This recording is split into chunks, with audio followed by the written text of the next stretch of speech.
following me. The wind rises.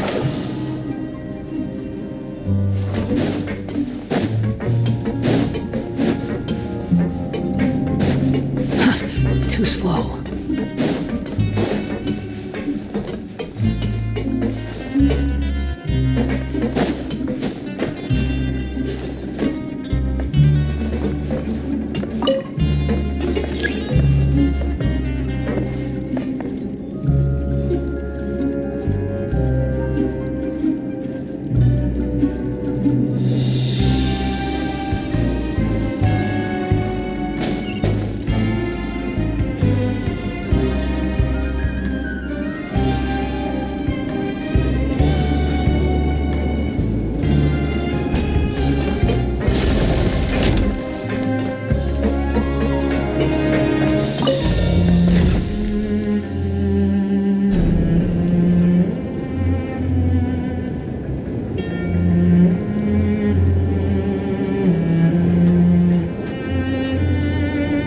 You think I've got a sharp tongue?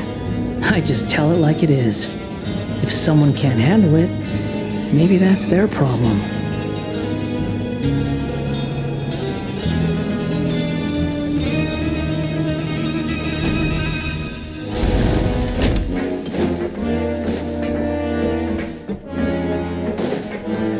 Quit following me.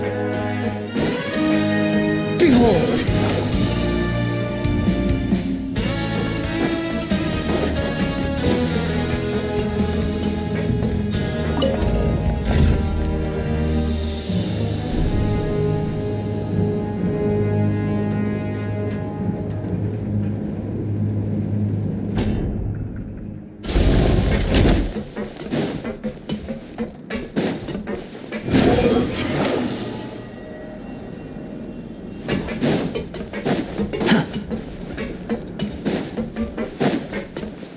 Quit following me.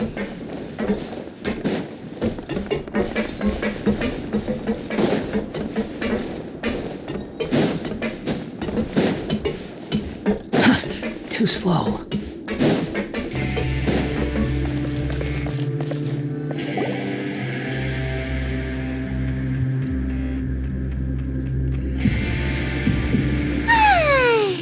Now for a little rest after breakfast. This is the life. Wait a sec. Isn't something important supposed to happen today? Oh, today's our big day! We're supposed to leave the Fortress of Maripede! Come on, we've got to go complete the release procedures now!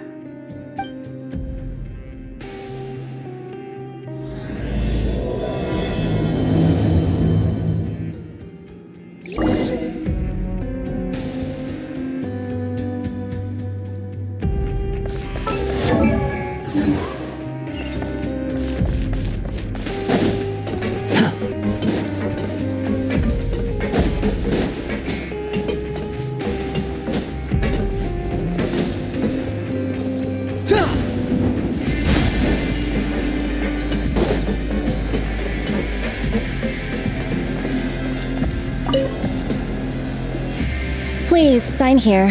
This document will be effective immediately upon signing, and you two may exit the Fortress of Maripede via the regular channels. It's been so long since we've been to the surface.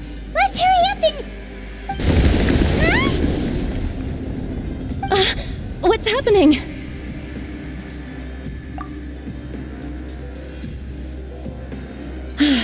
I'm fine, thanks.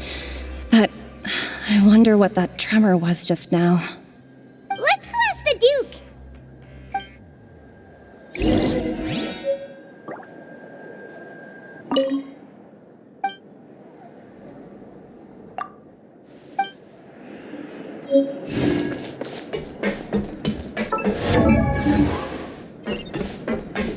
Quit following me.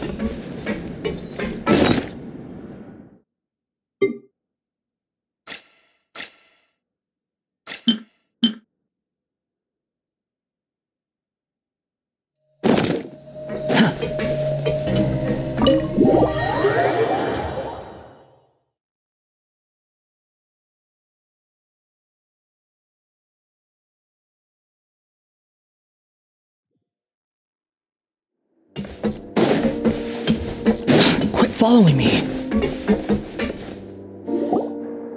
Your Grace? Ah, good to see you two. Is there something you wish to see me about? Yeah, what was with that earthquake just now? Ah, that. The tremor didn't originate from the seafloor. In fact, it seems it came from the surface. Over the years of serving as the warden here, I have developed a sense for distinguishing between what occurs on the surface and what occurs underwater. Besides, the seal that Monsieur Neuvillette set in place won't fail so easily. So the fortress is okay? If you recall our last incident, if there really were a problem, there would be crowds of inmates in a panic right now. Huh, you've got a point. Okay, seems we need to get back up to the surface and ask about what happened. By the way, do you know what day it is today? I believe today is this month's pipe cleaning day. Wait, seriously?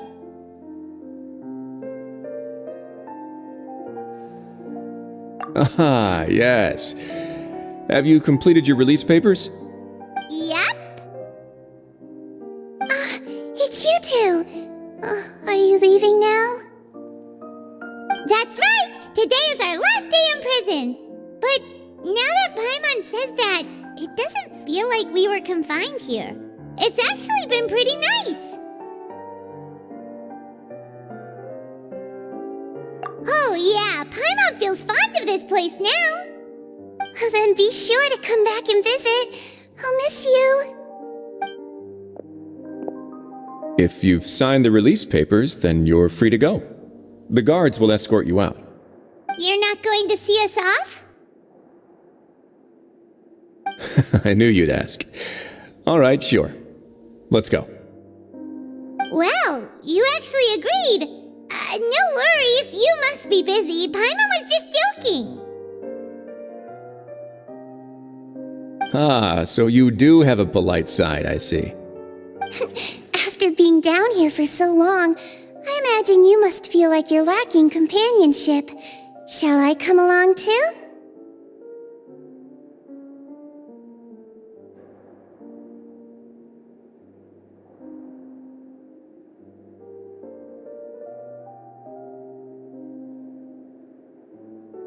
Yeah, don't worry, we'll come back to see you.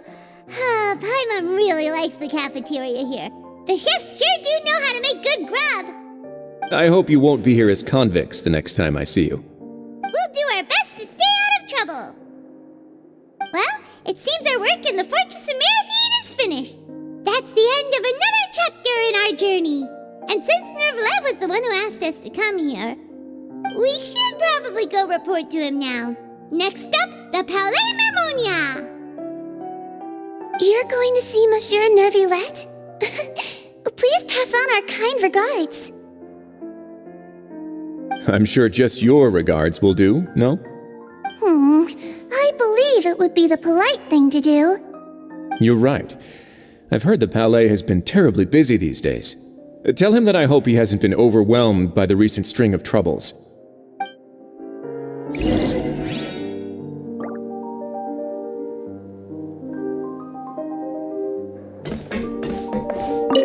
If you're concerned about things at the Palais, why don't you take some time to go up and check things out? I believe you should still have some vacation time to spend. Thank you for being so understanding. It means a lot. It's been some time since I've gone to the surface. I must say that I've started to miss it a little.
The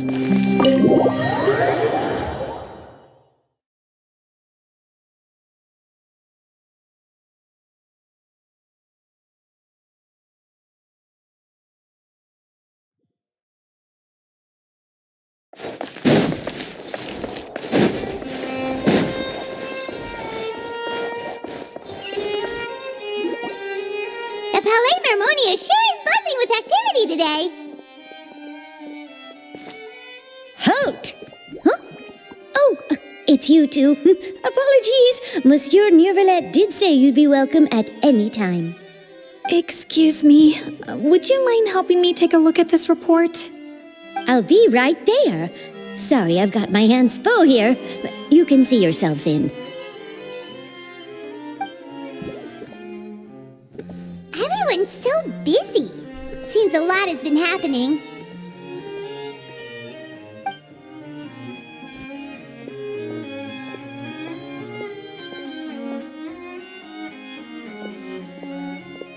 Neuvillette! Hello. You've come at the right time, but you'll have to wait for just a moment, as there are some urgent matters I must tend to first. In the meantime, please, have a seat. If you'd like to have something to drink, let the Melusine outside know. That's all right. We just ate. Very well, then. Let's take a break over there while we wait for him to finish his work.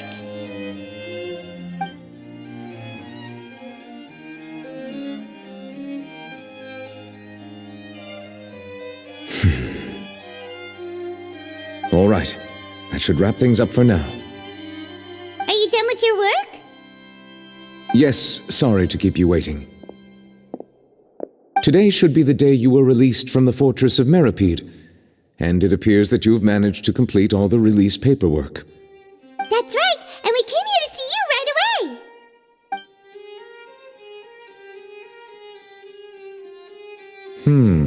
A massive whale. Do you have any idea what that might be? Judging from your description, that cannot have occurred in any ordinary waters, but rather something like the primordial sea. A whale of that size and shape cannot usually be found in the waters of Tevat. Therefore, we can only assume that Child is presently immersed in primordial seawater. Immersed in primordial seawater? But how? And is he okay? Most people wouldn't be capable of entering in the first place. I'm not completely sure how he could have gotten there myself. Yes? What is it?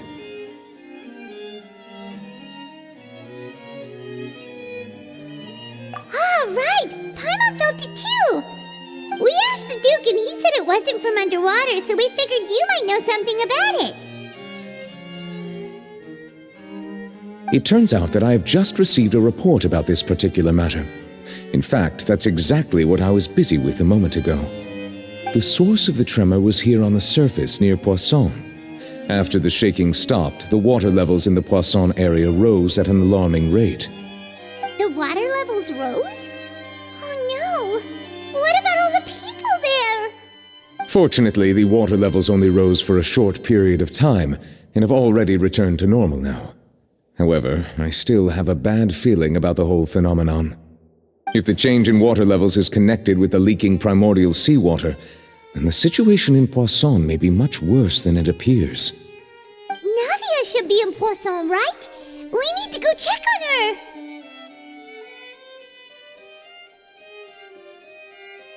I would also like to go there as soon as possible, but I'm afraid I can't leave just yet. We must immediately formulate disaster prevention plans for the surrounding coastal areas to avoid potential catastrophes. I'll have to ask you two to go to Poisson first. I'll meet you there to check on the situation once I finish things here. There's no time to lose! Let's get going! Please be careful.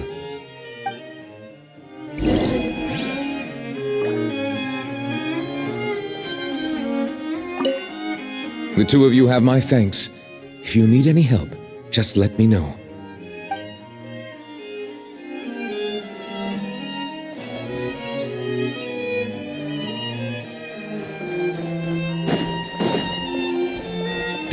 rises.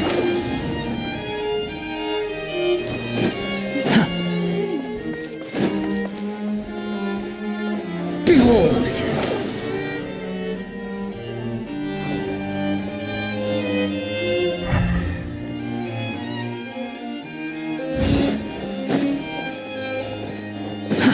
Too slow.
Oh no! What happened here?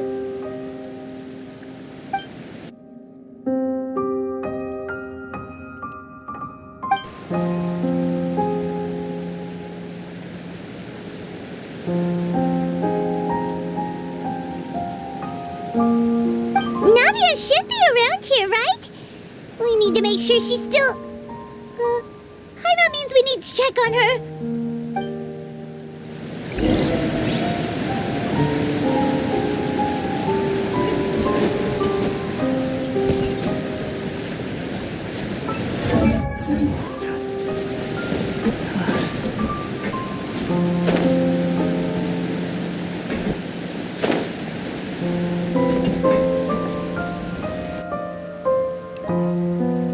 We haven't seen a single soul all the way here. Oh, this is getting scary. What will I ever do now? Look, there's someone on the roof over there. Just stay put! We're coming up! Watch your balance! All right, just hurry.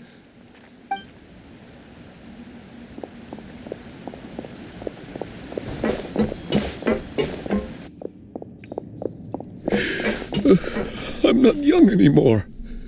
How will I survive on my own?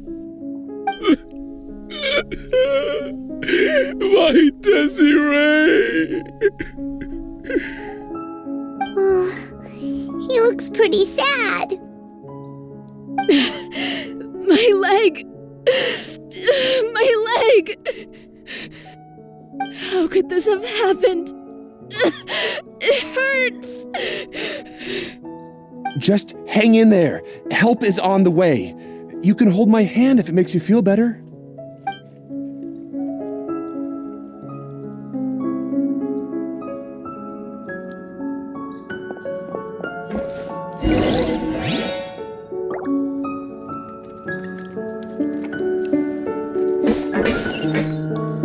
The wind rises.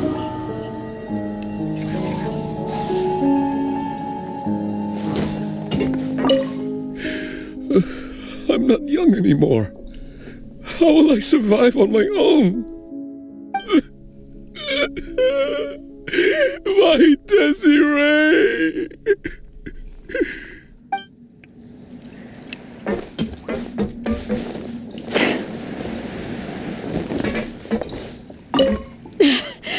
My leg!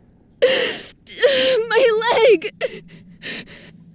How could this have happened? It hurts! Just hang in there. Help is on the way. You can hold my hand if it makes you feel better.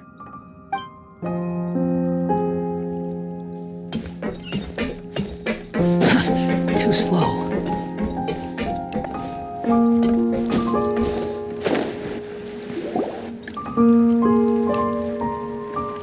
Oh, it's Navia. She's over there. Hey, Navia, are you okay?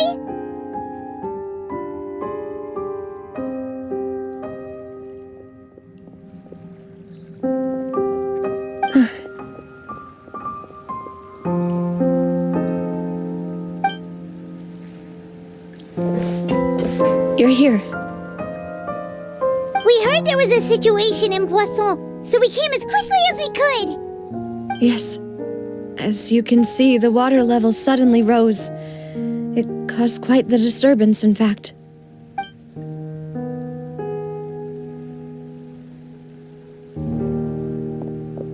Demoiselle! There was a wounded resident next to a building southeast of here. We've already transported him to safety, but we've run out of medical supplies. He's wounded? How badly? He fell, so it's probably a broken leg. He's pretty shaken up. When the water level rose, he desperately climbed up to the roof. Once the water receded and he saw the ground, he became terrified and eventually... He jumped down then. Find the leader of Squad 1 and tell him to take the wounded resident to see a doctor. He should know where to go. Understood. I'll take over his search and rescue mission in the meantime. All right, you'll be in charge.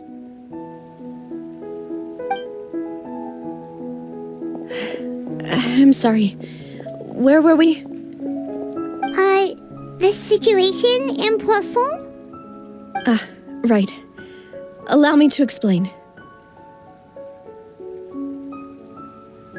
A little earlier, we suddenly heard a loud noise. At first, everyone thought that something might have exploded in the waterways. But before we knew it, water started pouring out from everywhere. The rushing water seemed a little odd, almost like the unique color of primordial seawater. Some people didn't realize the danger and thought it was just ordinary water, leaking from somewhere. Everyone on the street who happened to be close to the water didn't have a chance to escape. As the water levels rose, they suddenly disappeared. They were all dissolved. Those who realized what was happening started to flee in a panic, desperately trying to get to higher ground. Many were injured in the stampede, and some people fell from significant heights.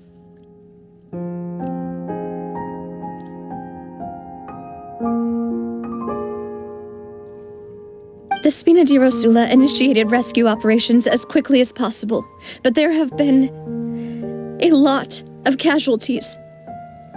Fortunately, the water began to recede after some time, and the chaos came to an end. The water that flooded the area contained primordial seawater, so the lower levels of Poisson are still hazardous. To ensure everyone's safety, I've asked the people there to leave as soon as possible. No one knows if this could happen again. All we can do for now is try our best to help evacuate the residents. We still haven't completed the head count, but we'll have some numbers soon. How awful. And all of this just came out of nowhere. It was quite frightening indeed. I only wish that everything that just happened was a bad dream. Is there any way we can help, Navia? Thank you for being so willing to help in a moment of crisis like this. You don't know how much it means to me. I really can't express how grateful I am.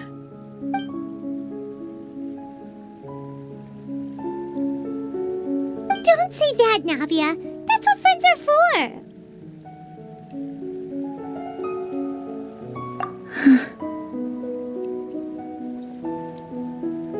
Demoiselle! We've got a situation here! I'll be right there. Sorry, I need to go for now. And off she goes. Seems it might be a while before she can take a break.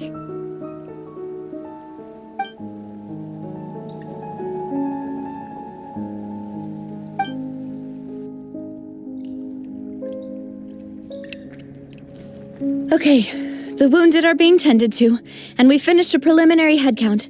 More support has just arrived, so I suppose I finally have a moment to focus on my own matters. Of course, we should remain ready for anything, and continue doing our best to rescue others. I'll be sure to have everyone at the Spina di Rosula ready to render assistance.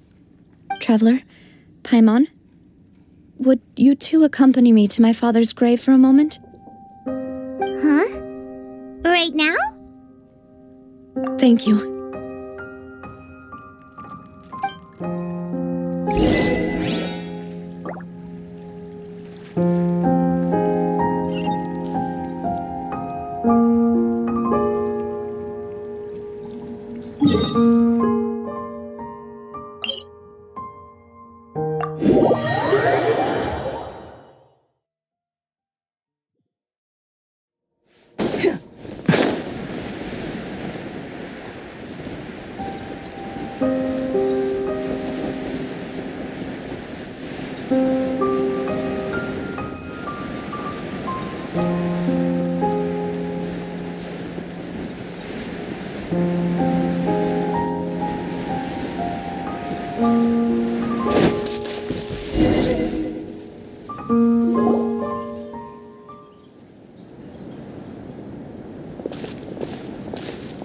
Not a lot of people here, huh?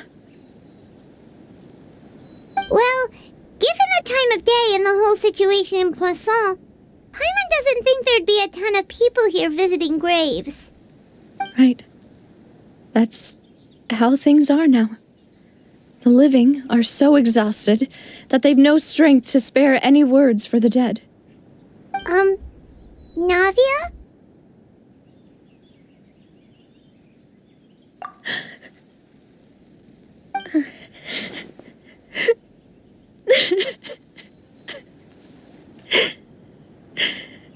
Navia, what's wrong? Sorry. I just... Malus and Silver. They won't ever come back here again.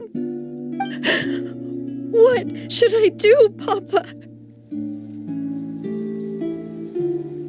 Huh? What happened to them?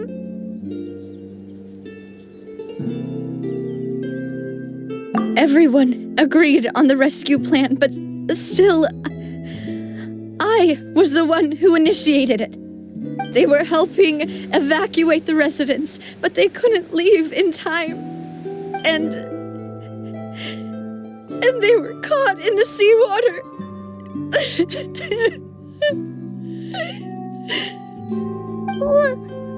What should we do?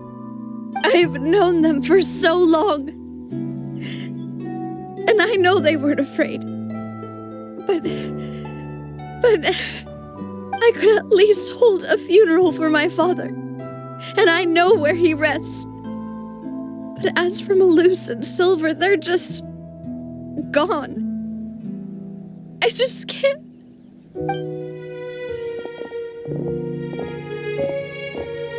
Everything looks so clean after it rains. Even the gravestones. I didn't expect that you'd enjoy a glass of red wine in front of Master Callus's grave. I can understand. Besides, the scenery here isn't half bad. See, it's not just me. I always want to bring something when I visit Papa. Perhaps we might even have a picnic. He wouldn't be angry, would he? How could Master ever be upset with you, demoiselle? Yet the cemetery is the home of those who have passed, is it not? Everyone ends up here sooner or later, no matter who you are. Buying yourself a plot in advance, are you? No need yet. But when I do, I hope you'll let me be buried beside Master Callus, demoiselle. Hey, stop joking around. I'm quite serious. That way, it will save us both the trip to see each other whenever you visit your father's grave. That makes sense. In that case, could I be buried on his other side? After all, besides you, demoiselle, the two of us could certainly be considered Master's closest companions, no? Personally, I believe we fill those shoes just fine.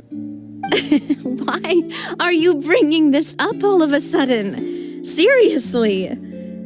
All right. I'll remember your requests. But I'd really prefer not to talk about this stuff. And what do you mean by saving me a trip? I'd make the journey even if I had to visit you two somewhere else. I'd promised to let them rest in peace here. But here I am breaking that promise. I'm sorry for letting you see me in a mess like this. I don't usually cry, really.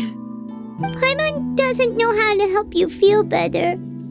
But, well, she understands how you feel. I had always thought I could make my wishes come true. But now that I think about it, that never solely relied on me. Many things can only be accomplished with someone else's help. Malus and Silver have helped me so much. But by contrast, I could do nothing for them. I'm so sorry. You can spend as much time as you need here, Navia. We'll stay with you. Thank you. Right now, you don't know how much that means. By the way, you can have a look at this. It's a list of victims from the incident that took place here. Obena, Khan, Burnett, Giverny, Francine, Karina, Daisy Ray, Joinville, Julianne, Esson, as well as Malus and Silver. So, everyone else is safe. But still... It's okay. I know what you're thinking. And you're right. We lost Malus and Silver. But we were able to save more than we anticipated. The overall outcome indicates that the cost was worth it. Right! Don't think that way, Navia. One person might be saved at the expense of another, sure, but that isn't something we should ever consider a trade. Malus and Silver were not the price for saving anyone. They're heroes. You're right. Thank you, Paimon. What you said just now was pretty amazing, actually. I'll remember your words. Oh, really? Seems you've become more eloquent in the time since we last met. The knave? What are you doing here? Is everything going well on your side?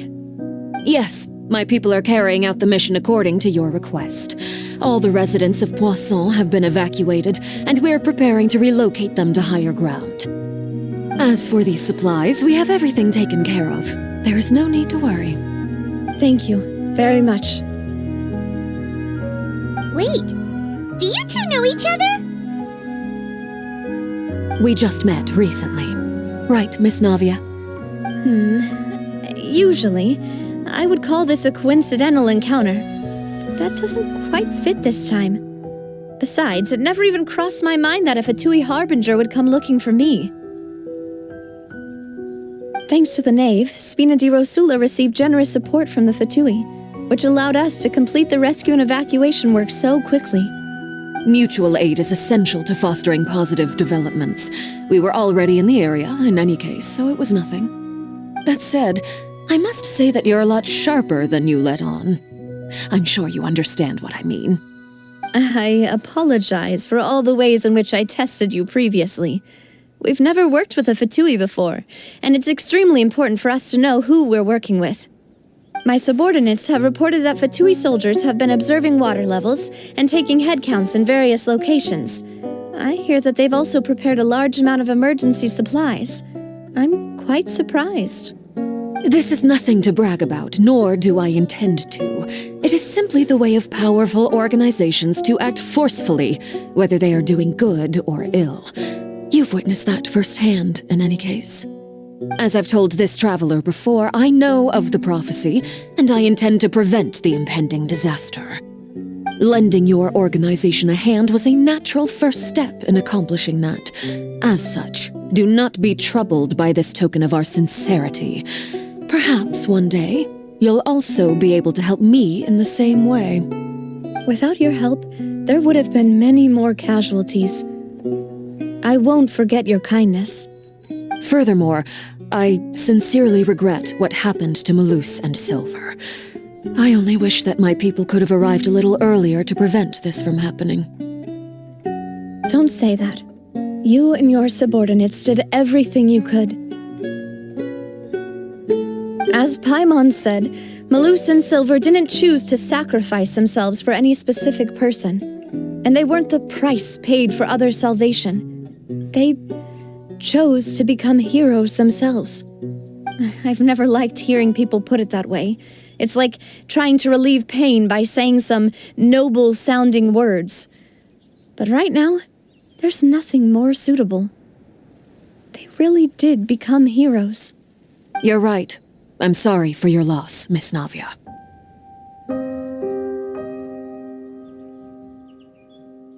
Water is life to Fontaine's people, and it also spells disaster. It's no wonder that people always say that prophecies represent fate. Fortunately, I've never been one for such opinions. So, you're one who will try to change fate, then? Of course. That is why I'm going to Hotel Bouffe de Thé. I still have some things to take care of, and the children need my attention. By the way, Traveler, Paimon, one more thing. Alright, then we'll just... Huh? This isn't right. Paimon thought you would ask us to walk with you for a moment so you could tell us something in private. That is a clever and useful conversation technique, which I do like to use when necessary. But there's no need today. It would not hurt to have Miss Navia listening in. Traveler, I'm sure you remember that I said we could work together when we had the chance. You and I both know that there may be issues with the Primordial Sea. Previously, it was the Fortress of Meripede's sluice gate, and this time it was the water levels in Poisson. These are both signals. Indeed. Allow me to share the latest intel I've received from the House of the Hearth's intelligence network with you. During some recent investigations, a child claimed to have discovered some ruins near Poisson. The ruins date back to ancient times, and seem to be worth investigating in many ways. Judging by the dating of the ruins, they may be related to the prophecy and the coming crisis. The situation is becoming more urgent, so any pertinent information will prove extremely precious. My people initially came to prepare for ruin exploration. Unexpectedly, this disaster struck, and at present, we're all busy prioritizing the rescue effort. So that's why the Fatui were already in Poisson. I wanted to take the children along, but unfortunately, Linny, Lynette, and Fremine have all been dispatched to higher ground to assist affected residents. Linny told me that outside of the house, the person they trust most is you. Which is why I want to give you this task.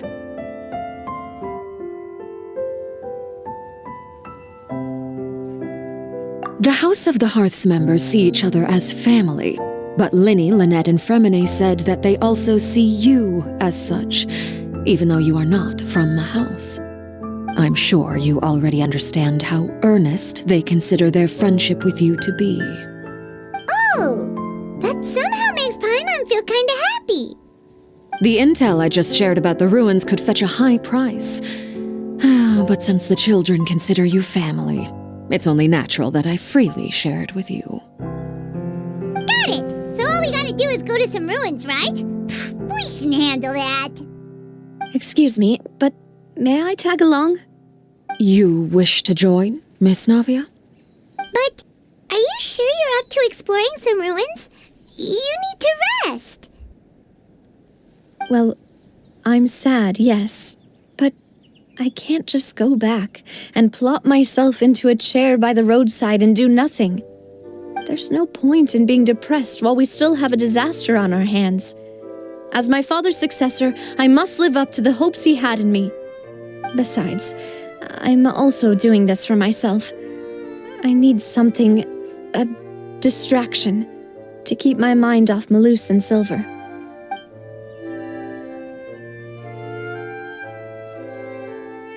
Since you put it that way, I have no objections.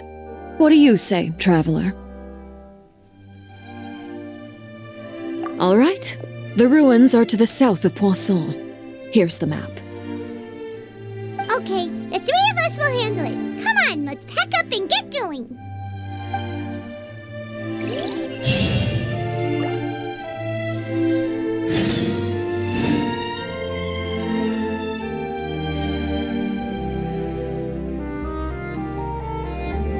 There's no need to exchange pleasantries. It's rather pathetic to force a conversation just to occupy silence.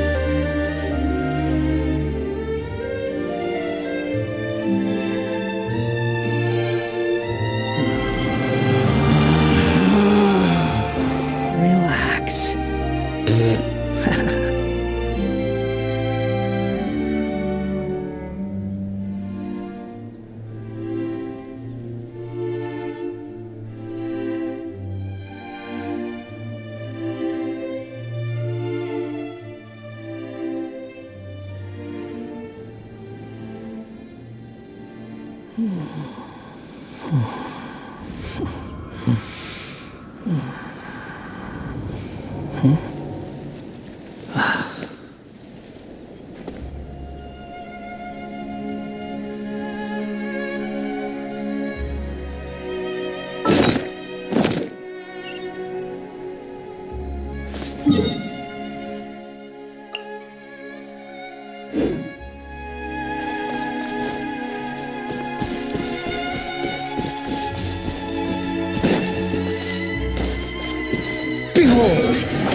The wind rises.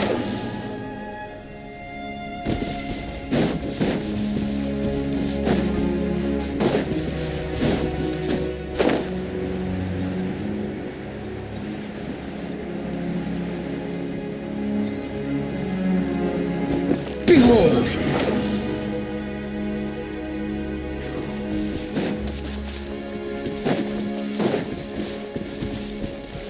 The wind rises.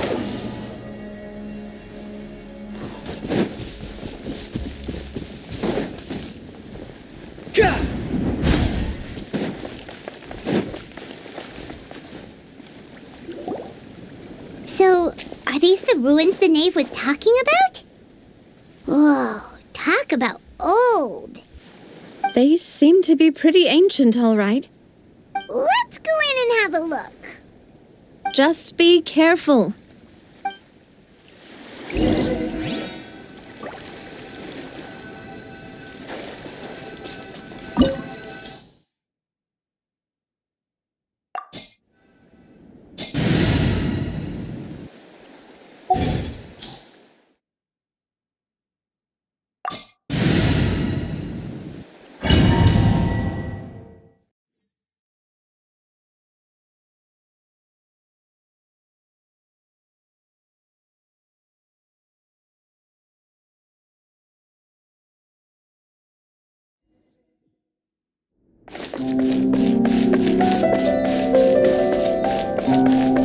Squall and Fury!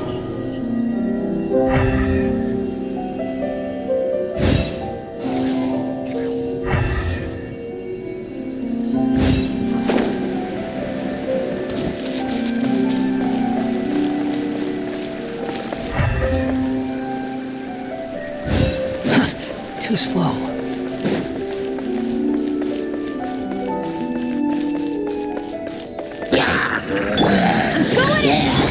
Busted. Things are about to get dicey. Behold!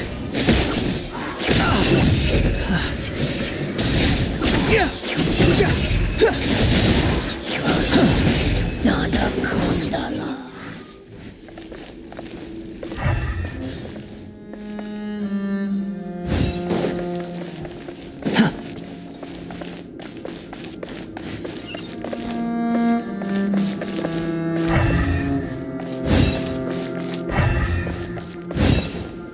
rises. What? The floor here isn't safe.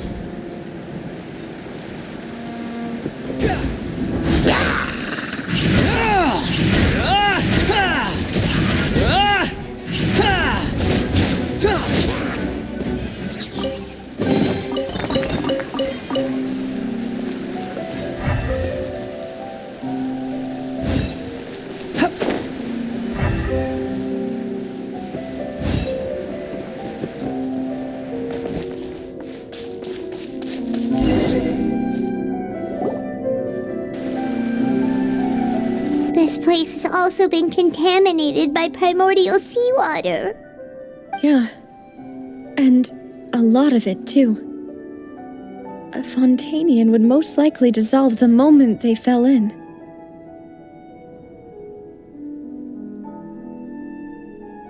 Right! You can't go down if there's primordial seawater. It's too dangerous, and it won't be any help for you to just stay here. Don't get by my wrong. We're not saying you're useless. It's just that... No, you're right. I can't do anything in this situation. I'll leave this to you.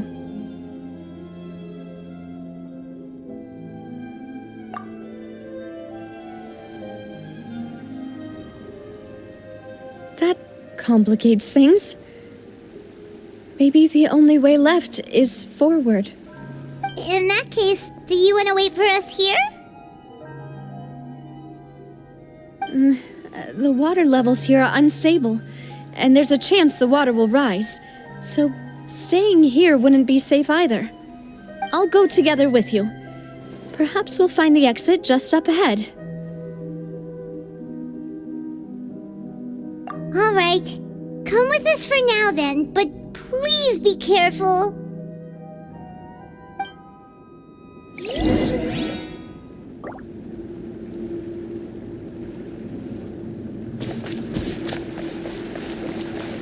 Oh no, it's a dead end! Let's try climbing over from the side.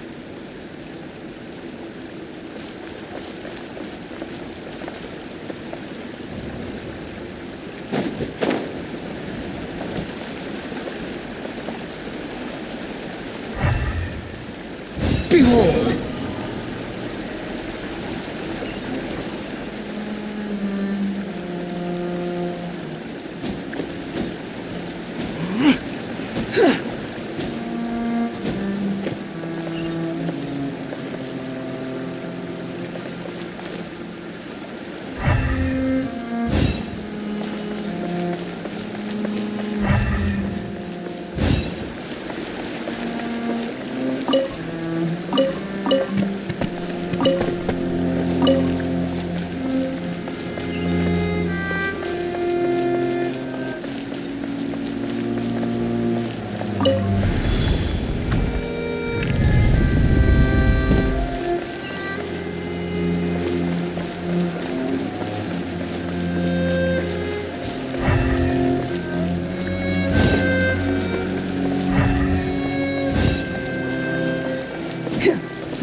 Wait! There's something wrong with this bridge! Run for it!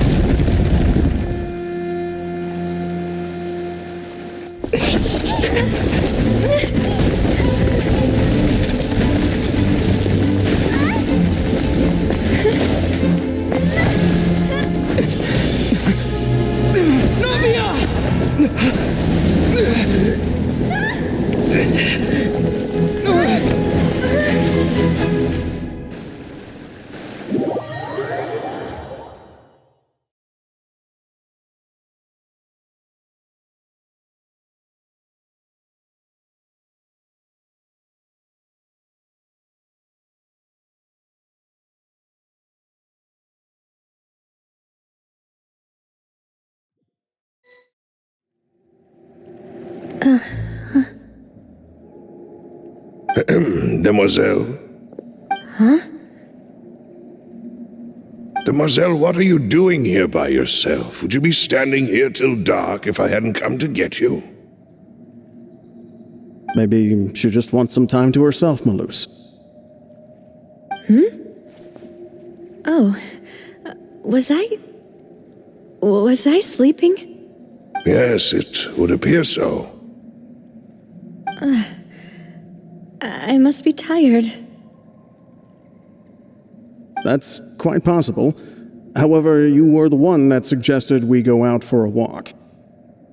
Oh, right. I nearly forgot. It must have slipped my mind when I dozed off. I haven't had a nap today yet. Have I? This is a familiar feeling, yet something's a little strange. Is something the matter, Demoiselle? Oh, no. No, I'm fine. I was just trying to recall why we came out for a walk. Do you remember Mr. Giverny? He'd requested our help before with foreign merchants who had a debt dispute with him, and we'd resolved the matter not long ago. We were headed to see how things were going with him at the moment. Ah, right. Yes. I remember now. Oh, Miss Navia. Ah, Mr. Malus, and Mr. Silver, too. It's good to see all of you. How have you been? I've been great. Thanks to your help, those bothersome merchants finally realized that I wasn't the one they were looking for. Why, I wasn't even the guarantor for that person. They were knocking at my door day and night. Even my neighbor, Obina, was getting fed up with them. Sometimes force is required to calm someone down and get them to listen to what you have to say. That's right. Oh, by the way, Burnett, what was it that you wanted to give to Miss Navia again? Oh, yes. One moment, I have it right here. Miss Navia, these are some flower seeds that I prepared. Please take them. They're a very good variety, and they'll become very big and beautiful once they bloom. I don't know what we would have done without your help, so this is a little token of our appreciation. I hope you won't refuse. Ah, did you cultivate them yourself? Thank you so much. I'll certainly take them. Malus, we do still have some empty flower pots at home, right? Why, we can have as many pots as you'd like, Demoiselle. Perfect. In that case, we'll swap out some of the decorative plants for some of Mrs.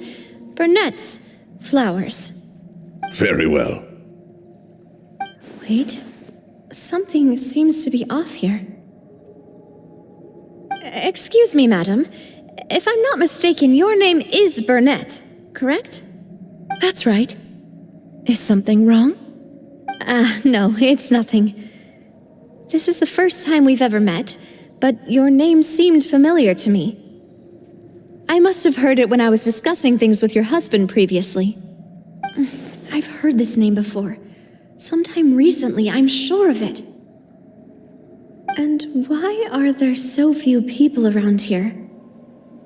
Where did everyone go? We must mind the time, Demoiselle. We still have important things to attend to today. Huh? We do? Like what? Well, now, did you forget? Miss Navia, here you are. I've been looking for you. Please, come to the Opera House. Your trial is about to begin. My trial? Wait, why would I need to go to the Opera House? Yes, she's right, Demoiselle. It's just about time now, so we should get going. Oh? All right then.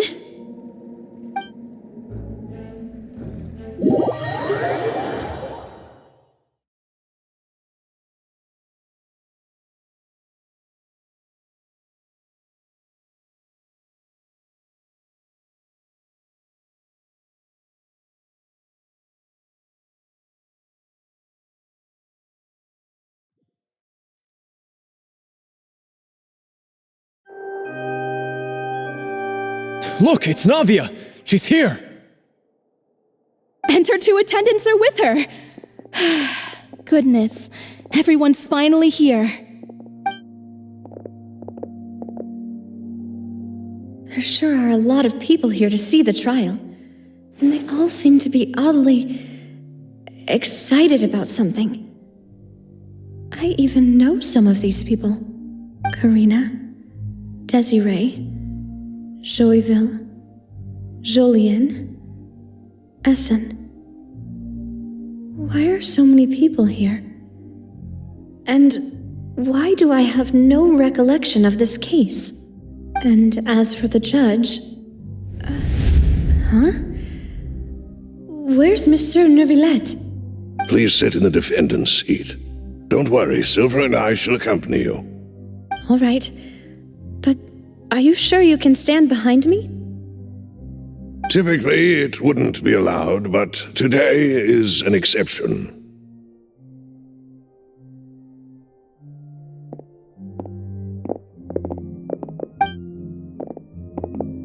Hey, what kind of place do they think this is? Come on, do they have any idea what they're doing? Seriously.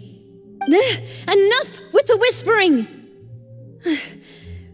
Could someone please tell me where Monsieur Neuvillette is, and why I'm standing trial? My dear Miss Navia, have you not yet realized what you've done? In that case, allow me to explain.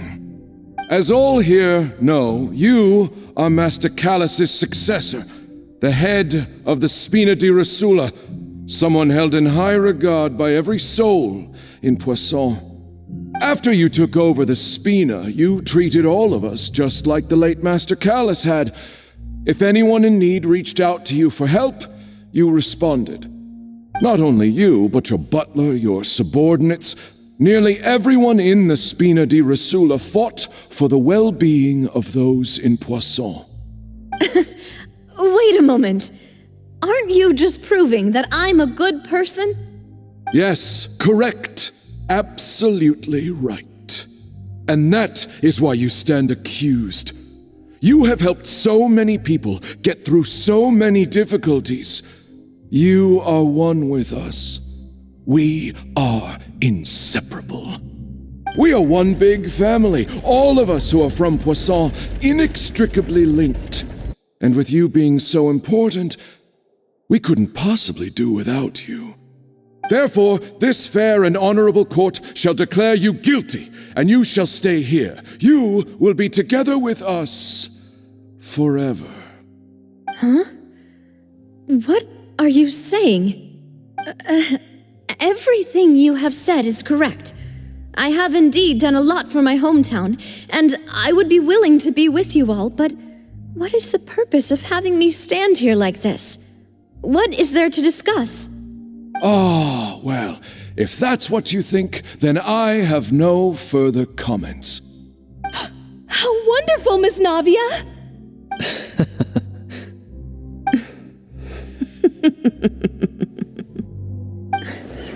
I know all these people.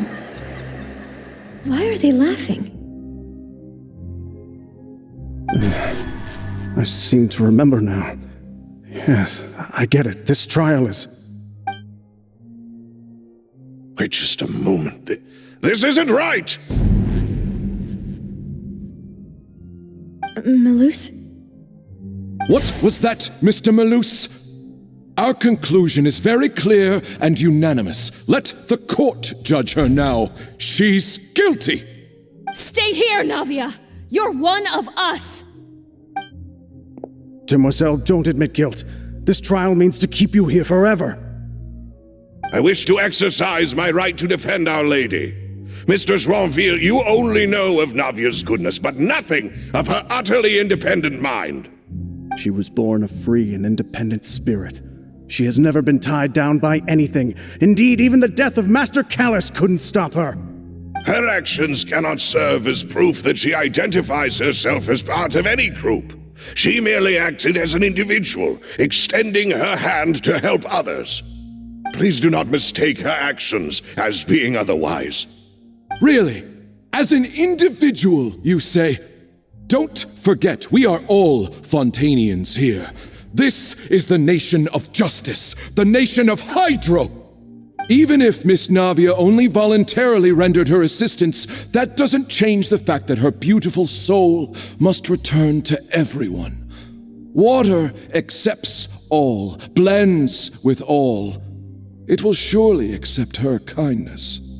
Everything is measured here in the nation of Hydro, and in the end, everyone shall meld together. Thus, when a unanimous opinion emerges, that opinion represents justice. Now I speak for everyone. Our opinion is consistent. Navia should stay. We and Navia are one. And you would call this justice? Preposterous. You are merely jealous that Demoiselle still has a chance to exist as an individual. Have you forgotten how much you all once longed to become individuals, to become independent? Do you mean to defy our justice?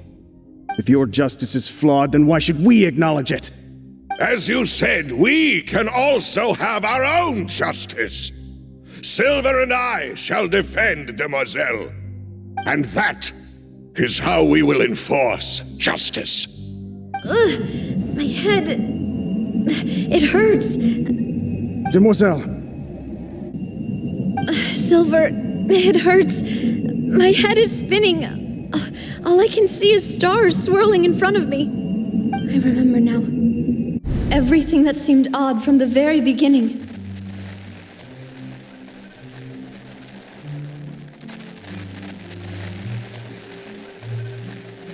Karina, Desiree, Joyville, Jolien, Essen, and Mr. Giverny and Mrs. Burnett, who we met earlier. Even Malus and Silver. I don't want to admit it, but they're all dead. Don't be afraid, and don't admit guilt. We will protect you to the very end. Absurd! Who are you to say that she cannot be judged? We are the majority, and in the nation of trials, the majority is absolute justice. We are the will of all. Don't let them escape! We shall keep Navia here with us! Mr. Malus and Mr. Silver, must you be so stubborn? How could the two of you possibly hope to stand against the collective? Do not resist. This judgment is fair and just.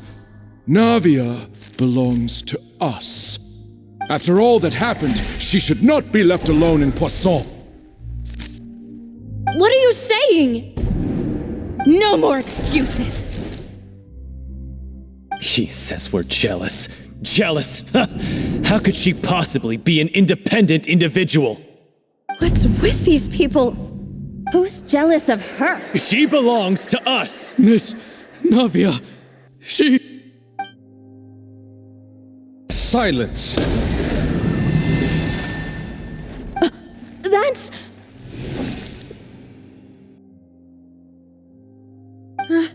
Monsieur Neuvillette!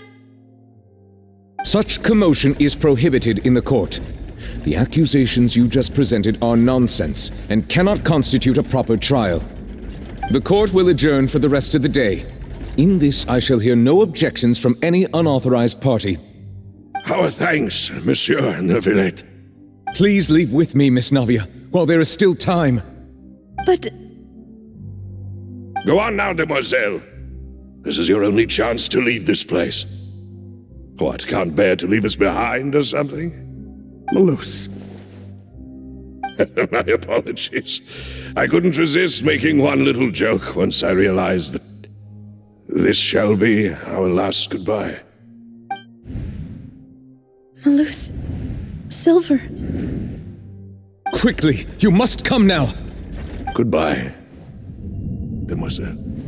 Farewell.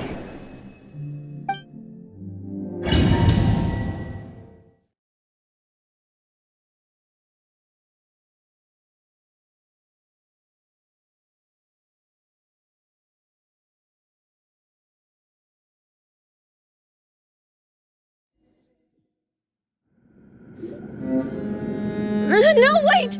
Just a second! Navia? You're awake. Good.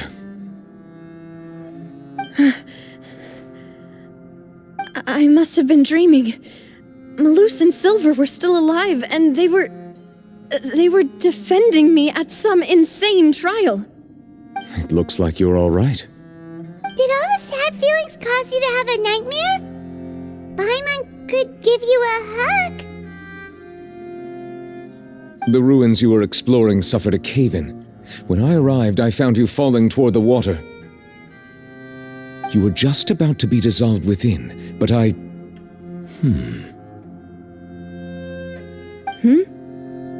What is it? I think I saw 2 Oceanids protecting you. It was only for a moment, perhaps even a fraction of a second, but they gave me the chance to retrieve you. Were it not for their intervention, I would not have been able to rescue you before your consciousness dissipated. Wait, did you say Oceanids? You mean like what happened with Vache? Perhaps those 2 Oceanids were the people you saw in your dream. I always told them that they didn't have to protect me. To think that they'd keep doing so even after death.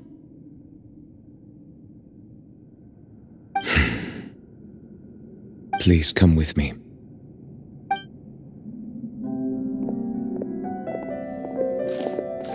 Neuvillette, are you okay? Oh, I am quite all right. Perhaps there's something we could chat about? Why do you look so stiff all of a sudden? Oh, Paimon knows. You're the type who feels awkward when there's nothing to talk about, right? I merely thought that we should give Navia some time to herself. Huh? Why didn't you just say so then? Don't you think it's even more awkward to call us over like this and then have nothing to talk about? I suppose so.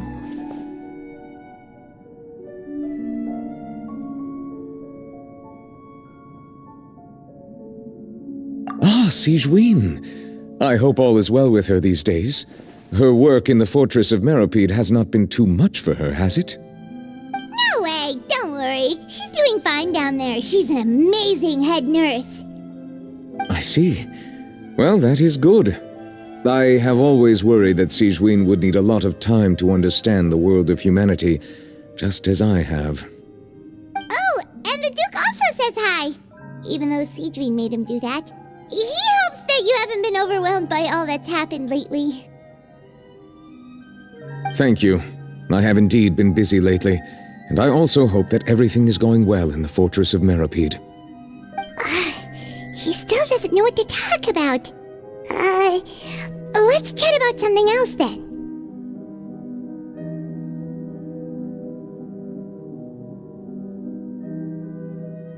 So, Neuvillette, you're probably quite the swimmer, huh? Yes, of course. This isn't going anywhere. Let's try something else. How did you find these ruins? Did the knave tell you? Yes, in fact. I had arranged to meet you in Poisson, but when I arrived, I discovered that the Fatui were helping the residents evacuate. They had even transported a large quantity of supplies to the area. Amid my astonishment, I ran into the knave, and we had a chat. She informed me that she had asked you to investigate the ancient ruins here. Yeah, we originally planned to meet up with you, but we thought you might still be busy with all those official documents. We didn't think exploring the ruins would take very long, and who would have thought you'd wrap things up so quickly?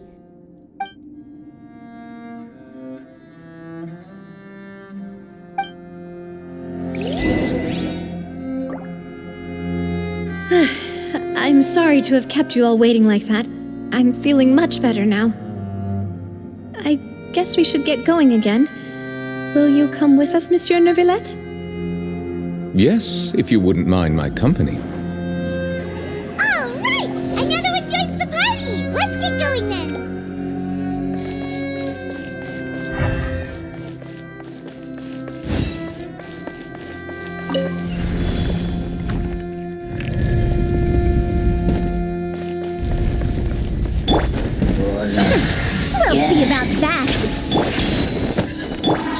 quietly now. The wind rises. Search for it. Yeah. Bow your head.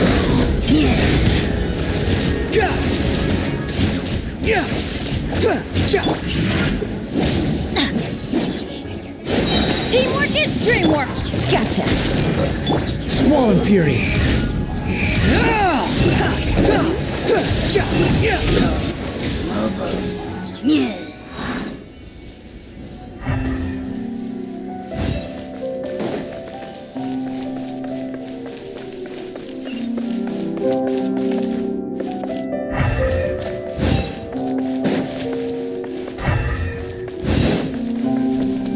Quit following me. Oh no, another unstable path. Watch your step.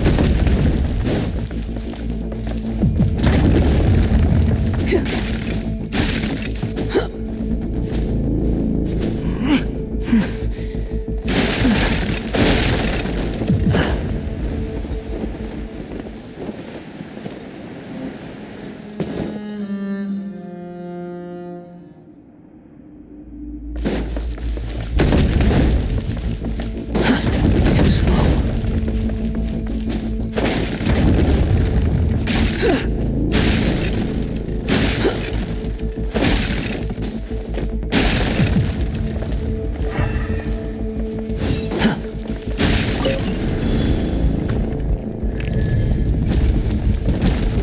Quit following. Watch out! There are rocks falling over here!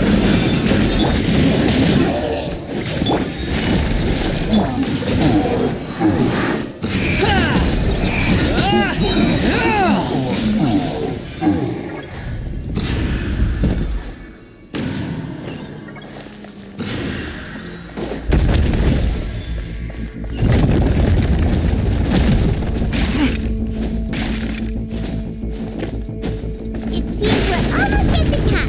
Keep it up!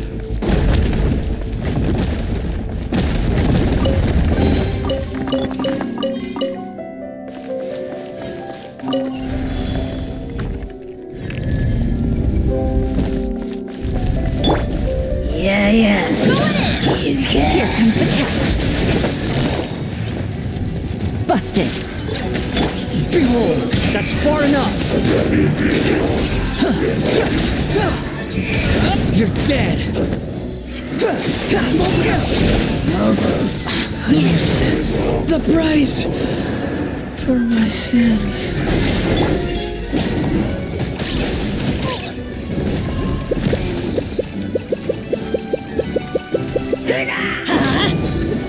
The wind rises.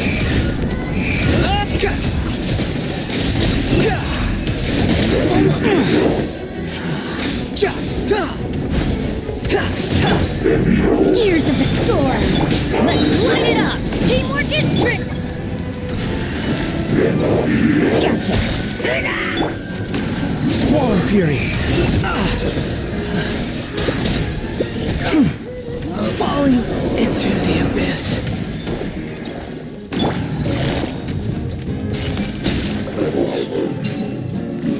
Things are about to get dicey.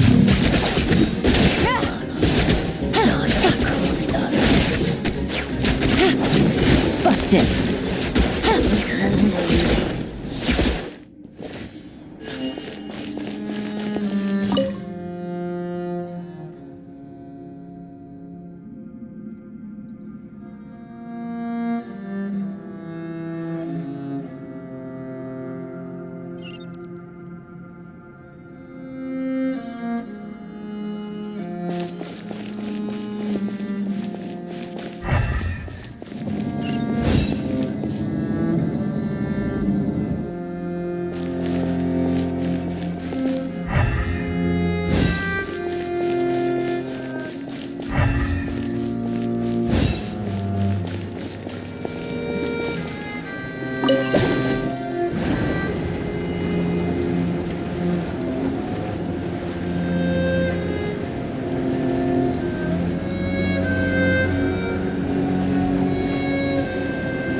we've reached the end. This is the place. There should not be any other hidden spaces in the vicinity.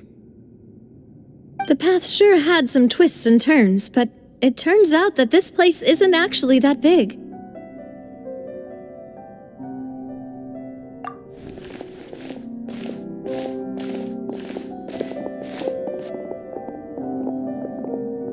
Stone slates? It seems like they were put here as an offering. Could we take them down and have a look? Perhaps we should just leave them be for now.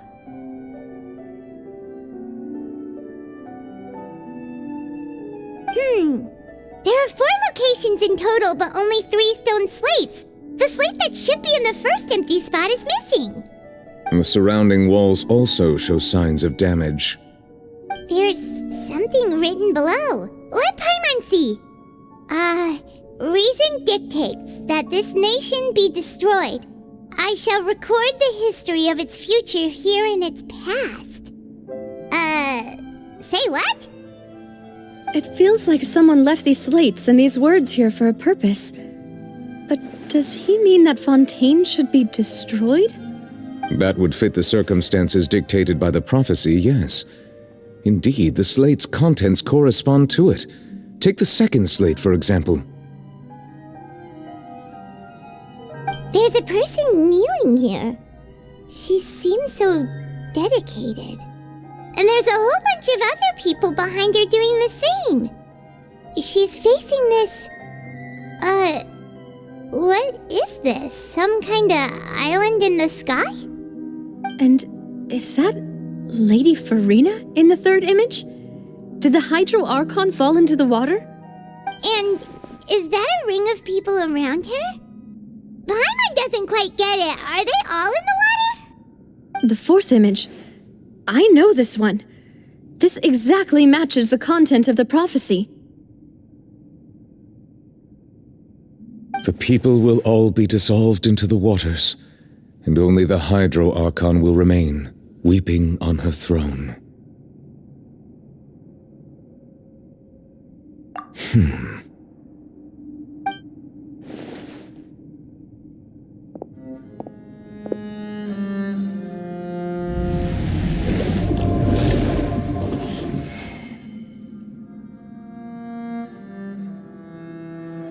More information should be hidden in these slates, but I fear I cannot easily uncover it, most likely due to us missing the first slate. I am very sorry. Don't blame yourself, Monsieur Neuvillette. Deciphering ancient stone slates isn't one of your duties. Ooh, Paimon's getting the chills just looking at these slates. This says that it's the history of the future, right? That means the prophecy's sure to come true. I really hope it doesn't mean that. Still, Paimon feels like these images are kind of weird when you look at them together.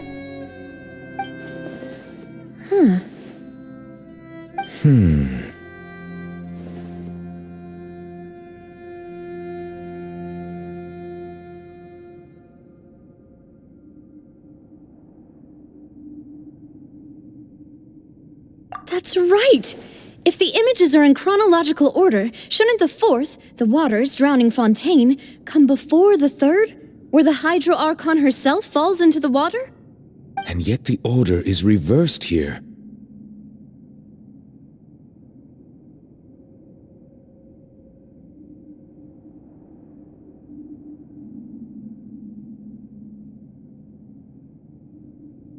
If we go by timing, Lady Farina only emerges in the third image. That means that the person in the second image might be the previous Hydro Archon. Egeria, then. I had never met her, but her appearance here does match the records. The previous Archon kneeling before the floating island in the skies, as if confessing a sin. Did she herself commit that sin?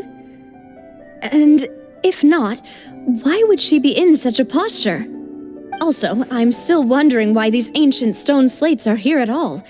Judging from their contents, could this place be the origin of the prophecy? Does that mean that someone, or some people, once saw these slates? But who would have created these slates and left these words here?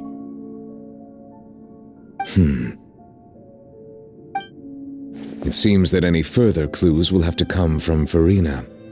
In that case, there's no time to lose. There's nothing else to be gained here, so let's head back first. Yeah, we'd better get somewhere safe for now.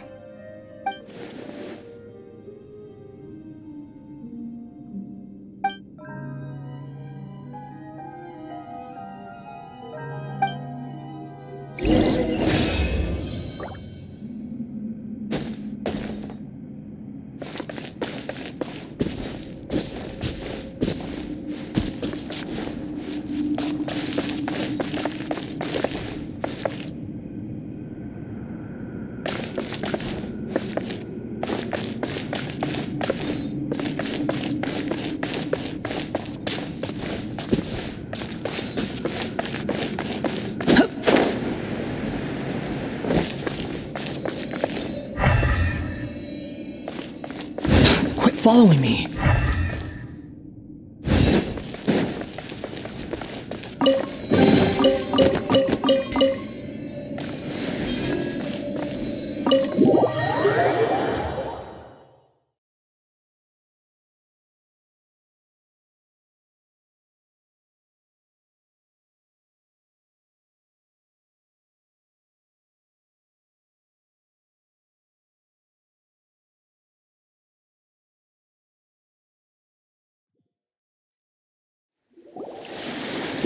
Let's split up here. I'm going to check on what's happening with the Spina. You know how it is. There's some things you just need to be there for yourself. You still have energy for that, Navia? Paimon's already beat. Just head back to the Fluvsandre and have a rest then. Thanks for keeping me company all this time. I'll depart as well. Thanks for your hard work today. Rest well, everyone. Traveler, I will go talk to Farina tomorrow morning to ask about the stone slates. I'm sure that you're concerned about this matter as well. If you have time, drop by my office. I will share the results of our discussion with you. Are you really gonna talk to her about this directly? Will that be a problem? Paimon's getting a little scared now that it's come to this. She has long been harboring secrets and will not give them up easily, which makes it all the more my duty to ensure that she understands the present situation. Alright, we'll leave it in your hands then. You're probably the best person to talk to her anyway. I will be carefully considering my words tonight. Traveler, Paimon, our safe house at the Fluvsandre is always open to you as ever, so please don't think you're an imposition. All right. I'll be on my way then.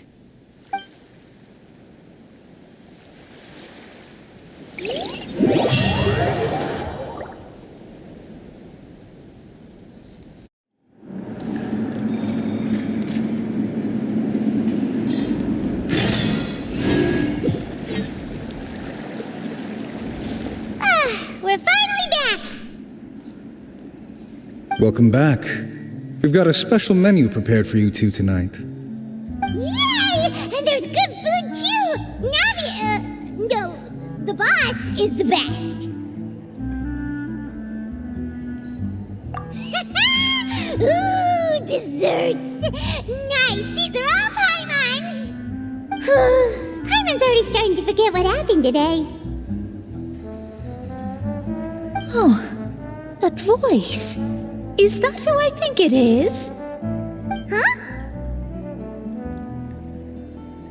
It's you two. What are you doing in Fontaine?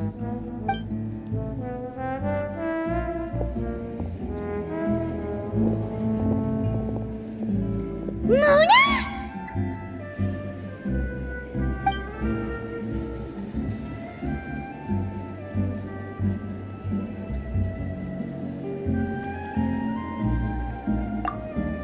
Seriously, nobody just uses a scry glass whenever they've got time to just see who they'll meet on the road. Still, we didn't expect expect to see you here. Wait, you're not a Fontanian, are you, Mona? Well, I have some business to attend to here, so I booked a hotel in the city. I was just out for a stroll when I bumped into you. Quite unexpectedly, if I might add. Why did you think I was from Fontaine, though? Is that because Magistus doesn't sound much like a Mondstadter surname? Yeah, let's go with that. Well, I used to have my own surname, which was, well, some other thing. Either way, the old hag told me when she took me as her disciple that the first step to being a great astrologist's pupil was to change that name. There was nothing for it, really. She really is amazing at astrology, so I changed my name to what it is now according to her wishes.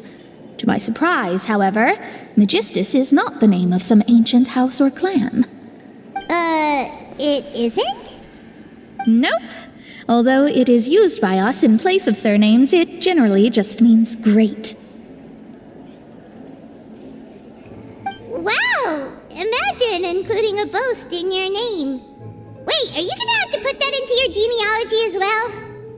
I reckon so. In any case, I'd give my disciple a name like this as well, if I were to take one.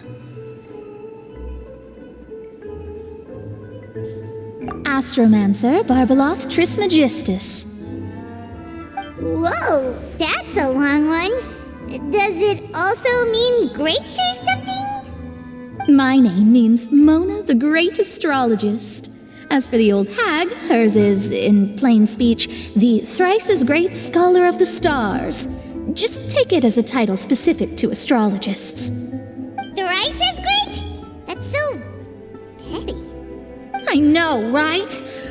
That's just how she is. She used to call herself Magistus, actually, but when she took me in, she changed her name to Trismegistus. Talk about excessive. Magistus is thus the calling card of our school, so to speak, which makes it about the same as a surname. It's all right if you don't get it. You can look into it further should you need to study astrology more deeply.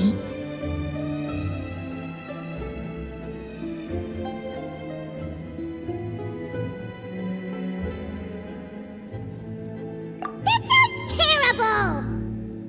But anyway, you're not Fontanian, are you, Mona? You're from Mondstadt, right? Well, I was born in Mondstadt, yes. My parents migrated to Dornman Port, and I traveled with the old hag for a while, after which I settled down in Mondstadt City. Oh, that's a good thing then. At least we know you won't be dissolved by Fontaine's waters. Speaking of that, I'm sure you're aware that a bunch of things have happened here in Fontaine, right? I know you're not a local, but I'd avoid getting too close to any water that looks strange all the same. There's something ominous about it. Well, the water, I mean.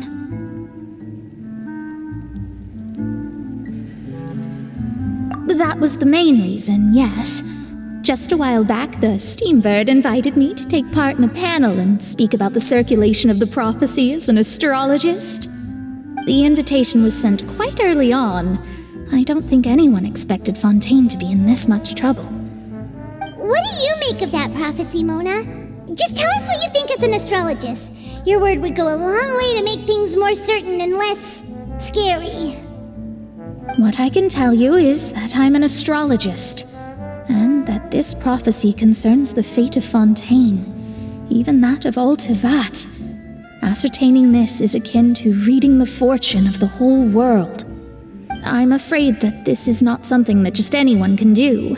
If I could do it, you would no longer call me an astrologist, but a visionary. But on the flip side, the prophecy is so huge and powerful that it must surely come from a powerful visionary. Its contents involve the fate of the world. Disregarding it would be a mistake. A visionary? Sounds really powerful and all, but does such a person really exist? Of course. The old hag could do it, and I'd bet there are others amongst those Hexenzirkel colleagues of hers who could do something similar.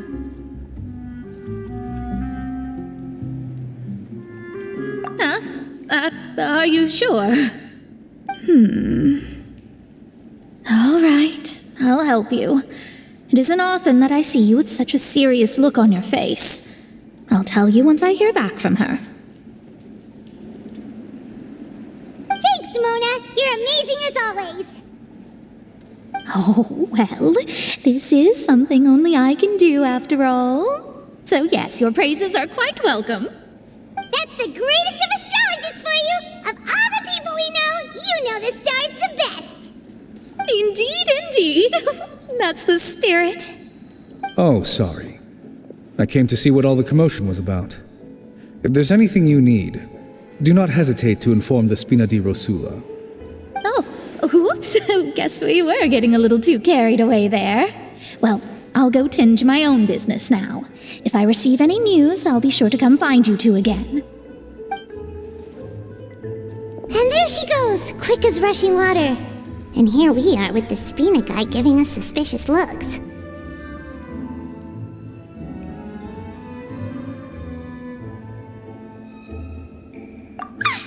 If Paimon hadn't spoken for you, it'd be you getting all the weird looks. The things Paimon does for you. That's more like it.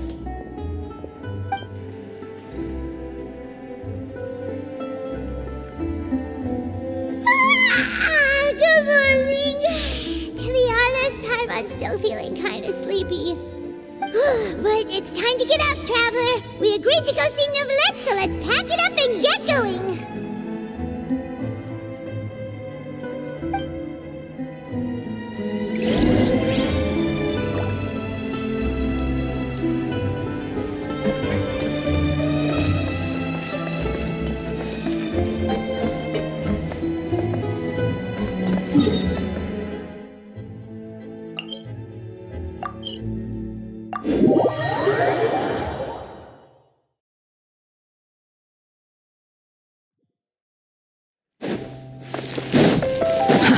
Too slow.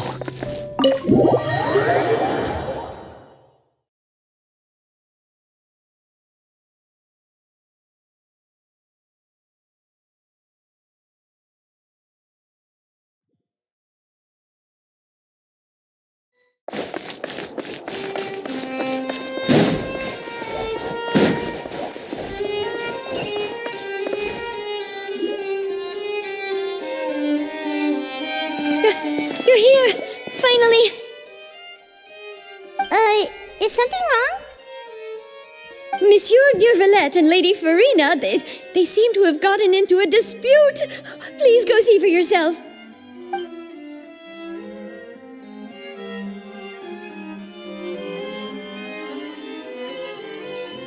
Like I said, I've already explained everything! And yet the problem has not been properly solved. There is little space for excuses between us. It is not my intention to offend you, but please, tell me where you stand. You are the Hydro Archon Focalor, are you not? Look at this. This is a list of the victims from the recent Poisson incident.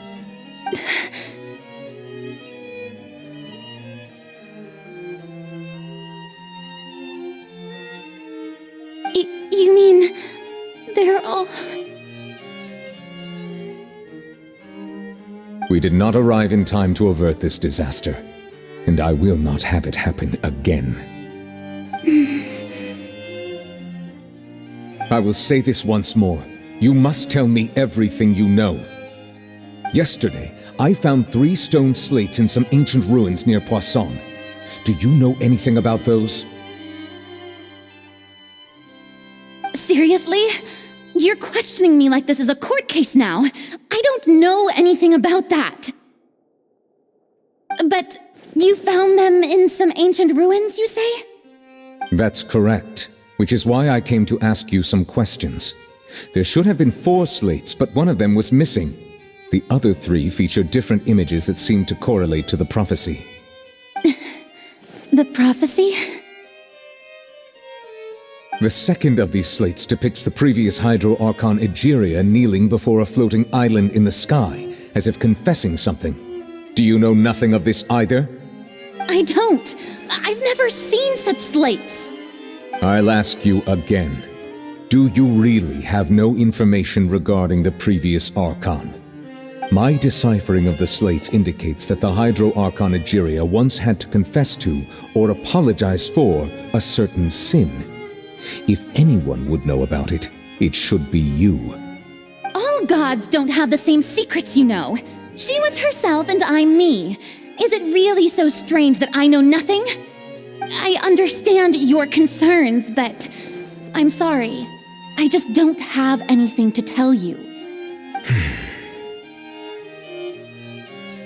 Forgive me for saying this now, Lady Farina, but I have long known of your various secret investigations into certain matters.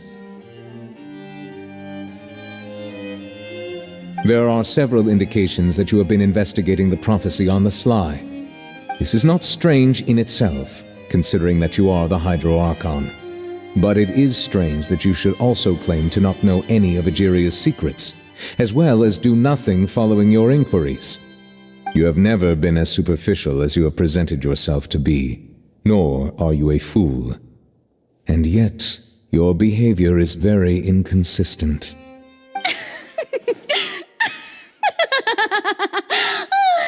So you've been watching me all this time, have you? I didn't think you were that type. You... Well, since you know about my secret investigations, then you should know I'm actually working to take care of it. There's no point questioning or suspecting me. You're the Eudix, but you're still my subordinate. You should be following my lead. Just trust in me, you're Archon, and do as I say. Never mind whether you can truly convince yourself to or not. It'll all turn out fine. That's all I have to say. We do not discuss this matter again. Oh, the opera's about to start. Toodles!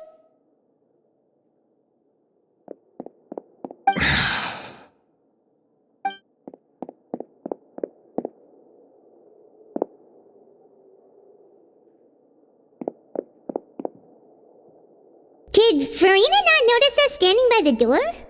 Wonder what's up with her. She was smiling. She didn't seem in the mood to care if we were listening in or not.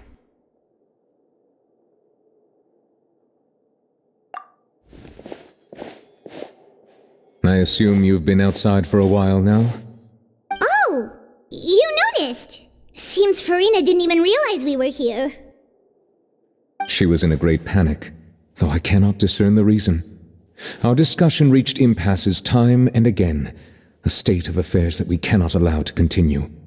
Still, I do not understand. Dialogue is the basis for understanding, so why did she keep refusing to engage?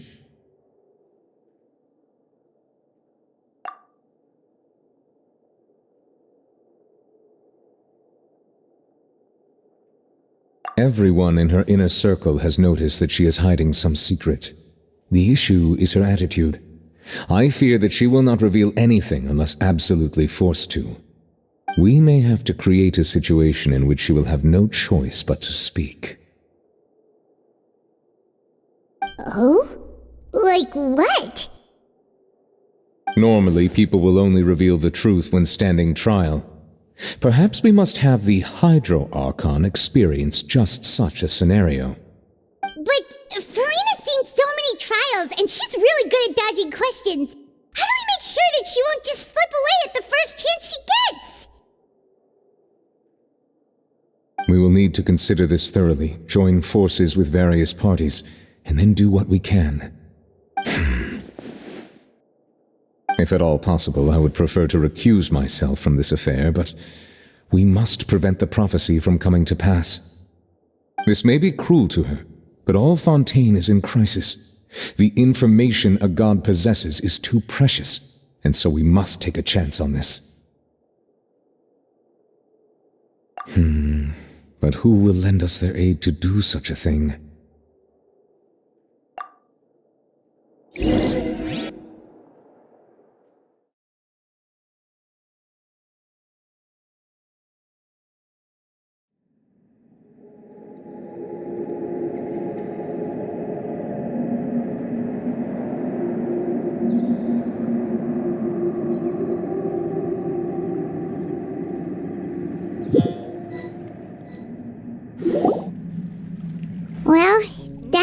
doing, huh? Speaking of which, it was pretty smart of you to think of hiding here.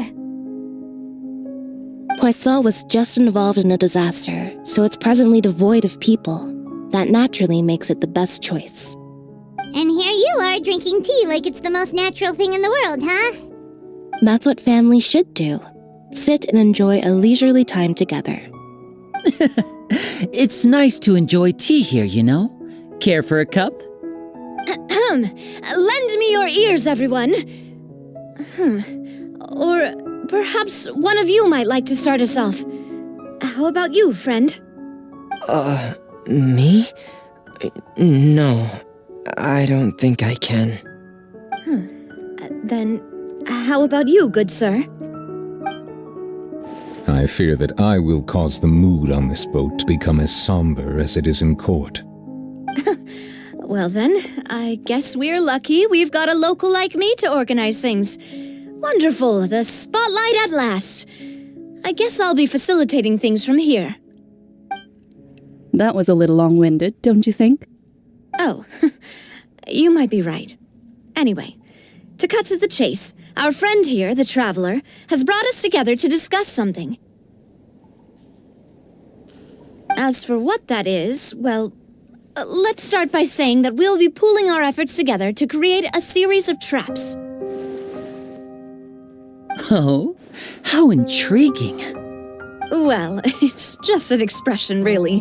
One that I just learned from Chlorand, and used on the spot. So, let's invite her to explain in detail. A round of applause, please.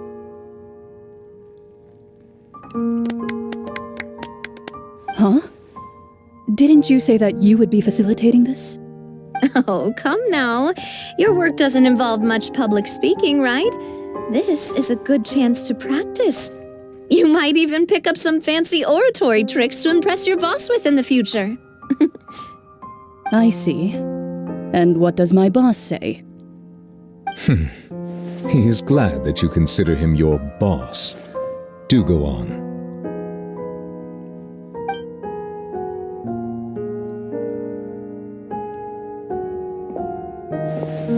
In that case, do any of you have experience hunting?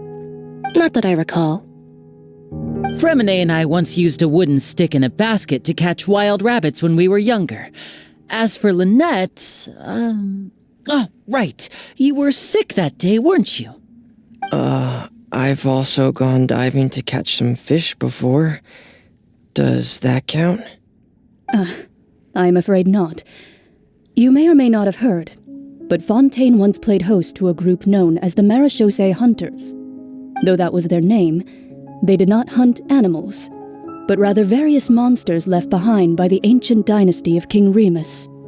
Today, Fontaine's monster population has already thinned greatly, so the hunters have blended back into society, taking up arms in other lines of work.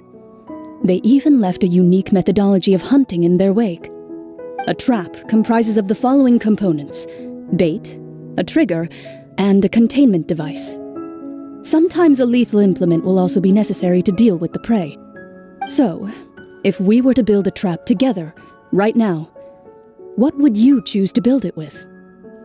For me, I would prefer something basket-shaped. Pigeons and rabbits will see the bait and naturally enter the snare. Our line of work requires a deft hand, and we're some of the best in the industry, so you can count on our techniques. You used some of those techniques while moving the people of Poisson, didn't you? My subordinates mentioned that you even performed some magic for the bawling children. Yes, and I even managed to gather some intelligence in the meantime. I'm quite the multitasker if I do say so myself. I'm afraid I can't claim that as my strong suit. I prefer more stable methods, like placing bait in the water and waiting for the fish to come within reach.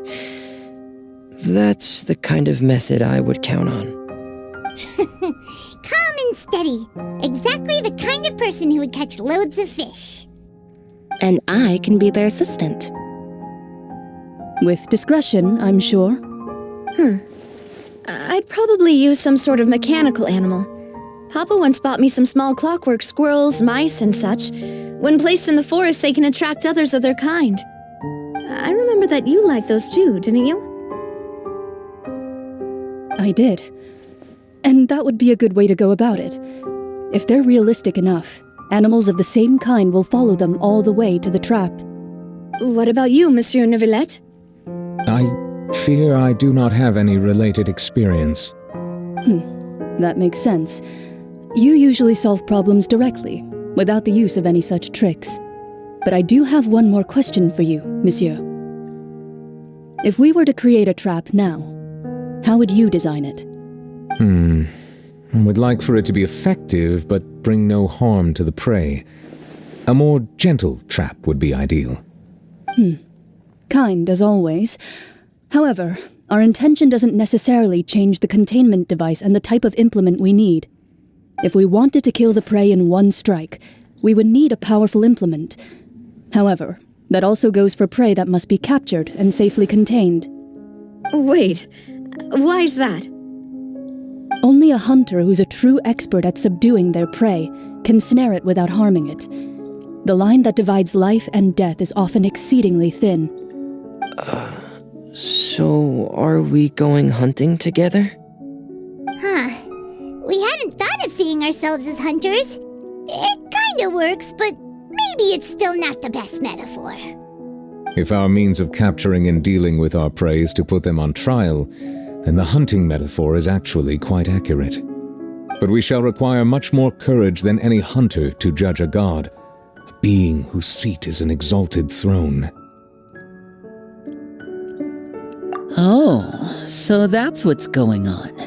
Sounds very interesting.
It's been a tough few days, hasn't it? So much has been happening. Paimon didn't think the meetings would go on for so long, but everyone seemed pretty fired up, huh? Paimon thought they'd be at least a little frightened. Well, Fremine was, now that Paimon thinks about it, but everyone else just looked a little surprised.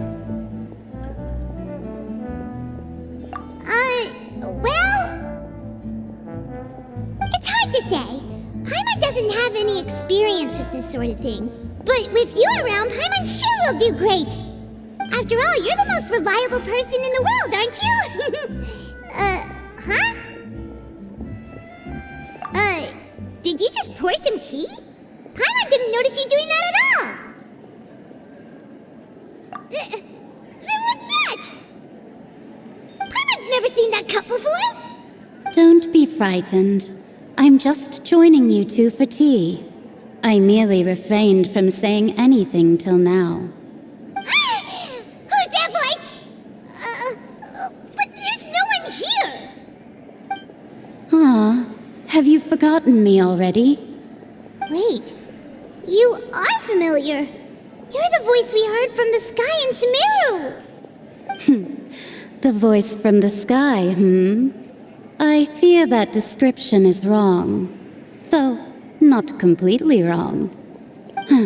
You're feeling lost now. just as you were feeling previously.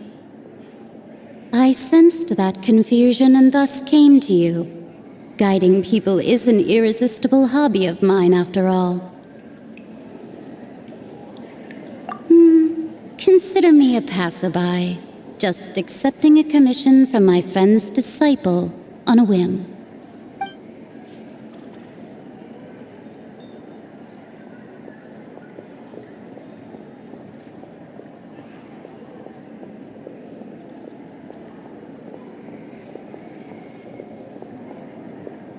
The prophecy. Yes, what has been prophesied will be fulfilled. You may view such things as the history of the future. What? Then is there any way we can stop it? I believe you have witnessed a failed attempt with your own eyes. Can everything in Tevat so easily be changed?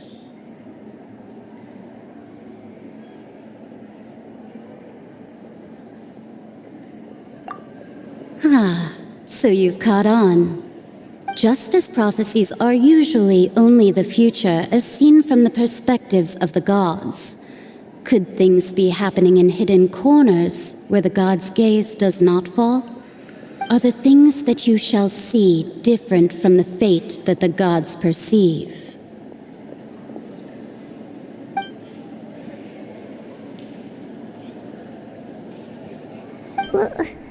What is she talking about?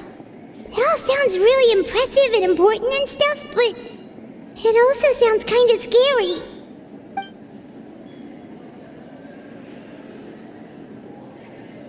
I believe that you understand, right?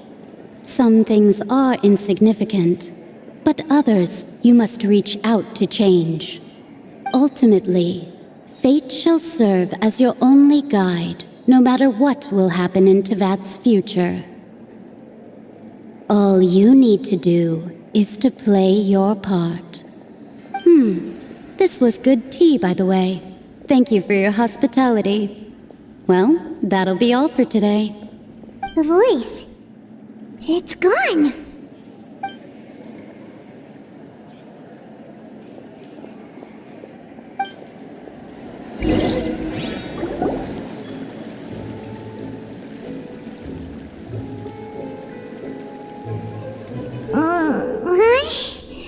I want to hear someone talking.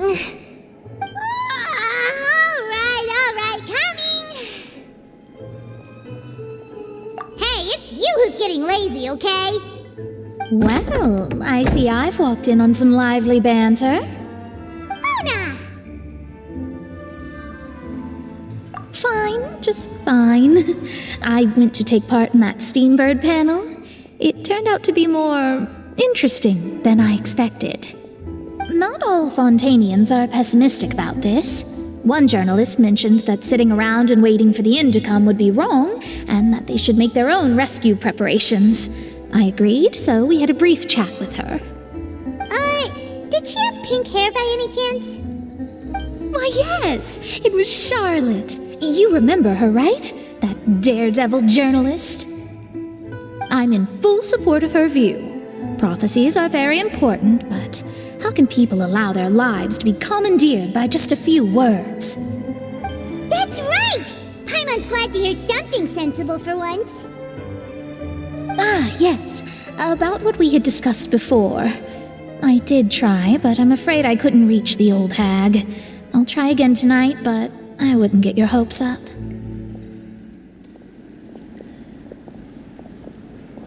Huh?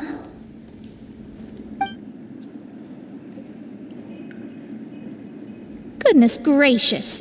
Are you serious? She said that even the god's gaze has blind spots. Pretty bold if you ask Paimon. Most people would believe the gods to be all-knowing, right? The Hexen Circle members are certainly anything but ordinary. As for the mage named N, the old hag has mentioned her a few times. She said that N's sense of direction is incredible, and that she loves guiding those who are lost. But I've never met her, and if she were still alive, she'd be... Well, suffice it to say that the hag's at least a few hundred now, and N's been around for longer than that. Hex and Zirkle sounds like a scary group. But they must really stay in shape to live so long. Their abilities alone are pretty terrifying.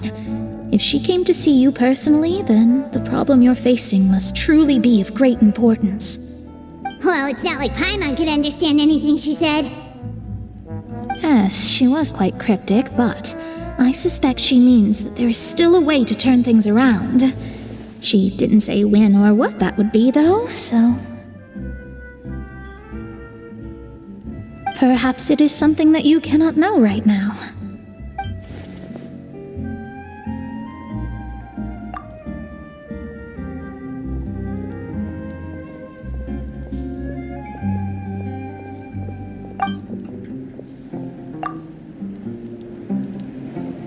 Traveler, Paimon, are you two all right?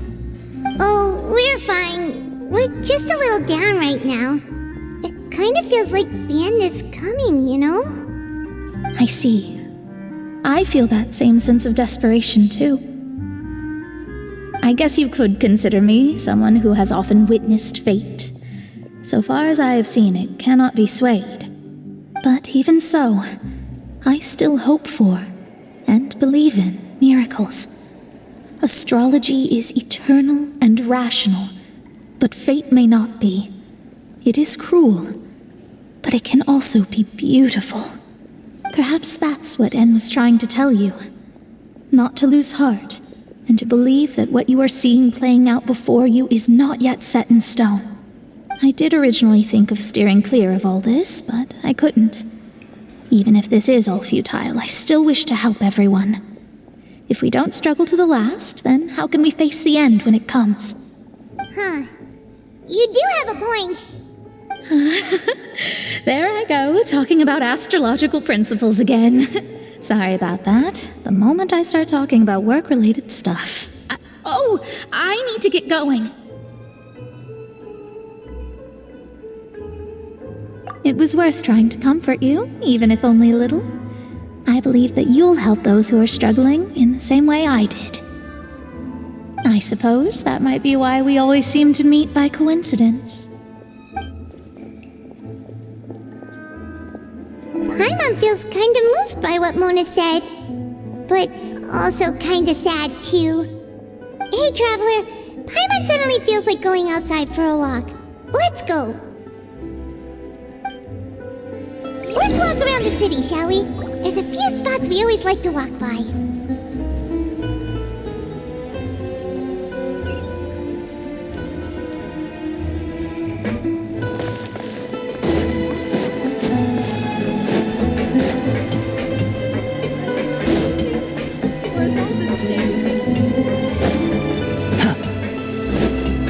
Quit following me. The wind rises.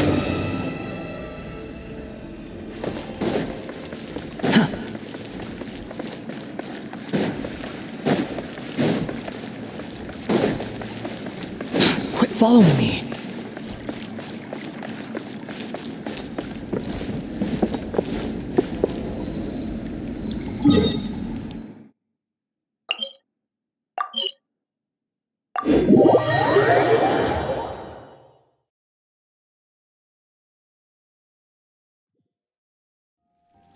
Behold!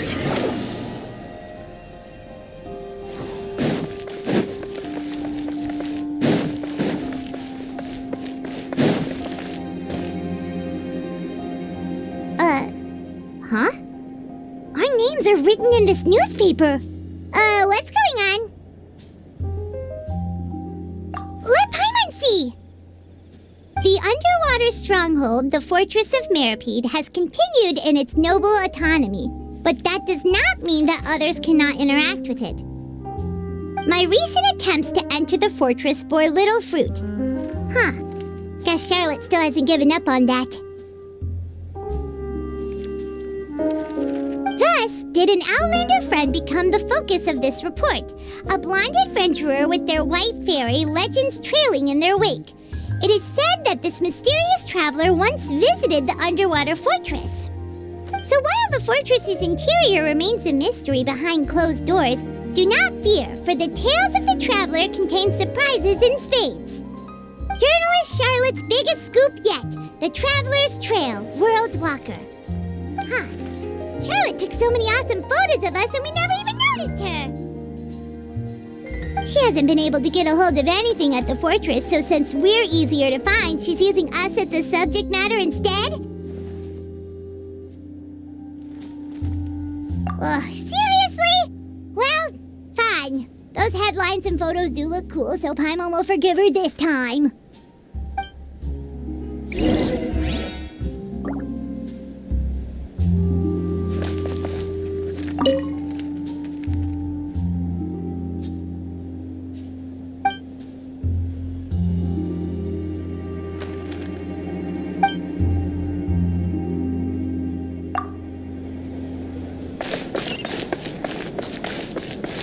Squall and Fury!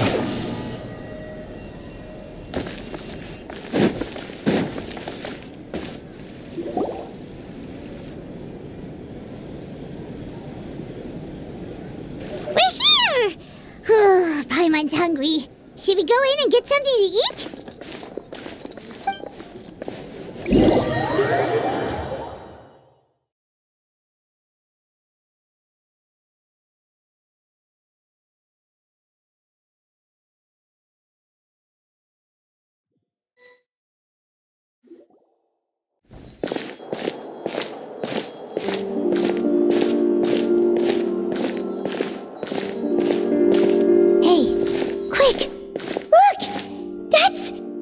That's the limited edition, only 16 slices a day cake!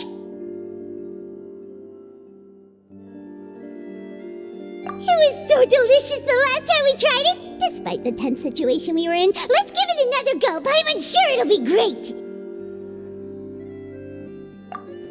1 slice of cake, please. Someone showed up after all. Oh, wait, you're the one from the Palais Mermonia. Oh, are you here to buy cake too? It seems Monsieur Nervalette was right. You really can eat. Wait, did he really say something like that? That's right. Even he has his own preferences when it comes to food. As for me, I love the cake and coffee here.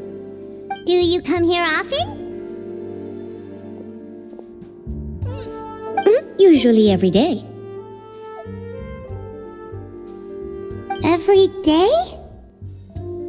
It's part of my daily schedule, apart from work. I shall have my cake and coffee. Then what if someone told you one day that this place would be closing soon, and you wouldn't get to eat cake here anymore? What would you think? But why would it close? Well, Paimon doesn't know either, but maybe the waters will rise tomorrow. You know, like in the prophecy. Oh, the prophecy. To be honest, I haven't paid much attention to that. No, still, even if there'd be no more cake tomorrow, that wouldn't keep me from having some today. No, it's the same for eating in general. You might not be able to eat tomorrow, but if you can do so today, then you should carry on. That's what people call living, you know. Huh. Don't be sad. Excuse me, could I have 2 more slices of cake to go? These 2 slices are for you. Sijuin said that this kind of expression you're making is what humans call being sad. Oh, you know Sijuin? I sure do. She was born before me, and she sometimes comes to the surface to teach us things about humans. She said that humans are creatures that are saddened easily, yes, and you can only lift their spirits by feeding them delicious food. So please try the cakes here. I've got something else to do, so I'll be going now. You two try to stay in a good mood after eating, all right? Bye.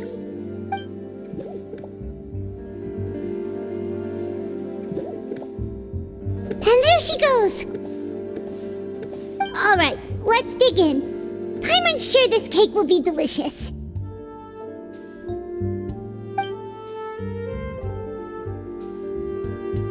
It's more delicious than last time, and the flavor gets even better with a sip of tea. It sure would be nice if we could come again tomorrow. Sure would be nice if we could always eat delicious food here.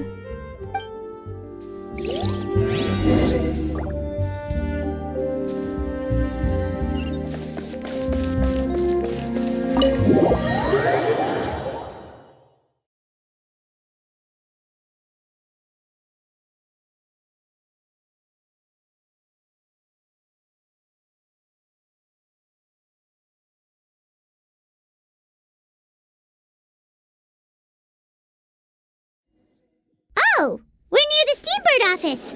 Let's go look for Charlotte and have a chat.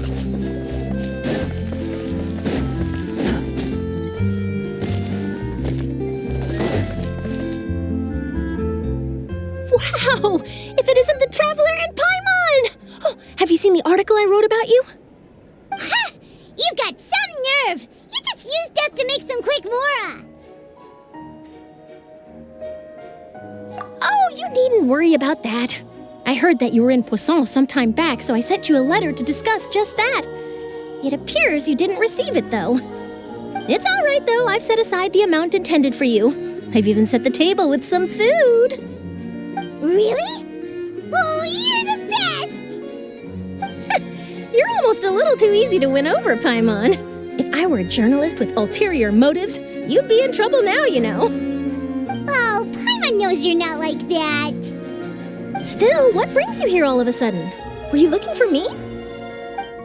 When Mona mentioned you, we thought of coming to see you at work. I see! It seems you've already bumped into Mona here in Fontaine. So she mentioned me? What did she say? She said that you're a real daredevil of a journalist. Nice. In which case, can this daredevil journalist dare to request an exclusive interview with the legendary Traveler and Paimon? Huh? So your article in the paper today doesn't count? Oh, of course it doesn't. That was more like live photography. What I'd like to do is dive deeper and ask you to talk about the things you've seen and experienced.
Yeah, are we even qualified enough? Why not? If I say you're worth an interview, then you're worth it. But not right now, of course. I'll need a few days to prepare. Oh, in that case, we'll just chat when you have the time then? Oh, so that's a yes? Ooh, splendid! I'll tell the editor-in-chief immediately. I'll have to apply for lighting, a venue, some props, and... Whew, so much to get done now. Talk to you later. Wait, Charlotte, Paimon's still got a question for you. And what's that? If, just for example, Fontaine were to be flooded tomorrow, what would you do today? Huh, that's the prophecy you're talking about, isn't it? I mean, I do hear about it often, but I've never once thought that the day could be tomorrow. if you're seriously asking, then I might try and think of a way to leave Fontaine. Oh, but I'm still a journalist, first and foremost. That means I have a duty to be reporting from the scene.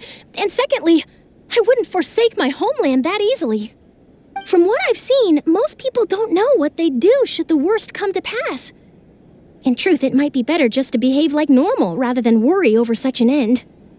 So in all likelihood, I'd probably still be prepping at the office for that interview of ours. I know what you're thinking. That sounds a bit sad, but I've always believed that it's best to do what you enjoy. Just think about it. If this nation really were to be suddenly destroyed tomorrow, but I still successfully finish an exclusive interview with a truly unique person, then the story I would wind up writing would truly be timeless. And then do you know what I'd do? Well, I'd write that story, send it for printing, and use messenger pigeons to get copies out to the various nations as soon as possible. I'm not a dreamer, nor am I a workaholic, but I do love my job, and I'd be proud of leaving such an article behind. I guess you could say that I was born to be a journalist. But anyway, that's my answer. And on that note, I'll get back to my preparations. That's so nice. All of a sudden, Paimon actually kinda envies her. Anyway, let's go and take a look at the sea, shall we?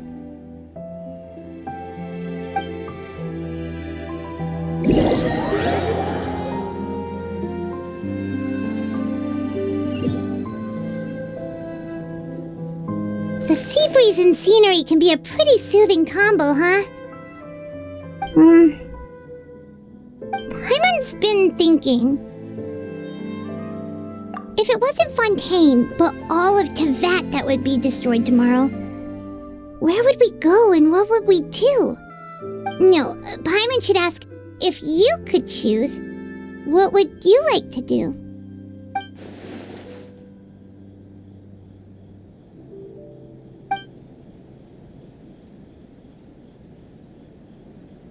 We've always been moving to the next destination, so we haven't spent much time thinking about these kinds of things. We didn't have to either, with us always being on the road and whatnot. You mean, still traveling?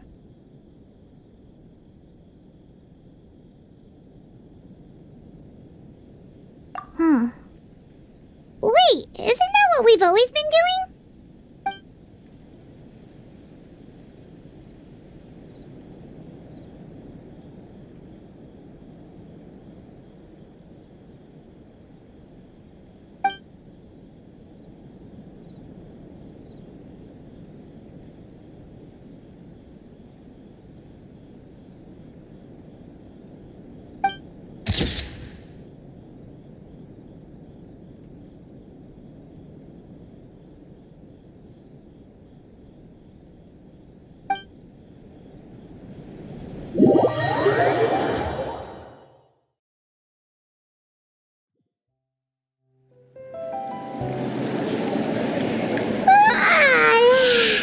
Feels like you'll grow mold if you stay here long enough.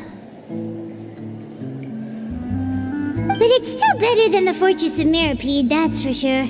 It's not only damp there, but salty too. So the two of you are still here. Wonderful. Oh, you're from the Palais Mermonia, aren't you? Yes, I'm Isadora. Monsieur Nervillat sent me to look for you two before. I heard that afterward you went to the Fortress of Meripede.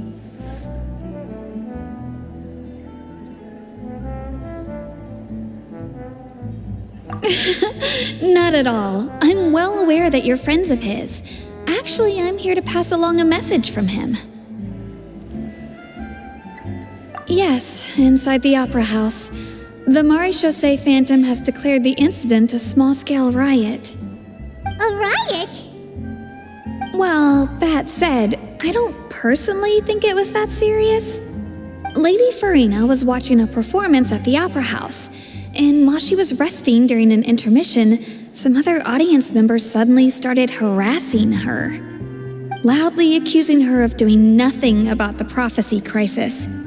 And before she could respond, others started to join in. the crowd continued to grow, and protests against the Hydro Archon started to break out. So people have started to put the blame on Farina. Guess they finally found an outlet for the pressure they've been under due to the prophecy. I agree. People will naturally rely on gods, as is customary. But the moment people feel threatened, gods are also the first to be blamed. So what happened after that? Is Farina okay? Seeing that the situation was spiraling out of control and that further argument was pointless, she claimed that she'd gotten tired of this and left in a hurry. The Marechaussee Phantom had their hands full maintaining order and did not catch where Lady Farina had gone. Only when things had stabilized did we realize that she had gone missing. So, you mean she's still missing? That's right. The Marechaussee has dispatched many people to search for her, but we don't have any leads yet. That said, I don't think there's much to worry about. She is a god after all. Even if she were to fall into the hands of rioters, what could ordinary people do to her? Good. Monsieur Nervillet sent me to tell you about the situation, but he didn't say anything else. Don't worry, this is more than enough to go on. Thanks for keeping us informed. Ah, is that so? Well, all right then. In that case, you two take care. I'll be heading back to the Palais now.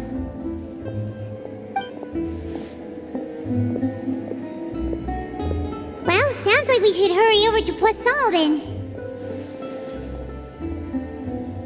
If we know Farina, she won't try to fix things in this situation. Instead, she'll look for a place to wait out the heat. And, as we also know, she may be loud and dramatic, but she doesn't have a heart of stone. When Nervillet was talking to her in the Palais Mermonia, and she heard about Poisson, she couldn't hide her sadness and remorse. It would be hard for her to ignore being accused by the public today. Paimon thinks Farina's probably taken the opportunity to slip away to Poisson and try to relieve the sense of guilt that she's feeling. Huh! Well, what do you think? Paimon knows the answer, of course, but Paimon can do the analysis to back it up, too. Cool, huh?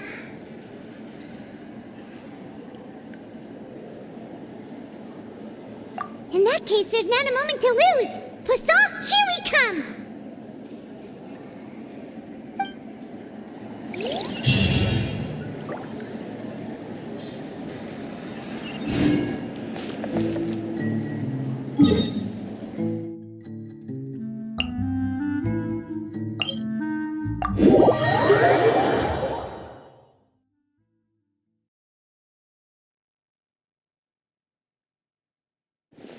This place looks deserted. Guess all the survivors must have evacuated already. All that's left here are signs of devastation. Could Farina really be here? Let's try to find her as soon as possible.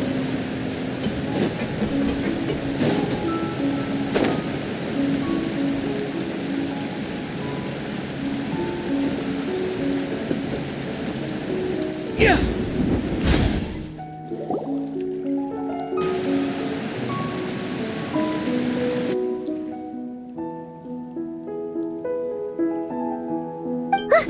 That's Farina, right over there. She really is here all on her own.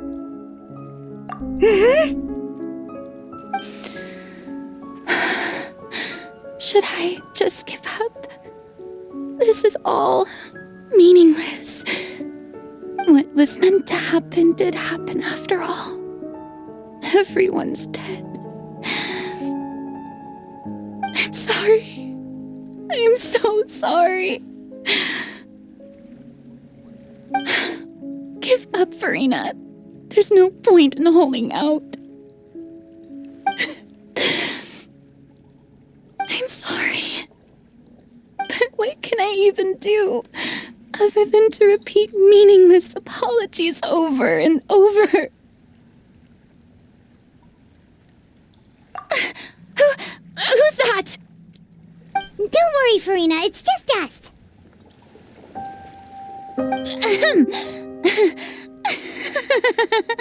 So it is you, blonde traveler from another land. Why, I almost thought you were someone from that mob of my ignorant subjects, come to kneel and beg for my forgiveness. Farina, you were crying just now, weren't you? The tear stains on your face are obvious. What do you mean, tear stains?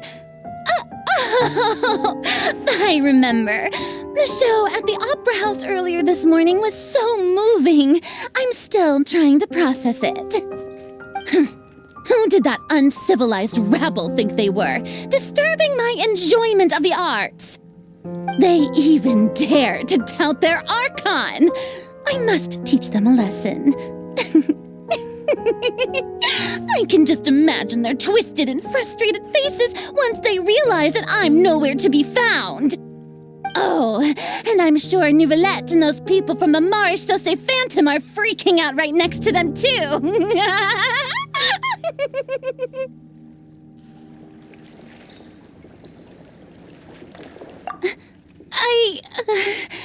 Of course not.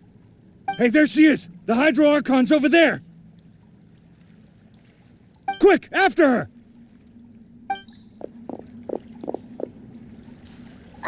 Farina, those people seem to be after you. They are? They're just some rabid fans who want to cut the line because they haven't been able to meet me in person, aren't they? That's against the rules. I can't let them get their way. Farina just ran off! Quick, we have to catch up with her!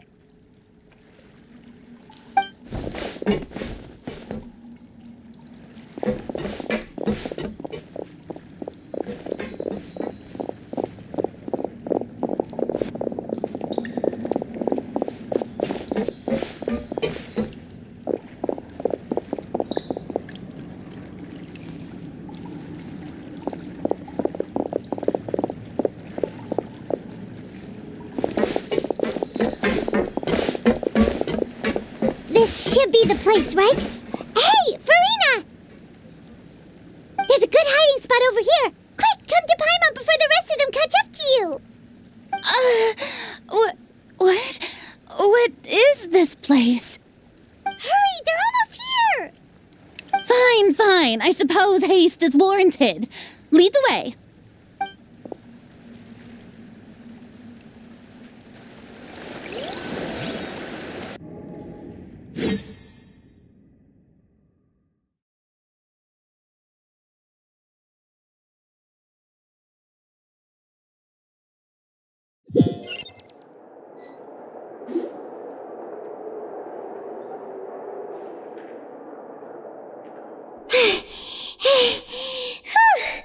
Paimon's exhausted.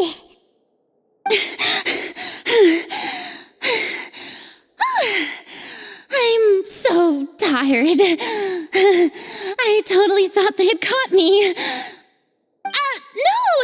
I merely gave in to the sheer enthusiasm they displayed. You're right. Yep, that's a good girl.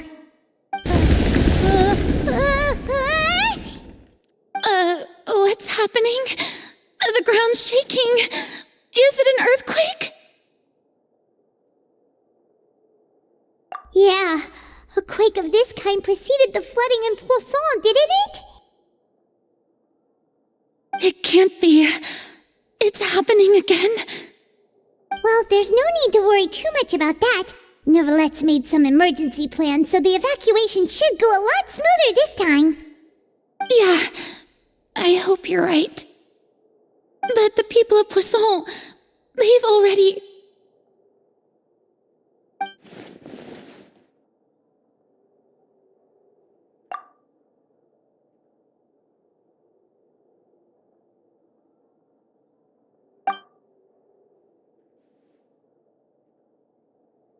It's true. I've been investigating the prophecy for hundreds of years. I once had informants all over Tevat, searching for clues and feeding information back to me. I've tried all kinds of ways, too, to hold back the sea, anything to keep the coastline from advancing. But all my efforts proved to be futile in the end.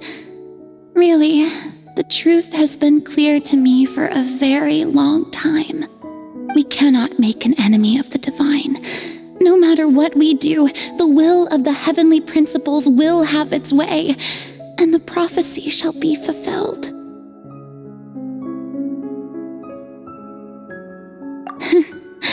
Give up. I do love the sound of that phrase. It would mean finally coming to terms with fate, but also for me to finally be free.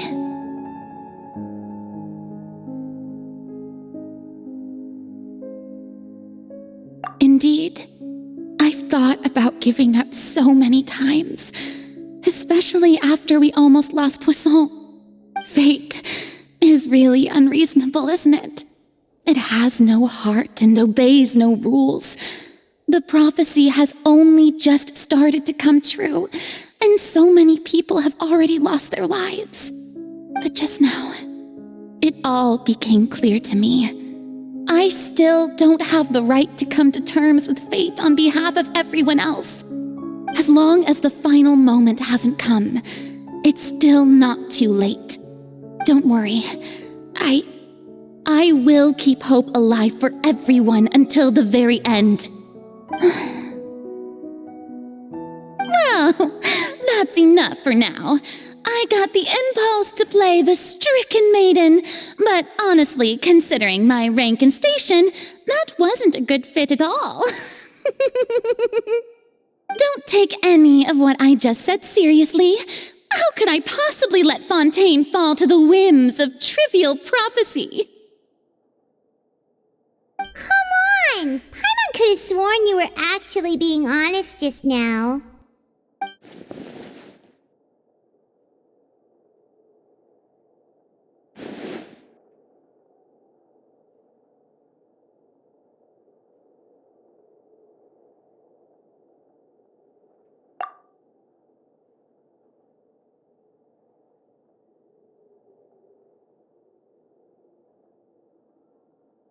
Share my burden. That's impossible. It was fated right from the start that this would be my duty alone.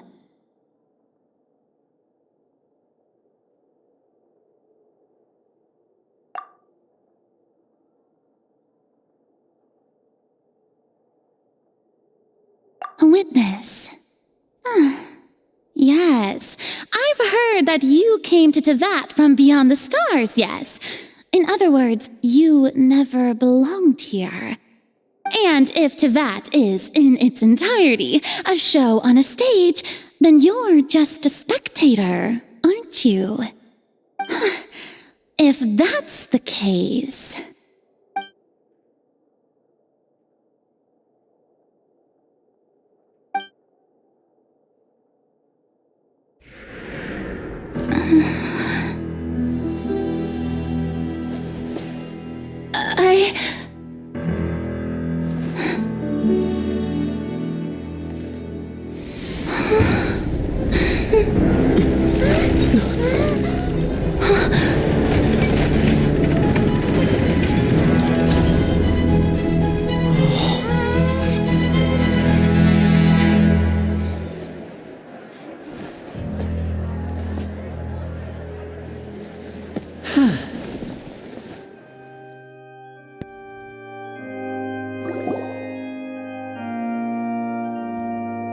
Ladies and gentlemen, this concludes my opening performance.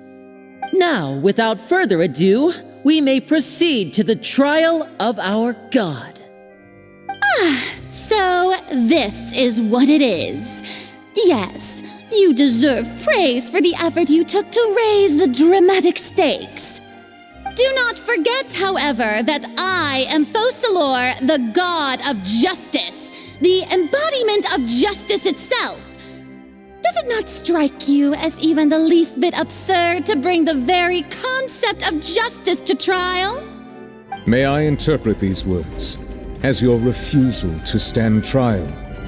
In that case, You will have the opportunity to defend your honor through a duel. You would draw your blade against a god? I see. It seems like you have made up your mind.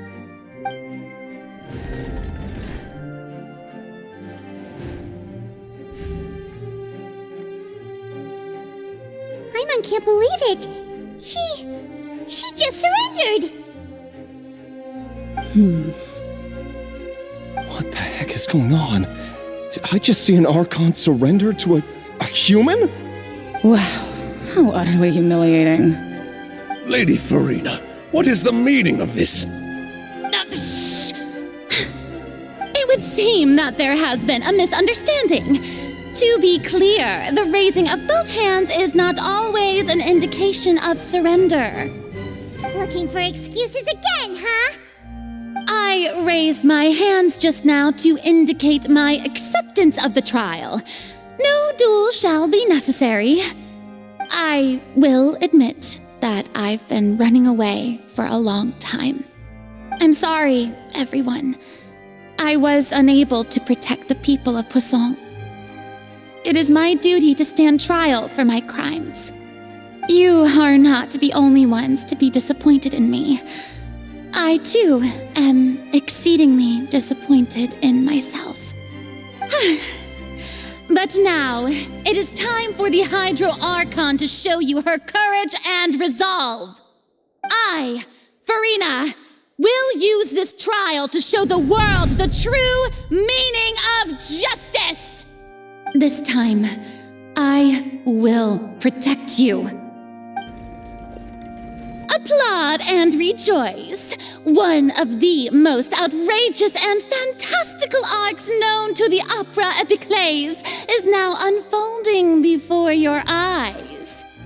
Mark my words, this shall be one of the most exhilarating and brilliant shows ever to grace the stage of Fontaine! The trial of the Hydro Archon, Focalor, will now begin! Woohoo! Oh, now we're making history! Why does it feel like Farina just took over the whole thing? Like, come on! Didn't she just get forced to stand trial for her crimes? Also, even though she's still acting super dramatic, she is taking this seriously this time, right? All right, then. Who will be my opponent in this trial? The court asks the prosecutor to please take the stand. Is that so? Very well. Then please speak, witness of Tivat, my accuser and fated opponent.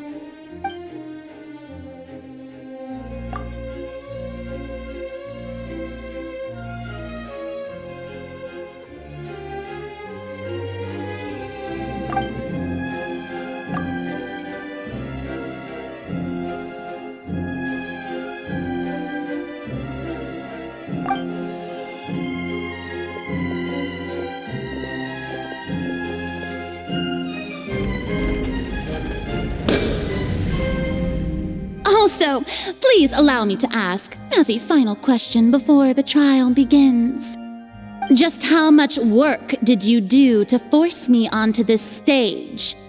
Well, we did do a lot of prep after the meeting that day.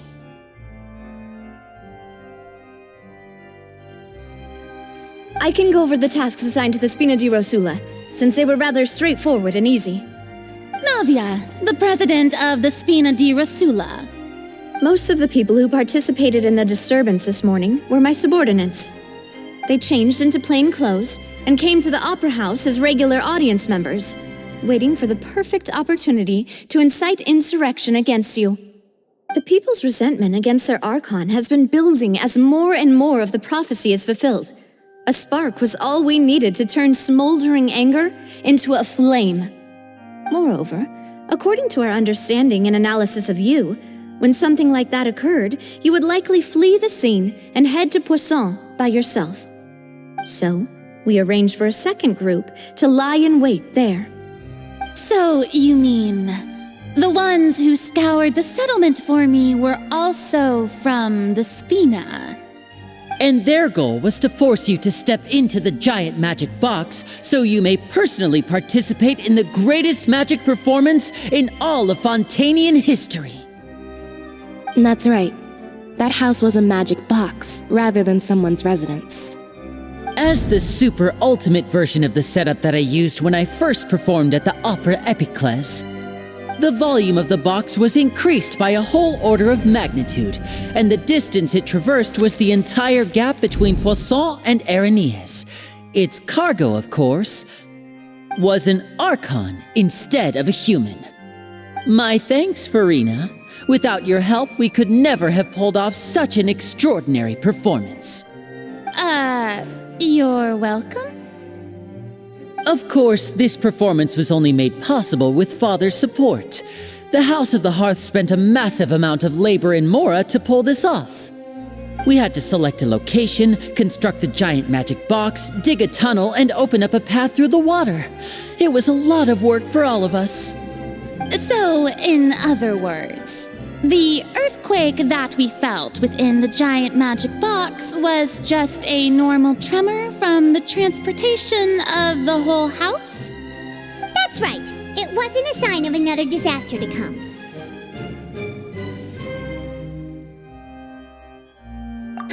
Then, I can guess Nervilette and Cloran's parts.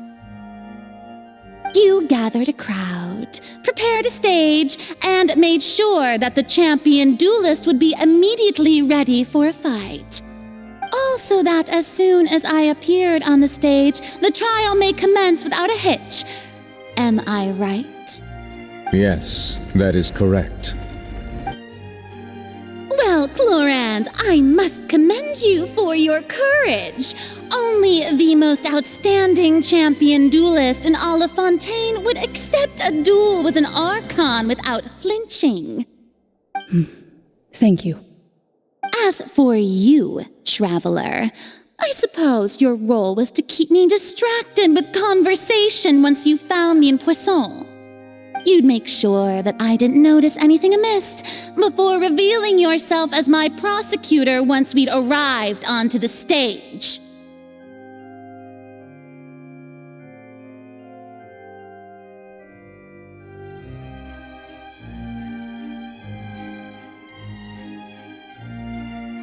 Oh?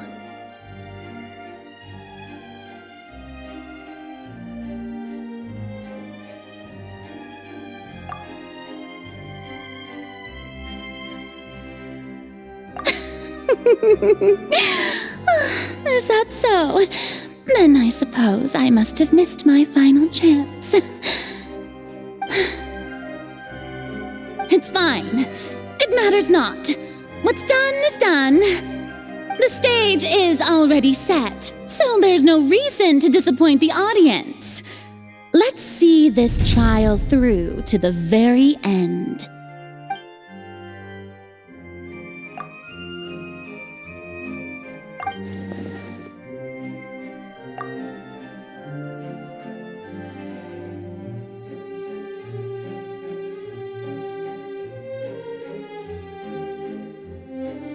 Sir Prosecutor, please allow me to pass this along. This is a document that Miss Charlotte applied for and received permission to share with you during the trial. According to her, it should speed up the proceedings. Huh? Charlotte wanted to give us something? Oh, so she's here too! Hey, Charlotte! Oh, let Paimon see. Isn't this the exclusive interview that she did with us before? So she's already finished it, huh? Wait, then that means this document is a perfect timeline of everything that's happened ever since we stepped foot in Fontaine! So in other words, we can refer to this anthology of evidence every time we want to use something from our journey as evidence for an argument! Let's quickly confirm the information in it. Just think of it as a refresher, alright? You defeated the Hydro Archon in the very first duels you took part in at the Opera House. That's one for the history books, all right.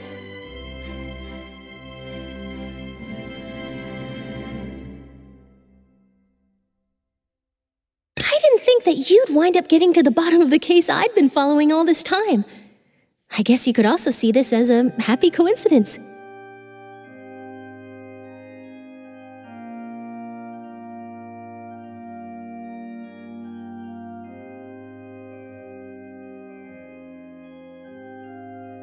This is the first time Monsieur Nervillette had a difference of opinion with the oratories. Even the Hydro Archon can't figure it out.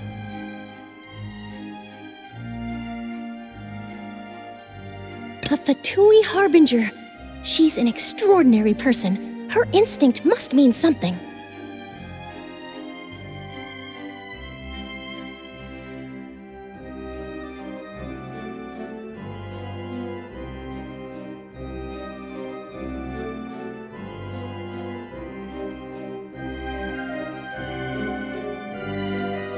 The fortress of Maripede was almost destroyed in a single day. That I didn't witness that scene personally will always be a source of professional regret, I think.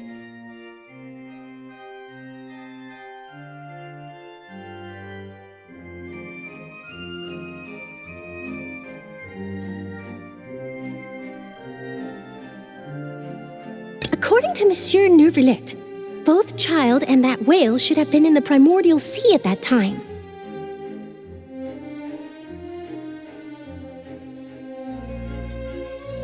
I nearly lost my awesome friend Navia. To be honest, that still gives me shivers.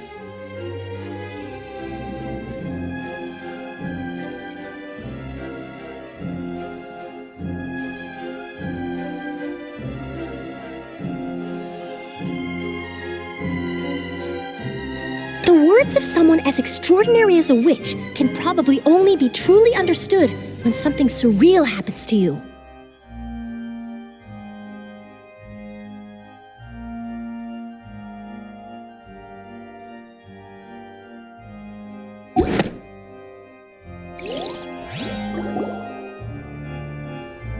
The prosecution and the defense are both in position. The trial shall now begin. Oh, come on, Nervillette. There's no need to repeat all the unimportant legalese. Just fast forward to the part where the prosecution lays out my offenses.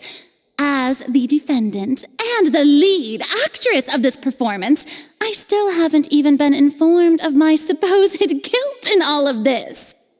Of course, it is only natural for humans to struggle to understand the actions of a god. However, you will need more than that to convict me of a crime. That's true, but my charge here is unrelated to your conduct as an Archon. Instead, I would like to charge you as a fraud who's never been the Archon in the first place. Wait, what was that? Lady Farina's a fraud? Hey, I came here thinking that we were going to try the Hydro Archon for forsaking her duty, but did I hear that right? She's not our Archon at all? Charge accepted. Lady Farina, do you plead guilty to the charge?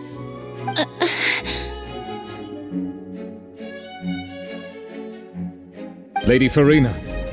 I plead not guilty. How can I be guilty?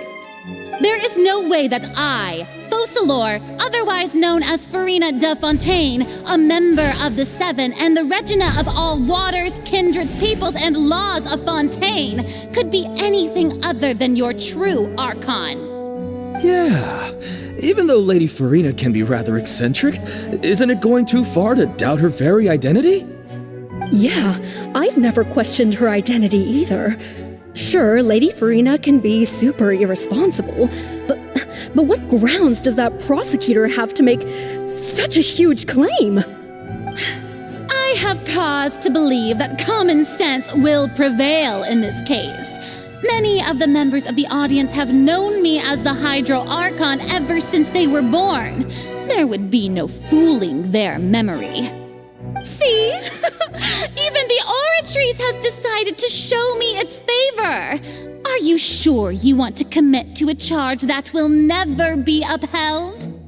If you wish to drop the case, I can promise you as the God of Justice that you will not have to face trial for making a false accusation. We will treat everything that's happened as a dramatic spectacle and move on with our lives. What do you say to that? An argument with near impossible odds, huh? We have to not only refute Farina's claims, but also overturn the long-held beliefs of the people.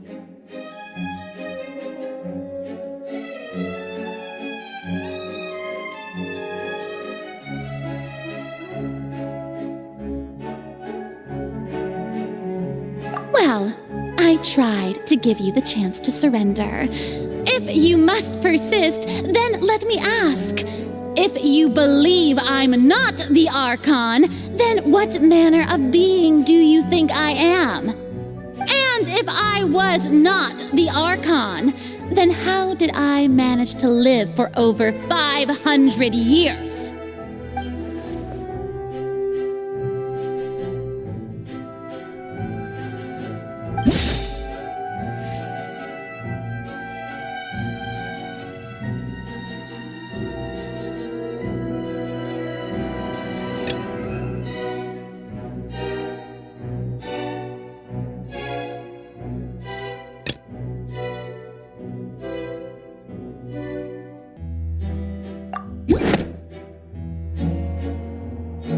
First of all, you may be a member of another long-lived race, which would allow you to naturally possess an extended lifespan.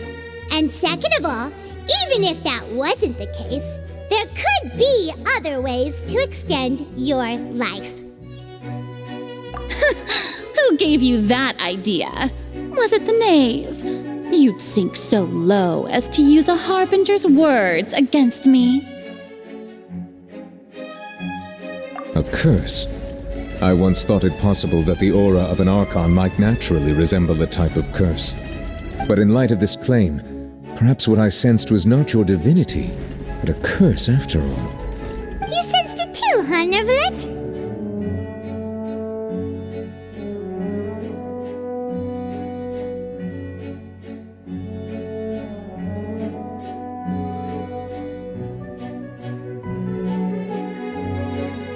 Lady Farina is actually a human? Well, it is true that it's extremely difficult to tell humans and gods apart just by looking at them. It's not impossible.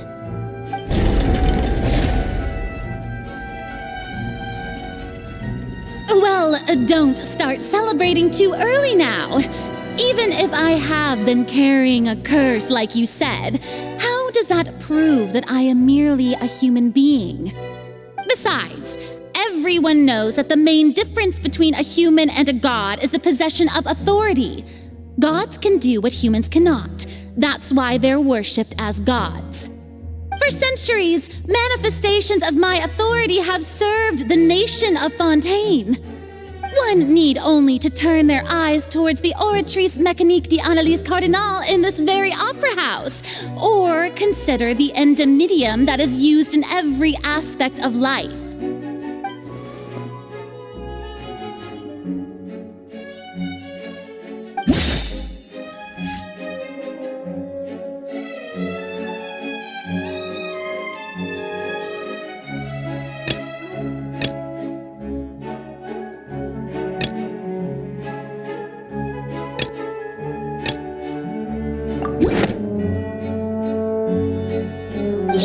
To reference the Oratrice. But weren't you as confused as all the rest of us when the Oratrice declared Child to be guilty without any proof? Otherwise, you should have come up with a good explanation for that by now. Didn't I make myself clear at the time? The decisions of the gods are naturally difficult for humans to comprehend. There is no need to provide an explanation. Lady Farina, I believe a reminder of your current circumstances is in order. While the court is in session, the principles of justice and the law must come before all else.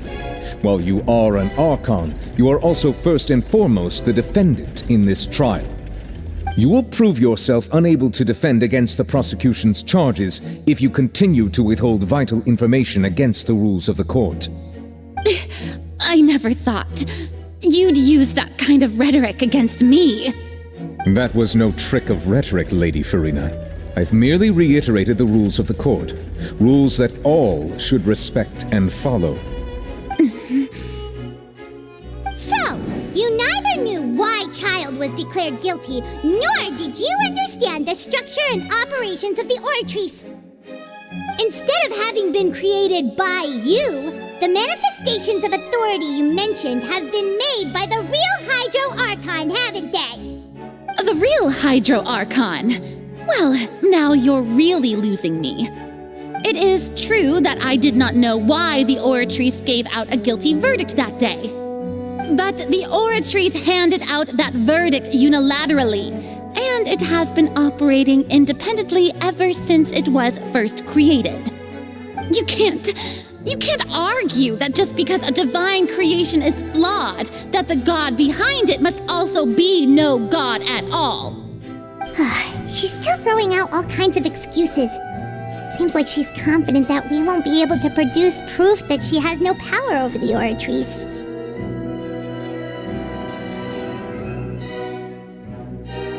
My power as an Archon. There are many ordinary citizens in the audience. How can I just carelessly demonstrate the formidable power of an Archon? If that poses a concern, I'm prepared to extend my protection to the audience. You don't need to go that far.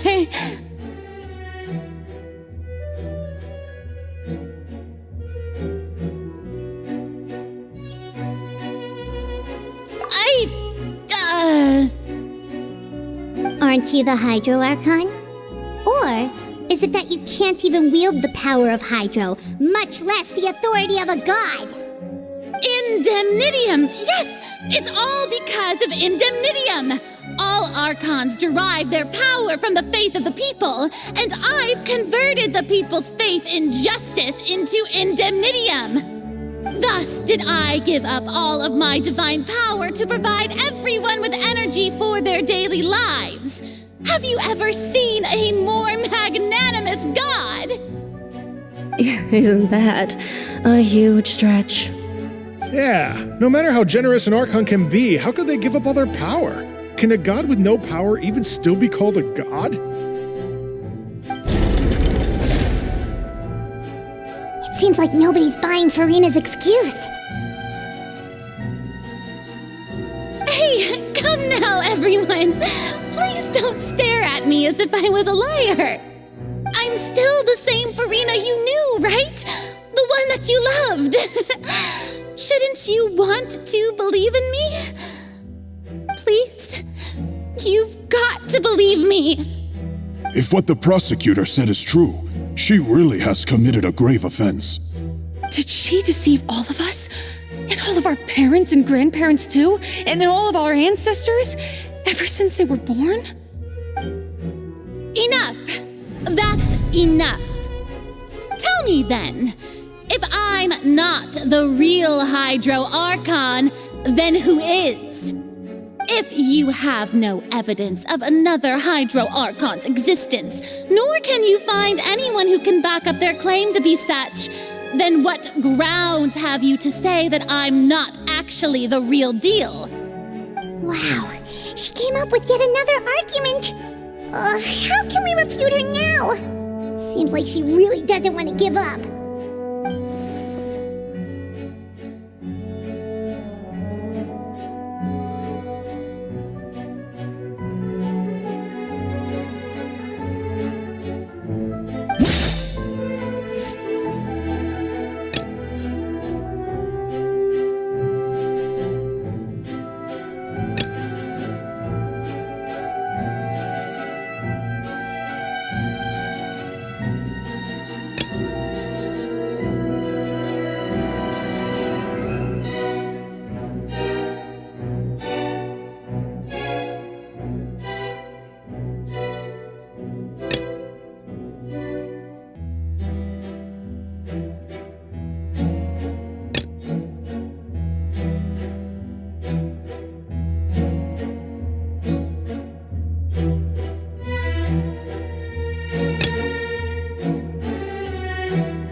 That doesn't sound right. Paimon doesn't think this clue can be used as compelling evidence to build our case.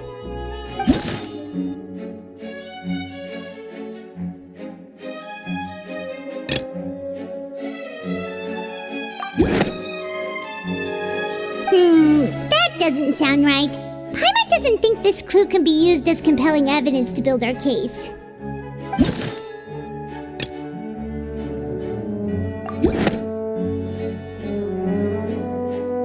It has been established that all Fontanians can dissolve in water from the primordial sea. And that means... Since you insist on claiming to be a god and not a human, then there's a method that you can use right here and now to eliminate all suspicions of you being the latter. Miss Navia, please apply to serve as a temporary attorney for the prosecution before addressing the court. Though you act in partnership with the prosecutor, you must still adhere to proper procedure. Super sorry, Monsieur Chief Justice.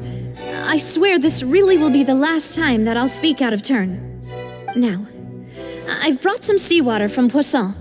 As everyone knows, a massive flood struck the area not long ago, taking many lives, including those of some of my closest friends. So, Miss Farina, would you dare to touch some of this seawater? If we are to believe that you are indeed the real Hydro Archon, touching this seawater would have no effect on you. All it should do is strengthen your case. But if you don't dare to touch it, then we would have basically proved the reverse. Oh, and I must remind you that after the disaster at Poisson, nobody wants to see any more people dissolve. I do hope you'll act prudently and choose the simpler path of admitting guilt. Navia from the Spina di Rasula. The Spina has governed Poisson for many years. I guess her suggestion is valid. If Lady Farina is indeed just a human, she's probably Fontanian like all the rest of us. Would she really dare to try?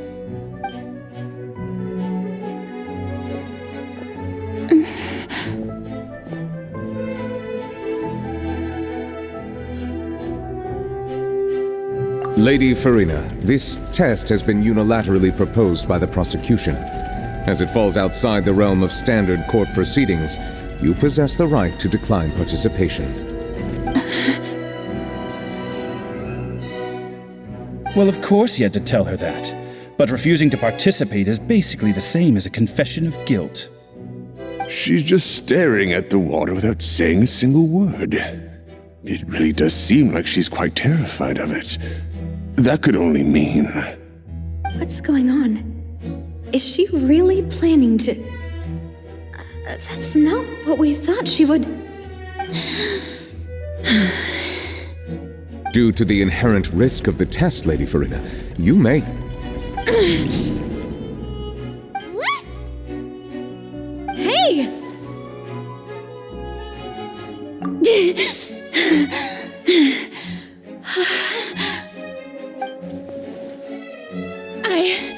I'm fine! Look at me, everyone! My hand is still here! I haven't been dissolved! Will you believe me now? I really am your Archon! I'm nothing like a normal human who would fall apart as soon as they touch this water! Really? Was this not the most obvious thing in the world? Miss Siegewien? If you're present, Miss Siegewien, please come forward and attend to the defendant. Siegewien? Don't be nervous. It'll just take a few seconds. Let me see. That should be enough. Please announce the results of your evaluation to the court, Miss Siegewien. As everyone doubtlessly saw, Miss Farina was displaying symptoms of hyperventilation and flushed skin. These indicate that she was experiencing the adverse effects of exposure to primordial seawater. The extent to which she was affected is the same as other humans when exposed to primordial seawater of a similar concentration. Thank you, Miss Siegewien. Lady Farina, you may return to the defendant's stand. Oh, wait. What did she just say? I didn't get dissolved. Shouldn't that be enough to prove my innocence? Well, Well, considering your tendency to run from your problems, we did originally prepare a direct sample of the seawater around Poisson. However, after extensive discussion, we exchanged it for a sample that is not concentrated enough to dissolve an actual human. After all, on the off chance that something entirely unexpected might occur, we don't want anyone else to lose their life to the sea. Yeah, so out of regard for Farina's life, you secured a low-concentration sample and asked the head nurse to serve as an expert witness. It's a great thing that the direct sample wasn't actually used. Farina could have... I can't believe... You...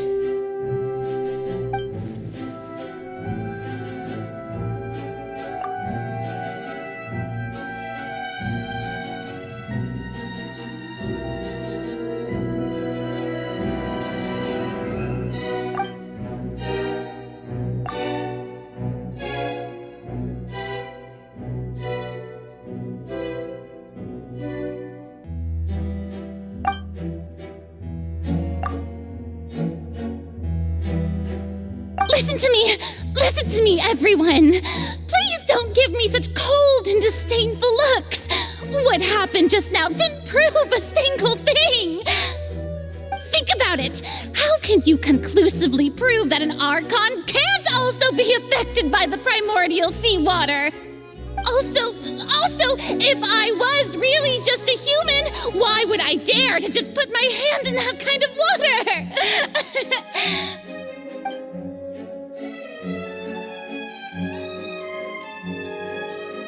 Please, anyone, just listen to me!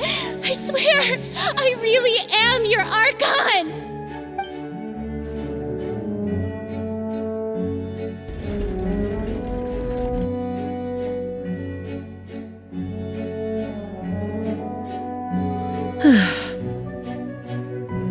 I don't think anything she says at this point will sway anyone. The odds are just too stacked against her now. With all the things that have been said, Paimon doesn't think there's any way left for Farina to win. I believe the time for arguments and presentation of evidence has come to an end. If there are no objections, we will move on to the final judgment.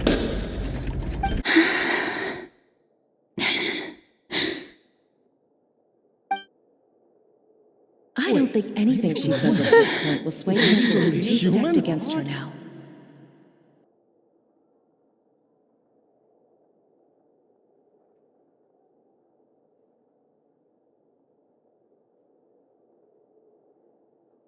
In my capacity as Chief Justice, I shall now render judgment on Farina's misrepresentation of herself as the Archon of Fontaine. As a human who knowingly deceived her fellow citizens, Farina is... guilty.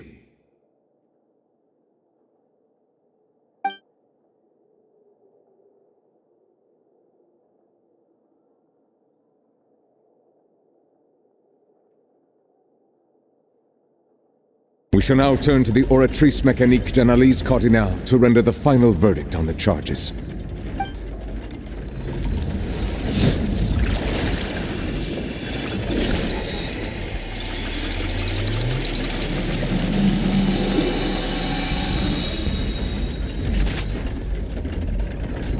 According to the judgment of the Oratrice Mécanique d'Analyse Cardinale, Farina is... Well, what's wrong? What's the Oratrice's verdict? No, the Oratrice also displays a guilty verdict. Isn't that correct then? However, the exact wording of the verdict is thus: the Hydro Archon, guilty, to be punished via the death sentence. The death sentence? That's actually one of the available sentences? I've always thought that it was just a myth. The one and only time the death sentence has been handed out at the court, and it's been given to the very person we've worshipped as the god of justice? What an unexpected twist. Farina's been sentenced to death by the Oratrice? We just wanted to use the trial to show her the seriousness of things so she'd tell us the truth. How did things escalate this quickly? This outcome is indeed quite strange. According to Fontaine's current definitions of justice, as well as its recommendations for criminal sentences, is this sentence really appropriate for the crimes that have been committed? Yeah! Even Masquerade wasn't sentenced to death by the Oratrice. You know, the real evil mastermind behind the serial disappearances case.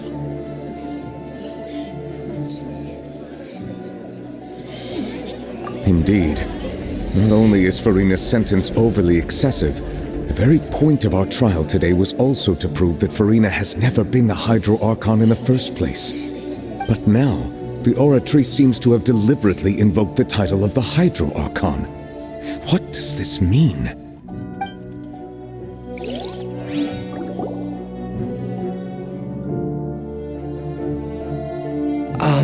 Excuse me, if I may interrupt. Is the trial still going? Fremine! You finally made it. I assume this means you've completed your mission?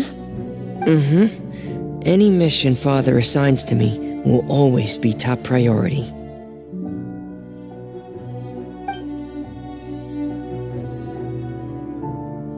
Is that the first prophecy slate?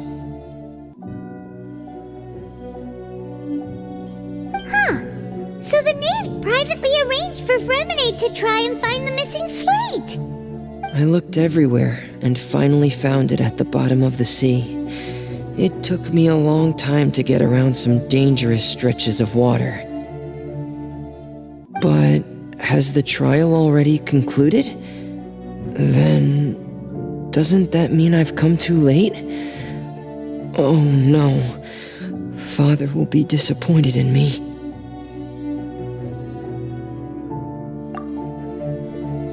Thank you for your hard work, Mr. Fremine. Please allow me to review the record left on the slate.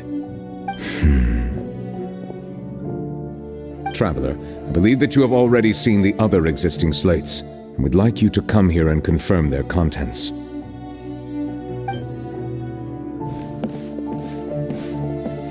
Huh?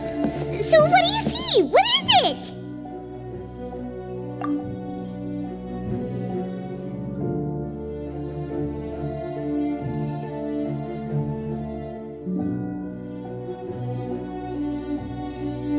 I believe I have now made sense of the Hydro Archon's crime. It has to do with Fontaine's lost history. Huh? Isn't the Hydro Archon just guilty of deceiving her people? Oh, wait, no, that's Farina, and we've already proven that she's not the Hydro Archon. So when you say Hydro Archon, do you mean the real Hydro Archon we've been kinda talking about? In truth, everything that you've encountered in Fontaine up until this point can be traced back to the contents of these stone slates. However, I'm uncertain as to how much sense they currently make to you.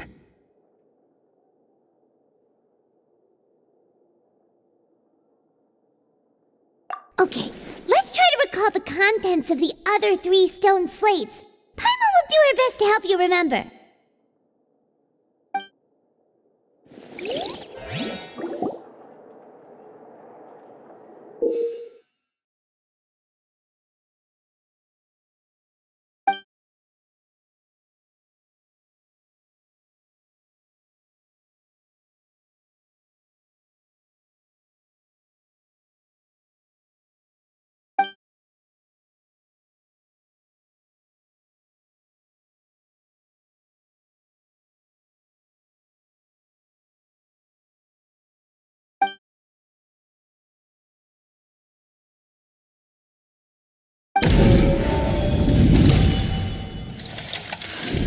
The first stone slate describes what you just said. It seems to show the previous Hydro Archon using her divine power, and then the Oceanids turn into humans. Does that mean that Fontainians are transformed Oceanids? Oh, Paimon wasn't expecting that. But if Oceanids can turn into humans, then perhaps this process can be reversed as well.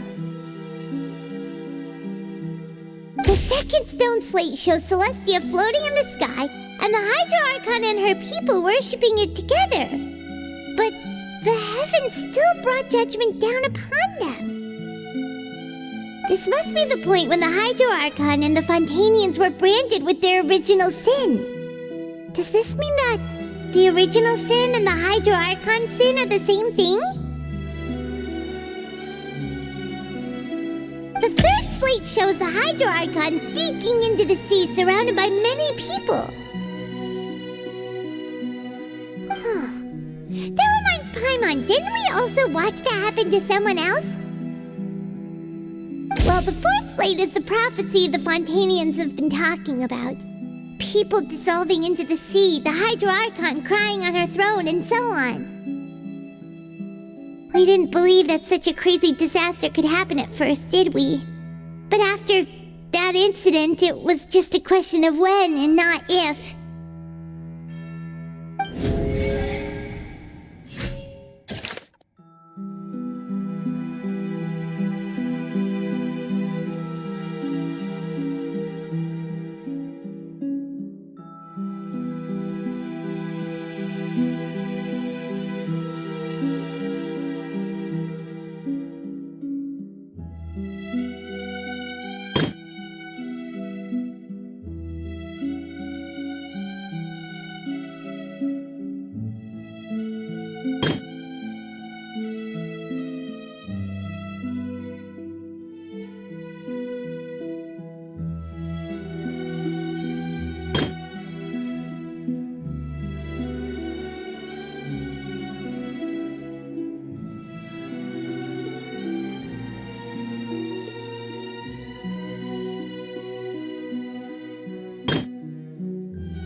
That doesn't sound quite right. Let's think about this some more.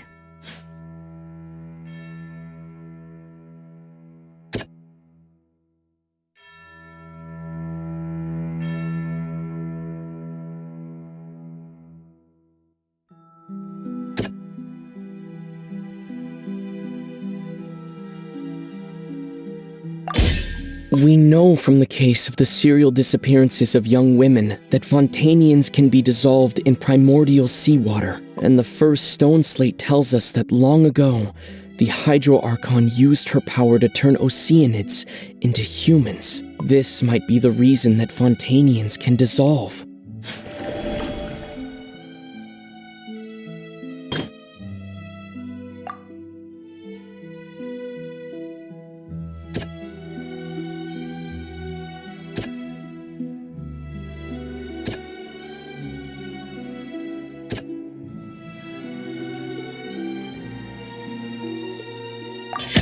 Perhaps what is about to take place has all happened before. The true sin of the Hydro Archon that Nervalette mentioned, and the original sin cast down on the people of Fontaine by Celestia, as recorded on the stone slates.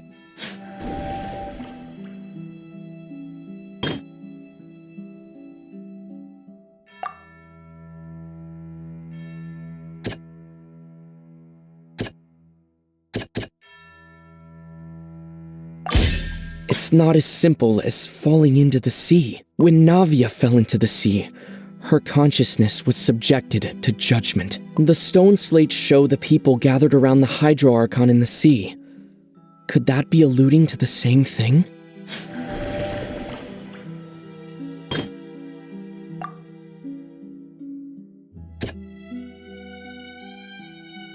That doesn't sound quite right. Let's think.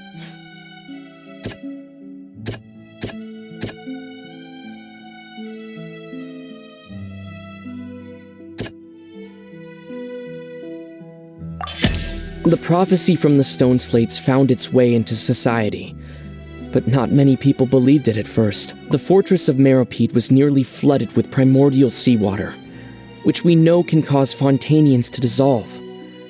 It seems increasingly likely that the prophecy may come true. If we hadn't dealt with it in time, things could have gone very badly. They'll dissolve into the primordial sea but won't cease to exist. Their essence will flow in the seawater, converge, and take the form of an oceanid. The Hydro Archon was sentenced to death in court, shocking everyone present.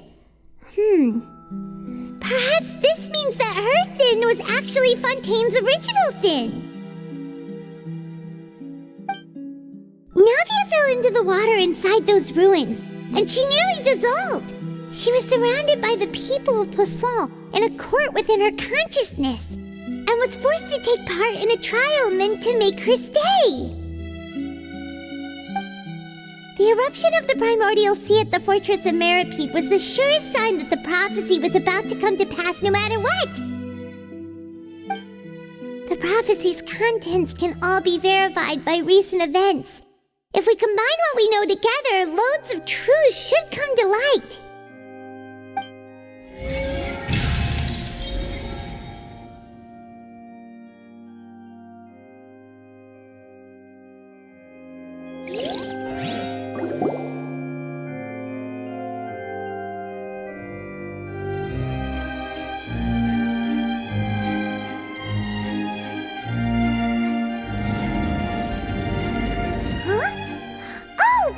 It now, so that's how you can make sense of it. But then it feels like we're going to have to share some truly shocking revelations. Let's hear them. Incredible. Linny, did you hear that? We're not real humans. All Fontanians were originally created by the late previous Hydro Archon, with oceanids as their basis. The evidence for that can be found in how only Fontanians could dissolve in primordial seawater, and how all the girls Vacher dissolved were also turned into oceanids. Oh, and according to Navia, when she was about to get dissolved, she also saw everyone gathered around for a trial, all of them in the shape of oceanids. Indeed.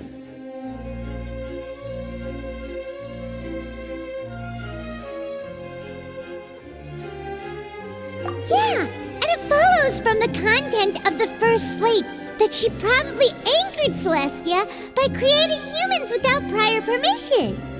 That could also explain why the Oratrice judged the Hydro Archon to be guilty. It's to account for that ancient sin. The Hydro Archon's true sin was creating us? And yet, after many hundreds of years, the Hydro Archon's creations have turned around to try to judge the Archon within the Opera Epiclese. The twists of history are often the most unexpected of all.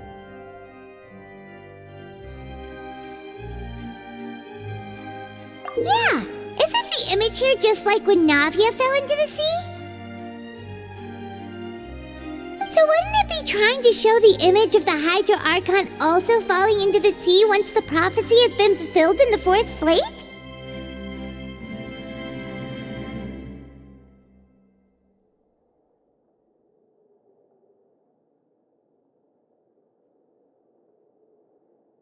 In the end, the people will all be dissolved into the waters, and only the Hydro Archon will remain weeping on her throne.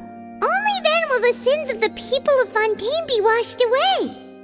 Did Paimon get all that right? You've made some keen deductions. I must say, given how much you still don't know, it is impressive that you've already managed to connect so many pieces of the truth.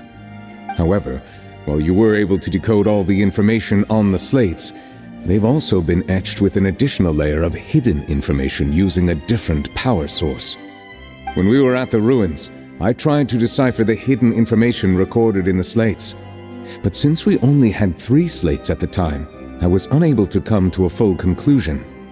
Now that the slate collection is complete, I shall make another attempt to decipher the narrative recorded within. If everything goes well, we should finally be informed of the unadulterated truth.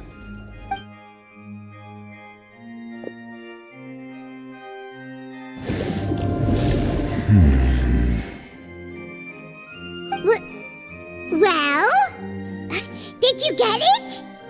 I believe I should share this truth not only with you, but with all the people of Fontaine as well. I will try to briefly summarize it for you.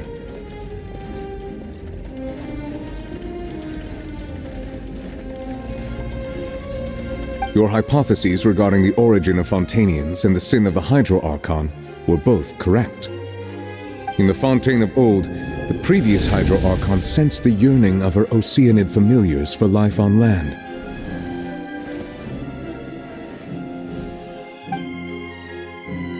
The Oceanids were enamored with the beauty and romanticism of human beings, and wishing to have those experiences for themselves, expressed to the Hydro Archon their desire to become of a similar kind. However, even though water as an element is intricately linked with the power of life, the Hydro Archon, as one of the seven, did not possess the authority to create a new form of human life. Not one to give in, she eventually found a way to create permanent humanoid bodies for her familiars by appropriating the power of this planet's primordial sea. She poured primordial seawater into the Oceanid's blood vessels, creating humanoid mimics in the process. But if Fontainians were to ever come into direct contact with water from the primordial sea, the power within their bodies would escape these artificial restraints and return to the sea. As a result, their forms would collapse, and they would be reverted to their original forms as Oceanids. Of course, the Hydro Archon never received permission from the heavenly principles to create a new human race. And thus, the Hydro Archon and all of her creations came to shoulder the original sin of appropriating the power of the primordial sea. That is the true history of how the people of Fontaine first came into being. So we were all Oceanids before we turned into human beings? That's way too much information for me. I think I'm just going to pretend that I never heard a single thing. Wait, but if that's the truth, we can't let the Hydro Archon be sentenced to death. After all, her only sin was creating us. This really might be too much information for your regular Fontainian, but it does answer a lot of our questions. Alas, your hypothesis regarding the third and fourth stone slates was inaccurate. The slates' respective positions are, in fact, correct. A key point of the visual on the third slate is how all the individuals depicted in the water are humans rather than Oceanids. They have not been dissolved, which implies that the water depicted in this slate is not water from the primordial sea. The nation of Fontaine is the nation of Hydro, as well as the nation of trials and justice.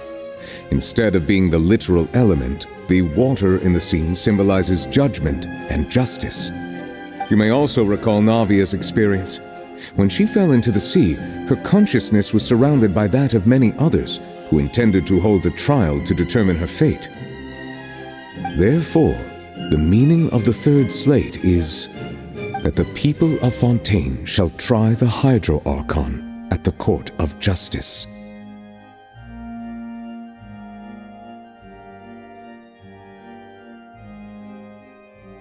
Yes, it refers to our present situation. I think I'm following now. So, what you're saying is, even though we decided to put on this trial to avoid fulfilling the prophecy, in truth, everything we've done has happened exactly as the prophecy foretold.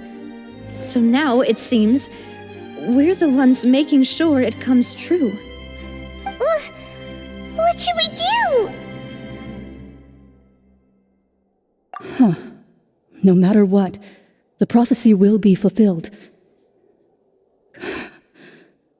Is this what it feels like to be a prisoner of fate? If that's the case, does that mean the scene in the fourth slate will also be fulfilled soon? Traveler, I would like to point out another small fallacy in your deductions.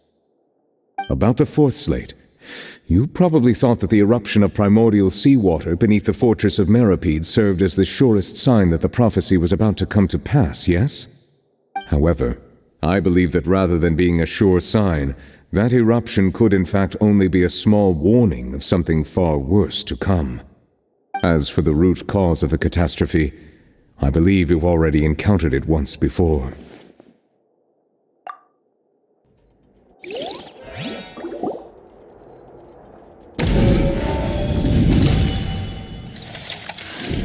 This eruption was just a small warning of the things to come. We must find the root cause of the disaster.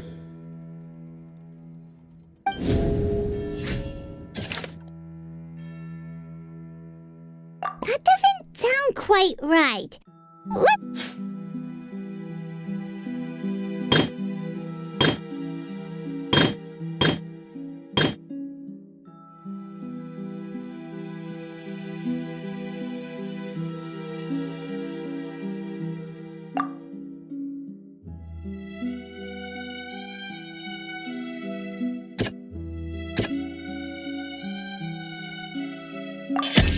It was both dream and reality.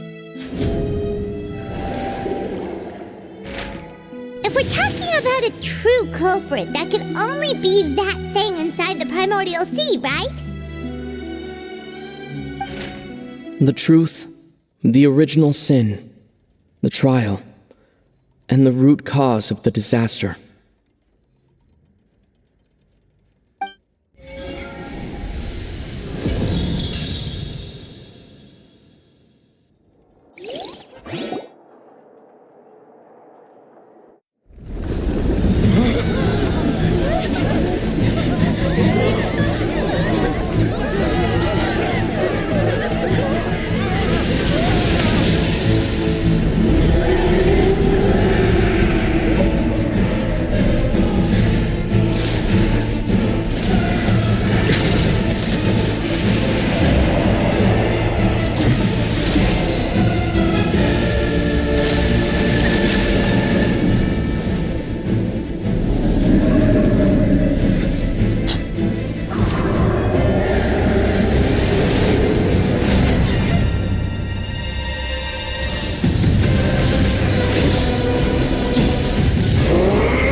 That was way too close! How did that thing just burst into the Opera House? Wait, was that the huge whale you saw in your dream?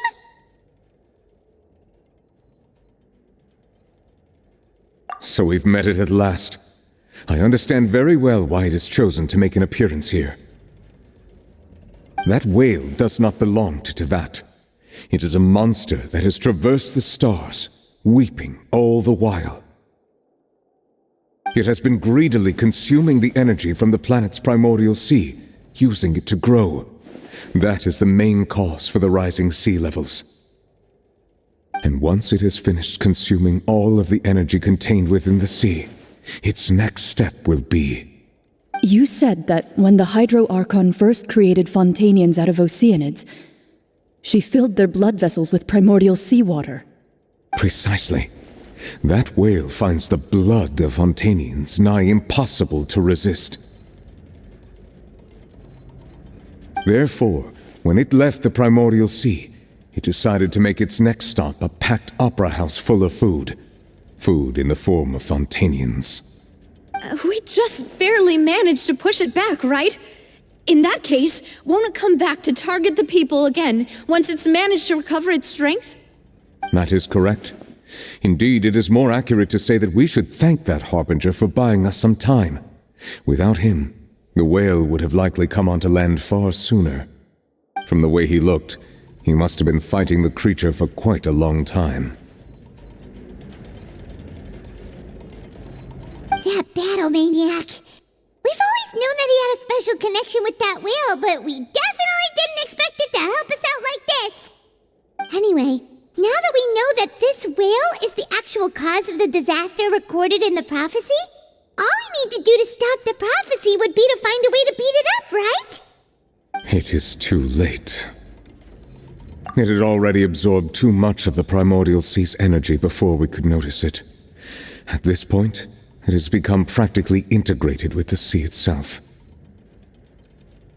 Even if the entirety of Tevat were to be destroyed, it could still survive and swim off towards some other world. That's not something I will accept. We've already done everything we can, and we even found the true culprit. We've come so far. You can't just tell me that the last hurdle is some impossible foe. That's just not fair. Indeed, that's not how a grand performance should end. I'll fight it to the end, no matter what. So the prophecy will be fulfilled no matter what, huh?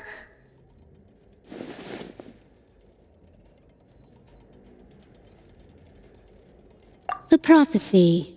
Yes, what has been prophesied will be fulfilled. You may view such things as the history of the future.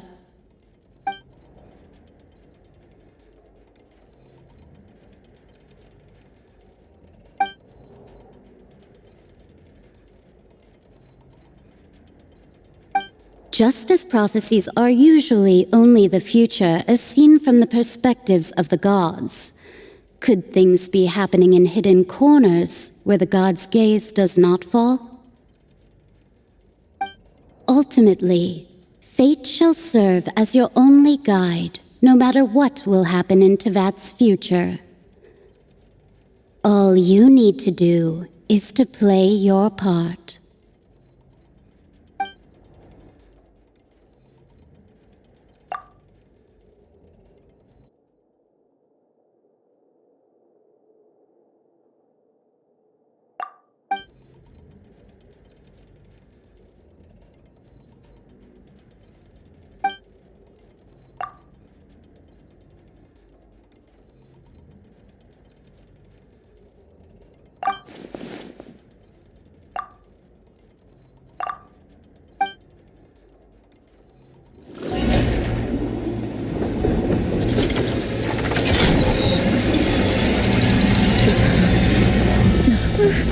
What's happening with the oratories?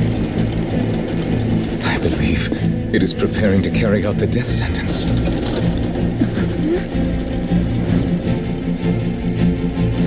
Farina!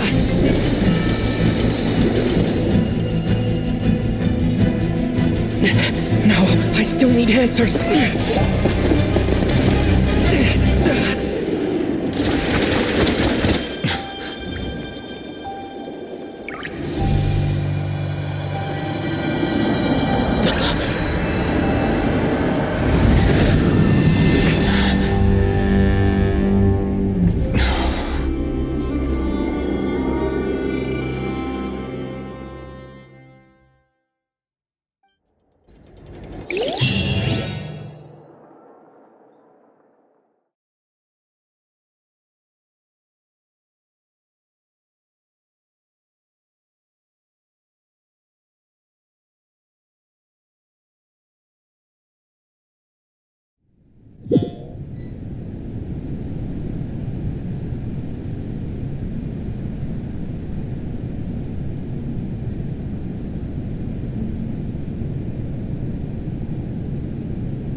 Sorry. That shocked expression on your face is just too amusing. I couldn't help myself. You are not Farina. Who are you? The sweet sound of bewilderment. Marvelous. A sure sign that my attempt to deceive everyone was a resounding success. But to answer your question, I am Focalor. You know, the god. Focalor? Why did you deceive us? Oh, that wasn't my goal, of course. Goodness, no. But I had to fool everyone else too, if I was to stand any chance of deceiving the heavenly principles. Deceiving the heavenly principles. It's all because of that pernicious prophecy. Dreadful, wasn't it? Everyone doomed to dissolve. Fontaine condemned to be flooded. One was not amused. In fact, one was positively bemused when that problem was thrust upon me by my dearest predecessor. That's the former Hydro Archon Egeria for the uninitiated. It hardly gets more disastrous than a preordained national catastrophe, now does it? She knew full well that the prophecy would surely come to pass. And as one of the seven, she also knew full well that one defies the heavenly principles at one's peril. So yes, as you have no doubt surmised, it was a rather impossible situation that I found myself in. I spent a terribly long time mulling it over, alone on the ocean floor.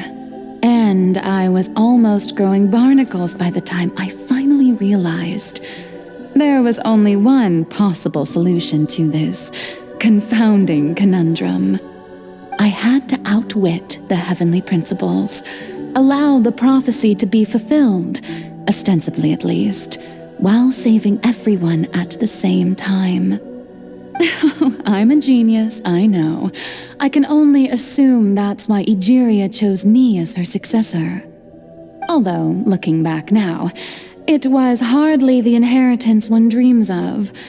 Between the task of saving the nation, the quotidian duties of the Hydro Archon, and not to mention the original sin of creating a new race of humans, I dare say she left me quite a colossal mess to clean up. But one can only play the hand one is dealt. I did not choose this, any more than I chose to be one of her Oceanid familiars. So you were also once one of the Oceanids, transformed into a human by Egeria's hand. Yes, I was. I always dreamed of becoming human. And I still do, even now. In my eyes, to be human is to be part of the greatest opera ever known. After becoming a god, I separated my divinity from my body and spirit, leaving behind only a self that was as naive and bewildered as my past self on her first day as a human being. The me you see before you now is that divinity, and the human counterpart I left behind, I named Farina. She could feel joy, sorrow, and everything in between. She could be as vain and conceited, or as meek and vulnerable as she wished. Her strengths were of a kind only a human could possess, as were her shortcomings. But in my eyes, Farina's humanity was what made her perfect. She was perfectly human in every way, the person I always wanted to be. Anyway, so then I cursed her. All part of the plan, of course. The plan to deceive the heavenly principles. Do you still remember the final scene of the prophecy?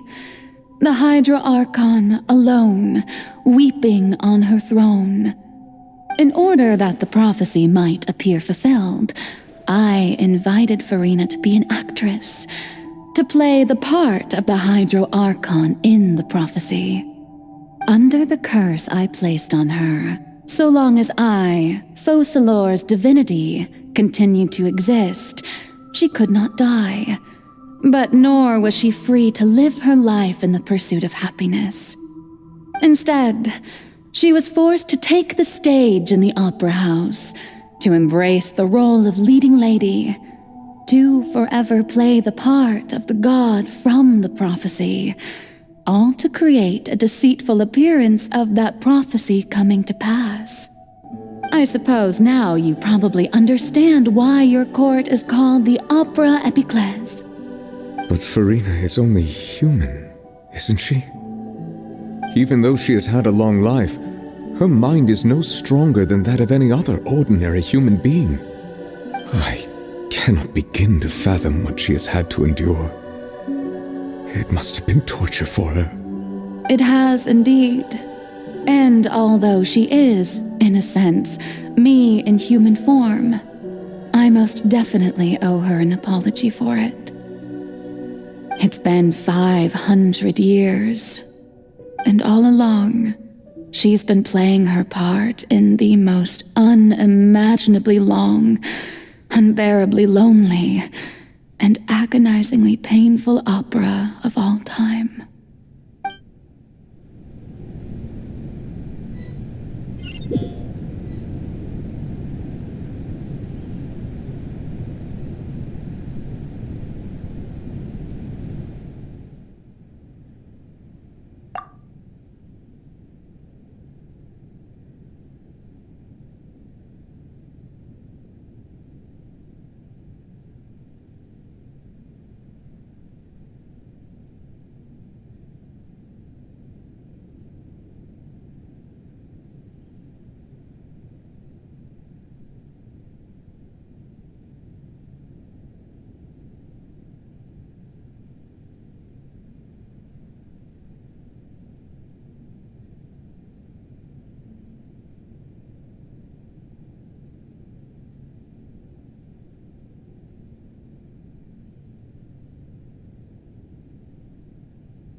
Oh, who permitted you to come onto this stage? Now, I understand your admiration for my august self, but I must ask you to keep to the rules.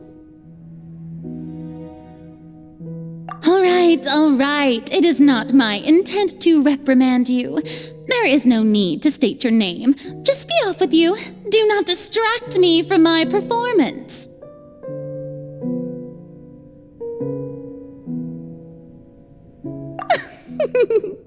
Oh, do not jest.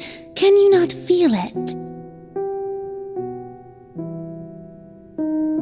I am Focalor. The eyes of countless Fontanians are upon me.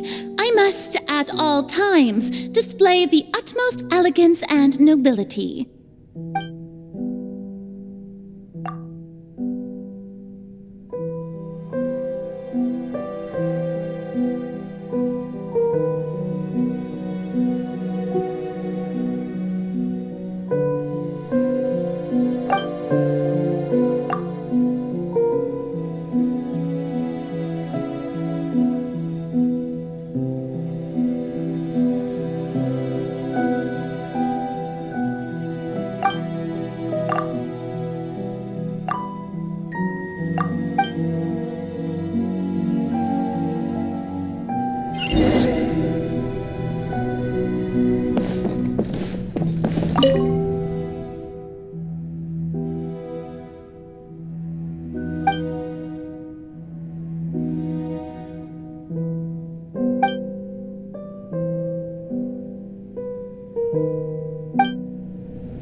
audience. The performance is experiencing a technical difficulty, but worry not.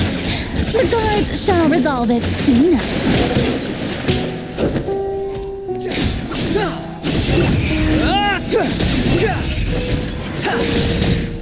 You're dead! Why do they never miss?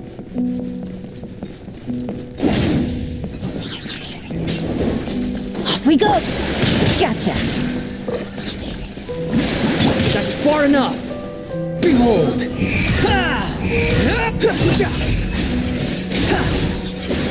Nothing worth mentioning.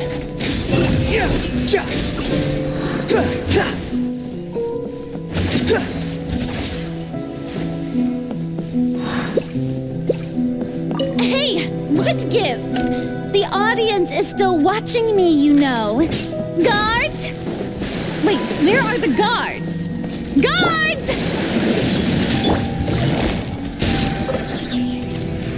Game's up. Fun's over. The wind rises. You're dead.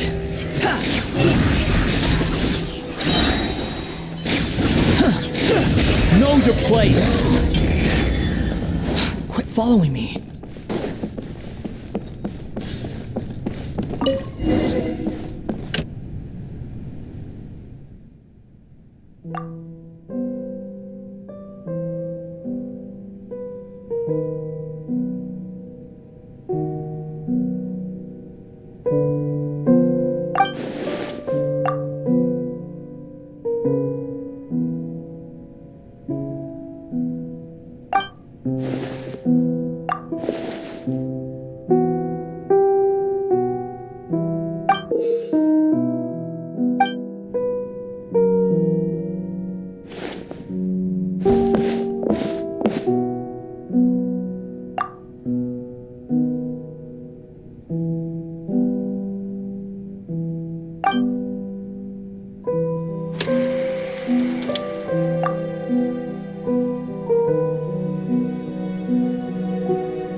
Farina.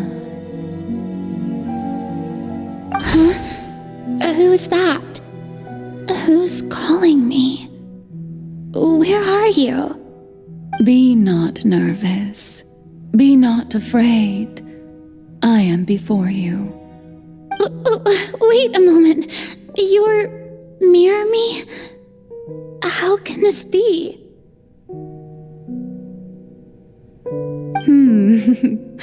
Mirror you, huh? You know what? That's not bad. Let's go with that. Mirror me? What do you wish to say? The prophecy. Have you heard of it? What prophecy? Wait. I know. I think. I don't know why, but it's in my head somehow. The people will all be dissolved into the waters, and only the Hydro Archon will remain, weeping on her throne. Only then will the sins of the people of Fontaine be washed away. Oh, very good. You know it well. What's going on? I can't seem to remember anything clearly. The only thing I know for sure is this prophecy. Will it really come to pass? Yes, it will. And that is why I've come to you. Disaster will come to Fontaine sooner or later. Things will develop just as the prophecy declared. There is no escaping it. But doesn't that mean everyone will die? I'm a Fontainian just like them. Will I dissolve too? Oh, don't worry. Magical meetings exist in this world precisely to give people a chance to turn things around. It is the reason why you met me today. I will tell you how to save everyone, but you may have to suffer somewhat. Oh, so there's still hope after all. Goodness, you frightened me. You spoke so much and with so much certainty. As for the suffering, well, I will admit that the first thing that came to mind was, why do I have to be the one to suffer? But if the prophecy will come true, I'll also die anyway, right? So if I've already met you as my magical meeting in this world, if there were scales, with all the people of Fontaine on one side and my pain on the other, is it not obvious where the scales should tilt? You truly are the perfect human, my ideal. I suppose this would also be the justice that belongs to you. Huh? Don't worry, it's nothing. Listen well. Fontaine has just lost its Hydro Archon. I need you to play a role, that of the new Archon. Play as a god? That's right. You must begin a never-ending masquerade. You must never let anyone suspect your identity. If you can keep it up, then I shall have my way of defying this prophecy. But should your identity be revealed, then all hope will be lost. But how will I do this? A human assuming the role of a god without being exposed. Don't worry. What you must do is not to turn yourself into a real god. You simply need to play the role of a god as humans imagine them to be. Being a human yourself, I'm sure you already know what such an entity would be like. Remember, your true challenge will not be pursuing divinity, but contending against humanity. I'm still not sure I understand, but I'll try. I'll try to do this. So, how long am I going to have to play this role? To accomplish this mission, you will have to stay on the stage for many, many years. You will endure and not grow old until your task ends. But I promise you, all will eventually end in a magnificent and dramatic trial, and everyone will be saved. A trial, huh? How exciting. I'll be looking forward to it.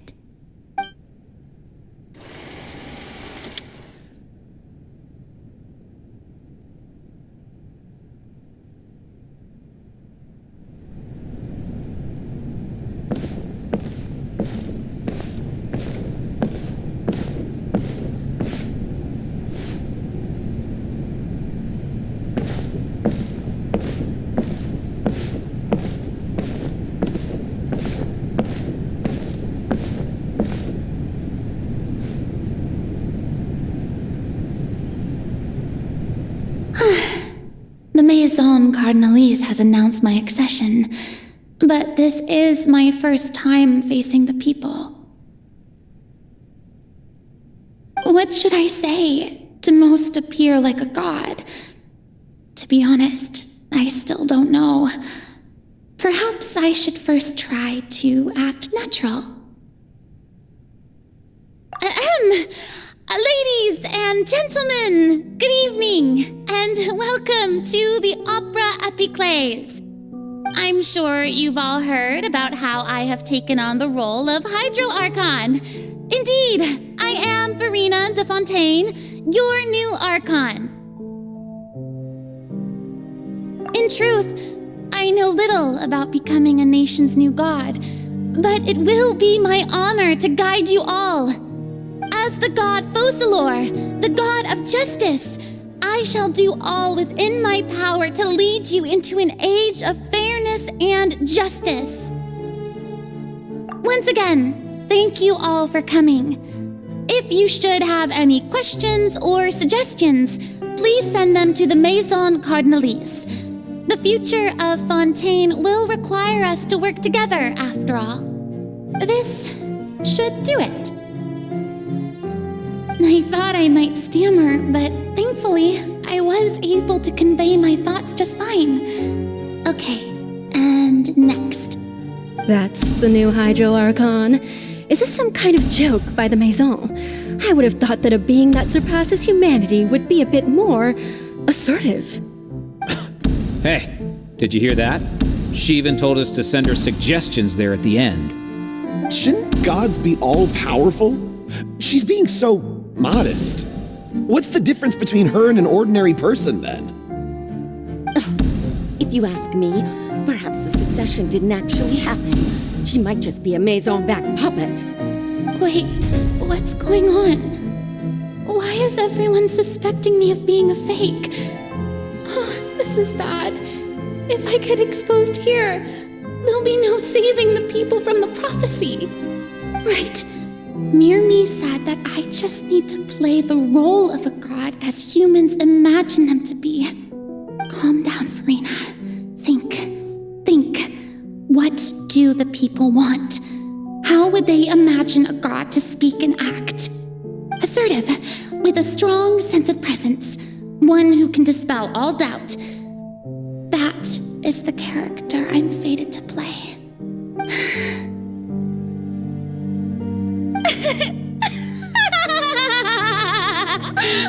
Oh, very good, my people. Only ones such as you are deserving of my rule. Now, I was wondering if some weak puppet were to one day come onto the stage and claim ownership of this opera house, would the children of Fontaine follow them? Well, it seems that you would all see right through them. Having passed my test, you are qualified to witness wondrous trials alongside my august self, here in this opera house. You may consider my previous act a door gift of sorts. I thought it was a debut that suited the atmosphere. Now then, let us be reintroduced. Ah, so that was just a performance. How could I have forgotten that we were inside an opera house? Her personality. It's quite shocking, to be honest, but I suppose it's a better look than before.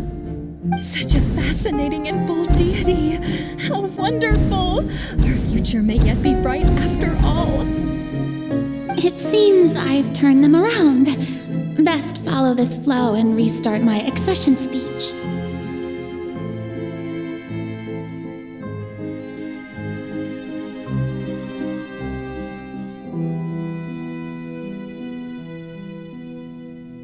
My dear people, whether you acknowledge me or not, whether you trust me or nay, I say to you, keep faith in your ardor for justice. We have heard it said that this nation's sins can no longer be washed away. Well, I say that justice is most fragrant when it blooms amid sin. The scales of justice should not weigh heavy in the hands of its God.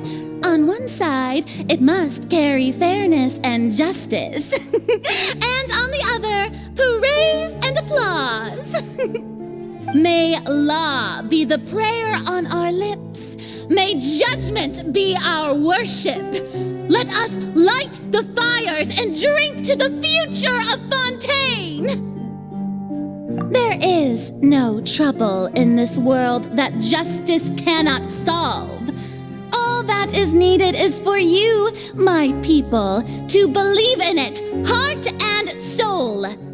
So long as I, the Archon Focalor, stand within the Opera Epiclese, so long as I stand before the Oratrice, I shall even judge the gods of this world!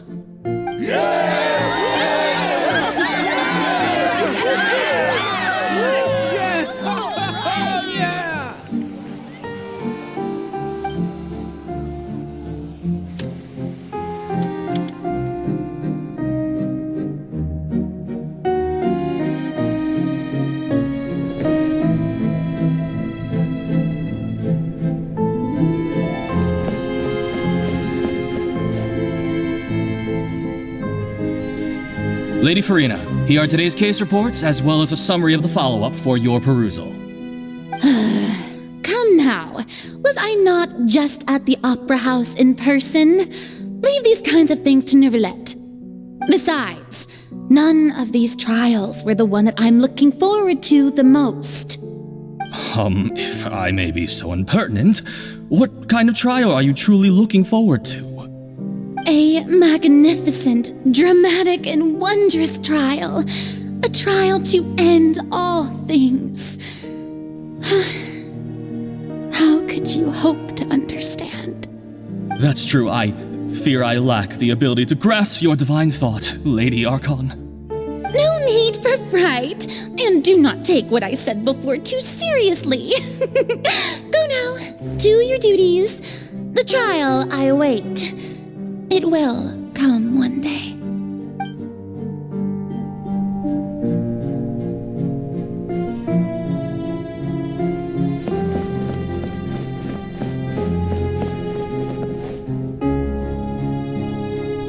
Lady Farina, I don't know what to say. Thank you for agreeing to see me. No need to thank me. Or rather, thank your own sense of perseverance instead. Long have you stood in line to meet me, have you not? Oh, I'm afraid that's just an inevitable consequence of my divine charm. All right, Deoteria, is it?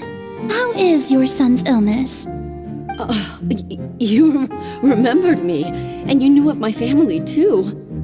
He is doing much better now. In fact, he is far more of an ardent believer than I. He was the one who forced me to seek an audience with you, and to bring your words back to him. Oh, good. Very good. If this should happen again in the future, please do not hesitate to come and tell me. Going down to citizens' homes every so often, while not usual practice, should serve as a fine change of pace. You're such a gentle and wise God. Thank you once again, on behalf of my son.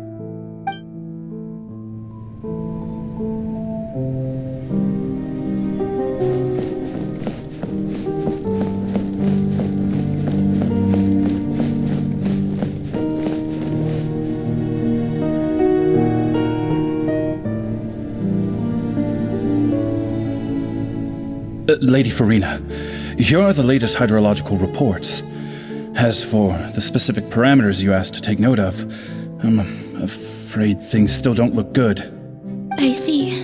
It's as I thought then. As your god, I did already expect this, but I wanted to see how far your human wisdom would allow you to analyze it. All manner of signs indicate that the prophecy will still come to pass. Forget it. That's not something you need to worry about right now. Well, as I understand it, the Fontaine Research Institute is also trying to find a way to counter the rising water levels. Really? Have they found anything? I'm afraid that they haven't found any effective solution thus far. Oh, is that so? Well, no wonder.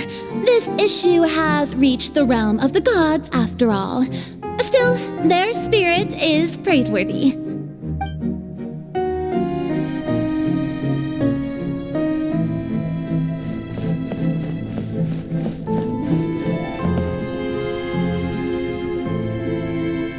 The day is finally over. I haven't had a moment to breathe this whole time. But it's good to see that everything's getting on track. There are no longer any voices of suspicion. Maybe this is fine. I just need to keep going, and everyone will be saved. All right, Farina, don't think too hard about this. You need rest. Tomorrow's a new day.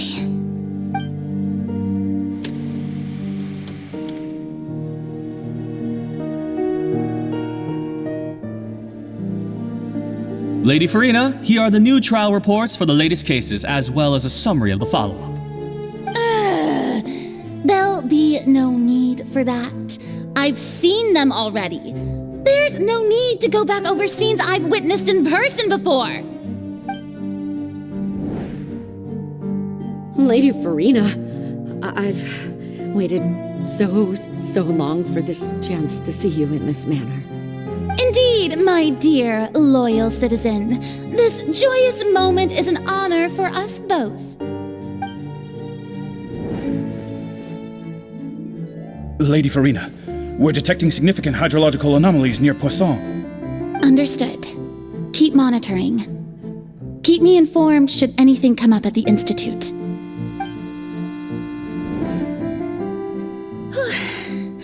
I don't think I let anything slip today. I must show the people that there is nothing to worry about. I just don't know when these days will end. I feel utterly exhausted. Best to rest early today, too.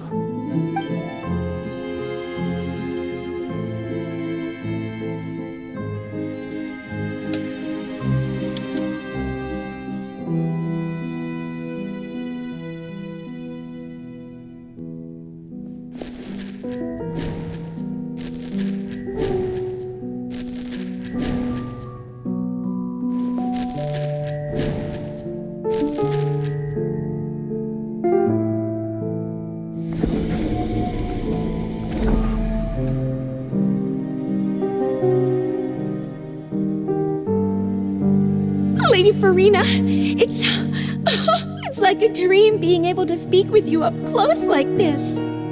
I've heard that the first member of our family who was honored to receive an audience with you was Madame Deoteria, almost 20 generations ago.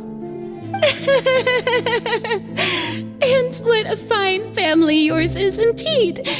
It brings me great joy to meet such a faithful believer, a descendant of a line most ardent. Surely you exaggerate, Lady Farina. My lady? What is it, good citizen? Oh, are you crying? Uh-huh. Really now? I didn't even notice. This must be the overflow of hydro from my person. Well, can't quite help being the god whose dominion is the waters, can I? No wonder. A manifestation of your power, then. Oh, Archon, I am honored to have witnessed it. Honored indeed.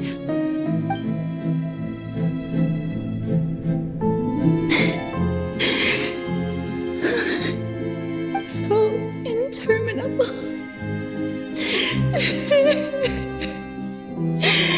So lonely. Just how much longer? Hundreds of years must have passed by now. Perhaps the show must go on for hundreds more. I never imagined that it would hurt so much.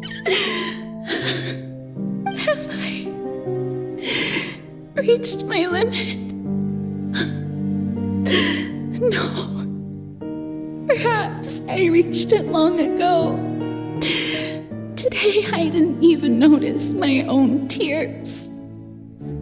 I want to tell someone, anyone, about this. But would that not destroy all I've done so far? I've conducted so many investigations across the centuries, but there's not even a sliver of hope that we might break the prophecy.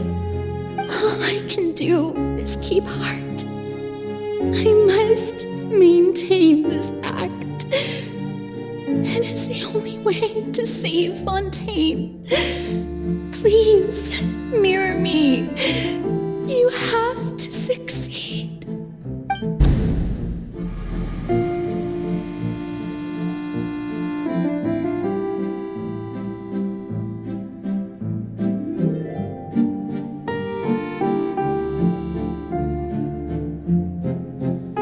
Farina, you don't have to shoulder this burden alone. Although I don't know what you might be keeping from everyone, your people are more than willing to share your burden with you.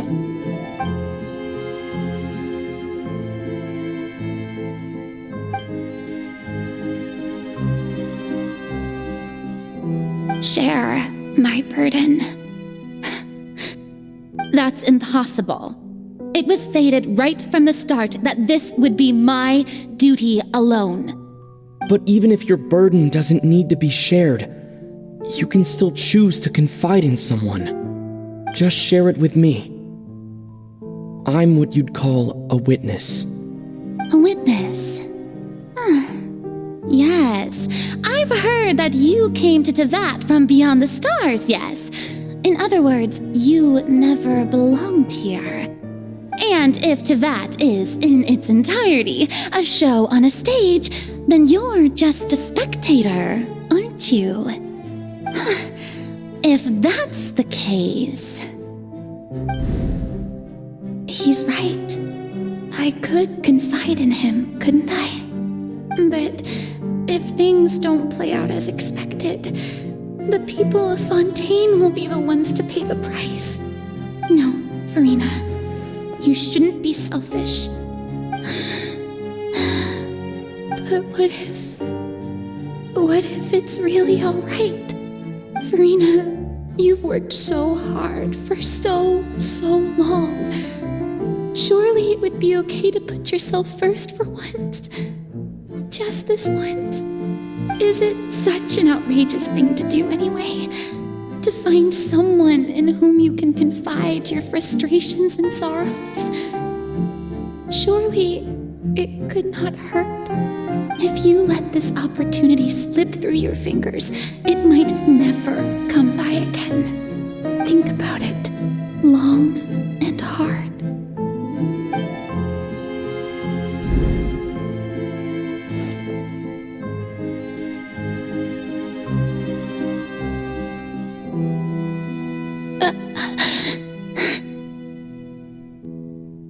No, I have nothing to say.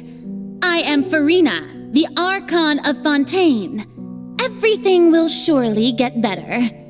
All you need to do, dear spectator, is to witness my performance until the curtains fall.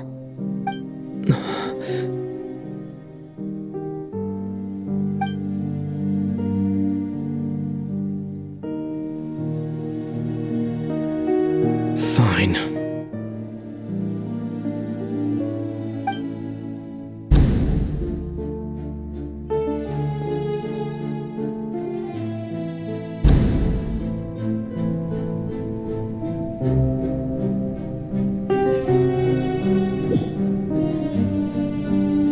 So even Farina doesn't know the truth?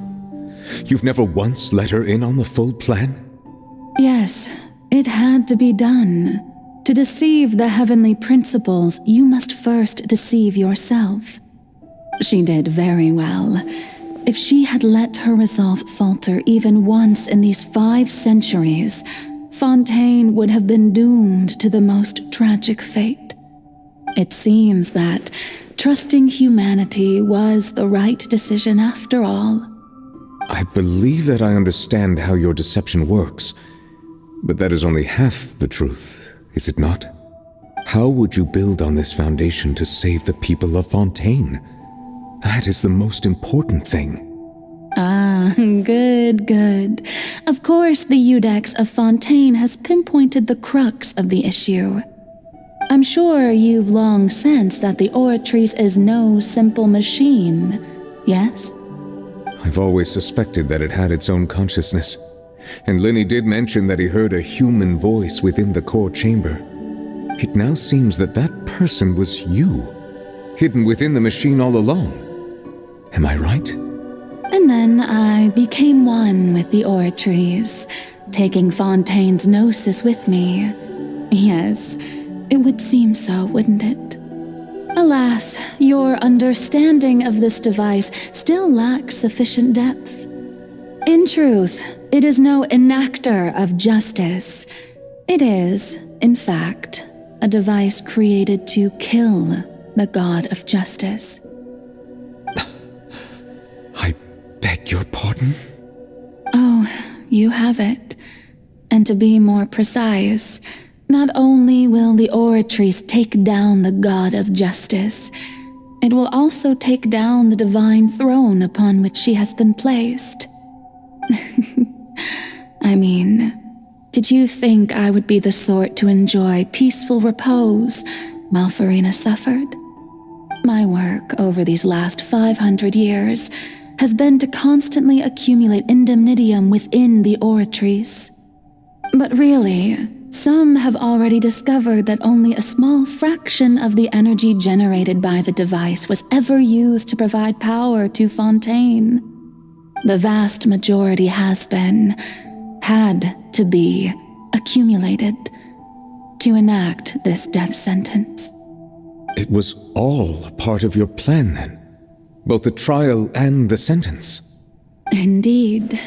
This power, accrued over 5 centuries, could have sustained Fontainians for millennia had it only been used for that purpose. Almost all of it has now been stored within the oratories. But only power of this magnitude could hope to destroy the Hydro Archon's divine throne, shaking the rules established by Celestia and breaking through the institution that is the Seven. So the Oratrice's call for death was for neither Farina nor Focalor, but for the Hydro Archon. The destruction of that divine throne. If I do not misunderstand your intent, you must be... returning what's rightfully yours to you, of course. In other words, this was all done to return the authority of the Hydro Archon to the Hydro Dragon of this planet. But...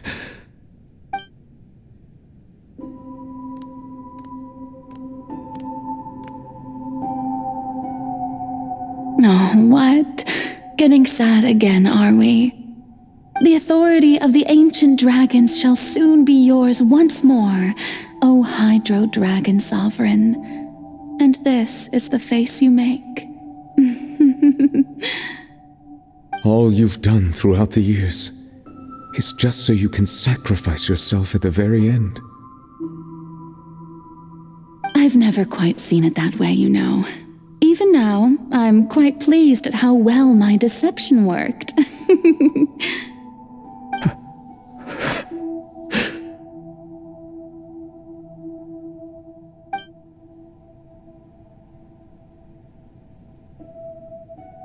Hydro Dragon, don't cry.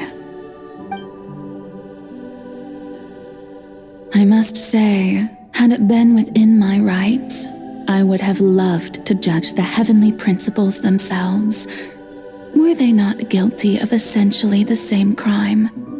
Egeria stole the power of the primordial sea, and the heavenly principles stole the power you ancient dragons possessed. I, for my part, am the god of justice. And is it not just that your original powers should be returned to you? Speaking of justice, I have always believed that justice lies in the process of pursuing human existence itself. So, if the theft of the primordial sea's might was Fontaine's original sin, then, leaving matters of procedural right and wrong aside, the descent of the Fontainians as humans and their right to exist in this world would be Fontaine's original justice. In other words, existence was Egeria's justice, and to me, justice is the continuation of that existence. Defying the prophecy and ensuring that Fontaine's people shall live on, that should be the justice enthroned over all others. At this point, we, whether it be myself or all other Fontainians, have shouldered the burden of this sin for far too long. Iudex Nervillet, the highest judge in our land, when you regain your full power as an elemental sovereign, what verdict shall you pass upon us? So when I was invited to the court of Fontaine to serve as Iudex, I see now that that was your idea too. At last, I now understand the true purpose behind this position. In the beginning, I was uninterested in human existence.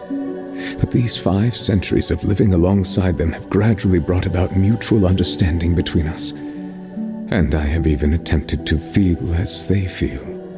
You are a devious one, Focalors.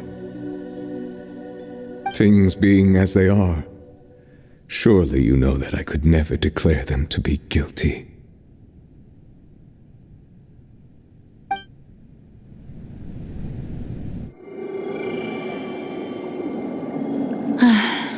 The hour of my execution is almost here. For the sinner, the curtain call has come. I know I may not sound it, but faced with death, I find myself a little afraid. Perhaps this is one thing both gods and humans have in common.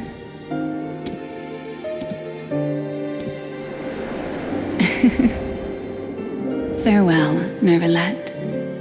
I hope you've enjoyed the part you played these 500 years.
Nervalette, hereby declare, people of Fontaine, your sins are forgiven.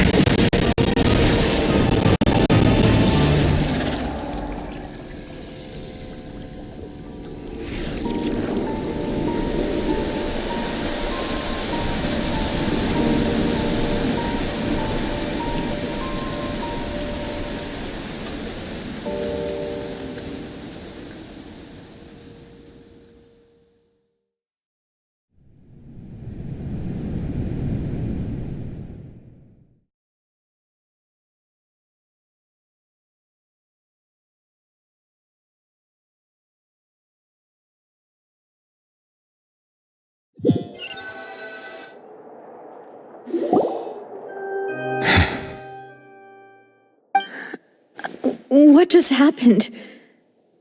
Has the death sentence been carried out? Was that bright light some sort of misdirection?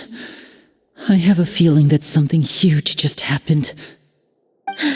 But since we're all still alive and haven't been dissolved, I assume whatever happened was good for us. It's time to end this. We must mete out punishment to that beast. But didn't you say just a moment ago that it can't be defeated? I have gained the strength sufficient to deal with it. Through certain means, I now have the ability to separate the power of the primordial sea from that creature. We should seize the opportunity to pursue our quarry. Traveler, now that the oratories can no longer function, I require an executor to help me mete out justice. The root of the calamities befalling Fontaine, the beast that enacts the prophecy, its name is the all-devouring narwhal. Come with me, traveler. The hour of execution has come.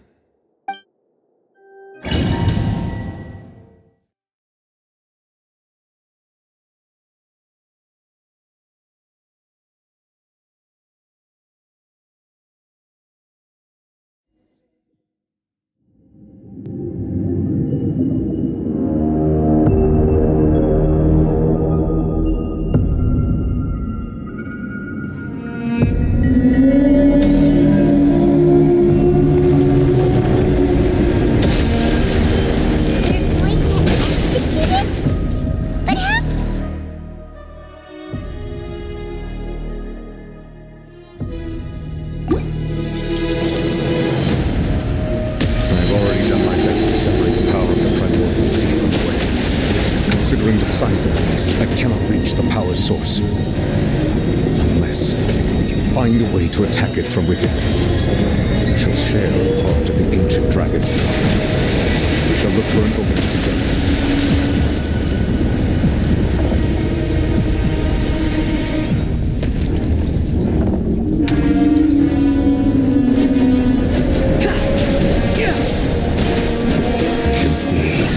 Turning into hostility.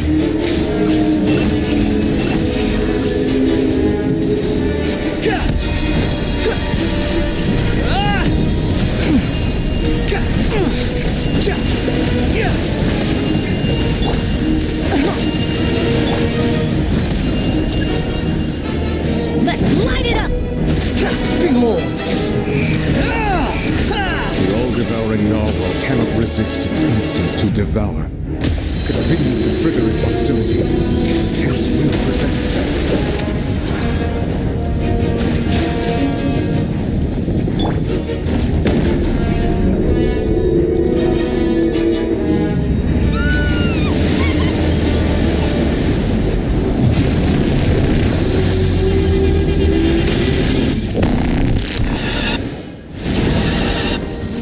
What's that looking thingy over there?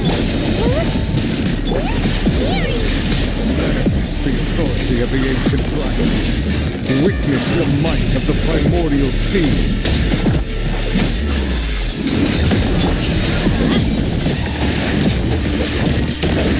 Gotcha! I have granted you my protection. Do not fear. Seize the moment and use my power to suppress its roots from within.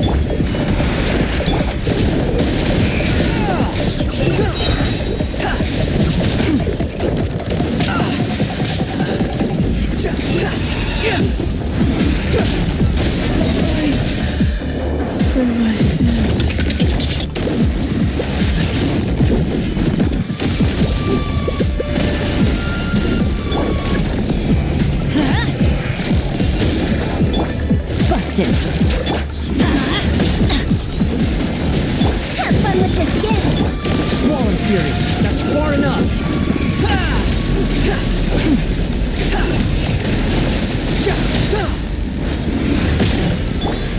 Let's light it up! Teamwork is dreamwork!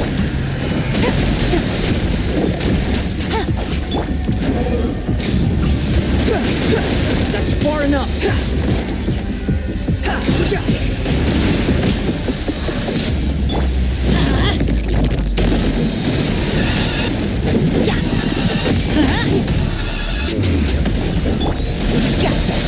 No, things are about to get dicey. Behold!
Thanks for helping with the cleanup. It should have been my job, but... oh well. It was just supposed to be a short private training session for me. I didn't think that my disciple and my master's pet would start brawling in the meantime. Well, actually, I had a feeling that it would happen at some point, but they bumped into one another earlier than I thought. What a blunder. I suppose I'll have to swing my sword 3 million times as penance. That power. Who are you exactly? Paimon has an idea. From what she said earlier, she must be Child's master. Skirk, right? It's just that he gave us the impression that she was the less talkative person. I simply did not have anything to say to the weak. But you, on the other hand, managed to defeat the all-devouring narwhal without using power from beyond this world. So you may speak to me as equals.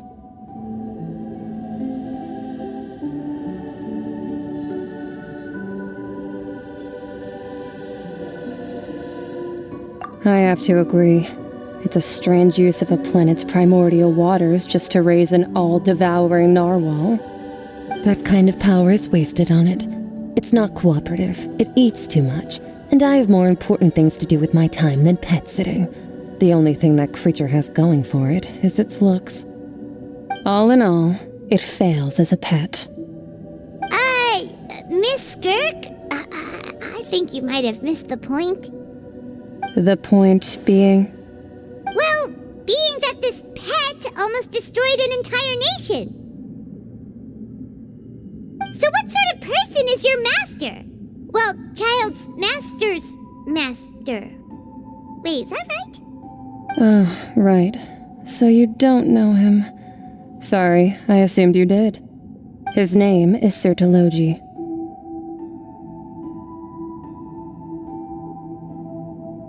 Huh? I am unfamiliar with that name. Huh. So Master isn't sufficiently famous.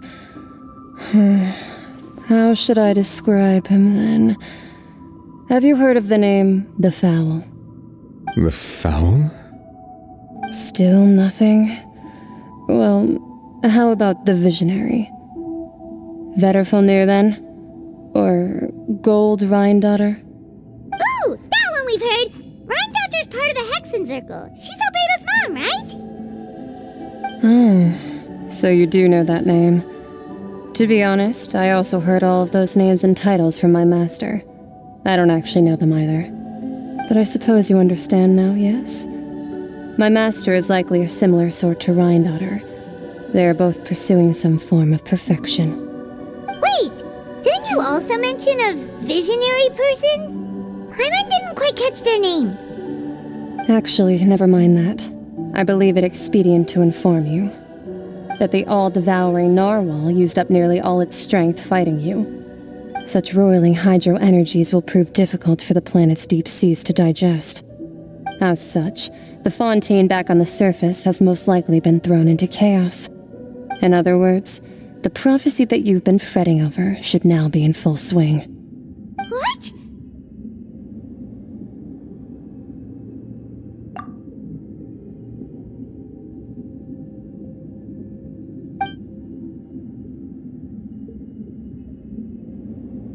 Not to worry. Focalor has already managed to deceive the heavenly principles.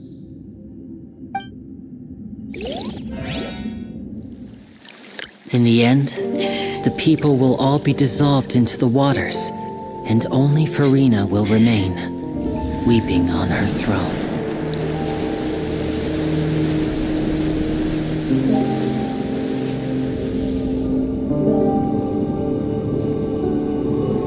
Only then will the sins of the people of Fontaine be washed away.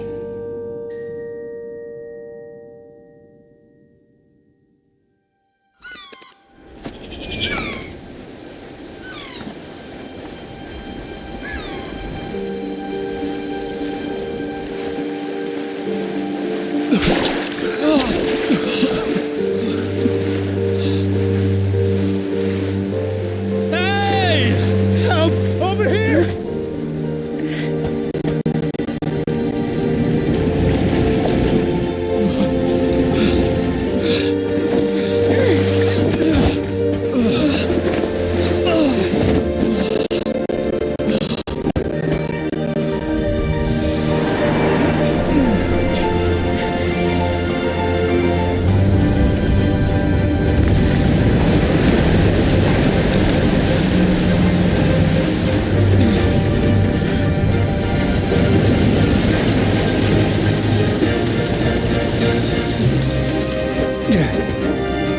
Archons initiate emergency rescue!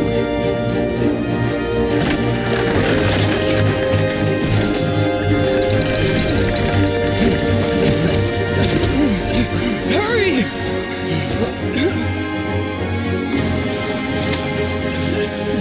Hey, lend a hand!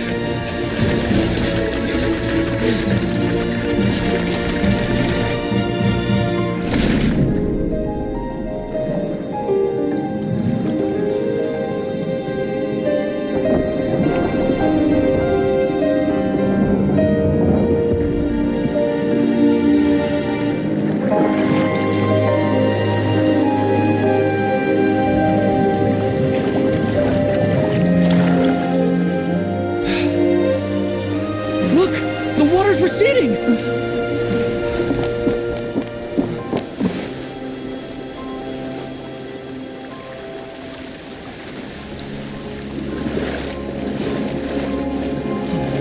It's a miracle! Water's receding. We didn't dissolve. The prophecy was wrong. The prophecy was wrong.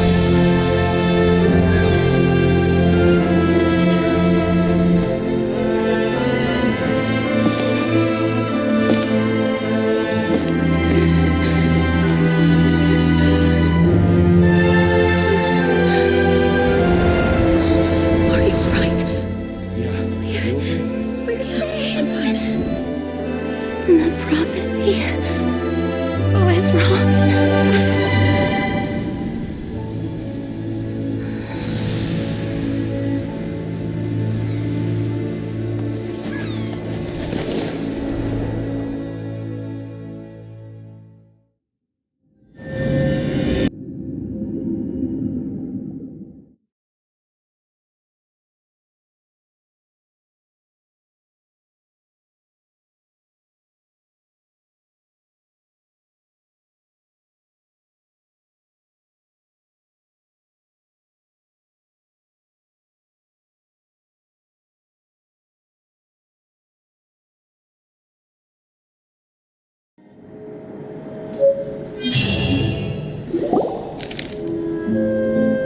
The soil renewed! The Spina di Rosula talks post-disaster rebuilding. I recently visited Poisson to meet with Miss Navia, spokesperson of the Spina di Rosula, and we spoke about Poisson's present and future.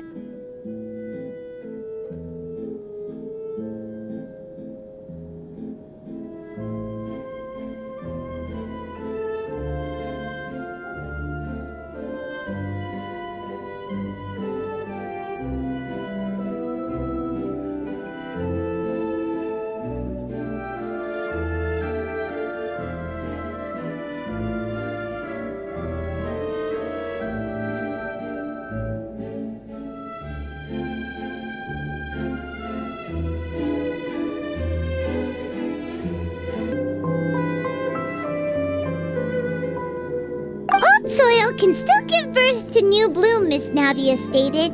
Hope is like seeing a small cookie when you're starving late at night. You just need a little of it. Skyship Winglet, lunar brain of the Fontaine Research Institute. The various disputes that have arisen on account of Mr. Edwin have suddenly become a shield over the Institute, with Jurier turning out to be a once overlooked hidden gem. People always call the first researcher mad, but few know what to call the second. And should that latter person achieve a miracle, they would find it all the harder to find a word with which to classify him and his team. Wow! Paimon barely recognizes the people in the reports. Are those really Jurier and Navia? They sound like real big shots. What do you think? Pretty enthralling, huh? The Steambird's idea was pretty simple.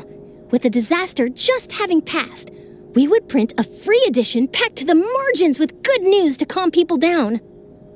The value for these big scoops lies in their inevitable follow-ups. We'll publish further reports and go into the stories behind those people. Edwin's assistant, Jurier, created a true flying ship, while Navia is leading people in the reconstruction of their home. I'm sure that these stories could draw even your well-traveled eye.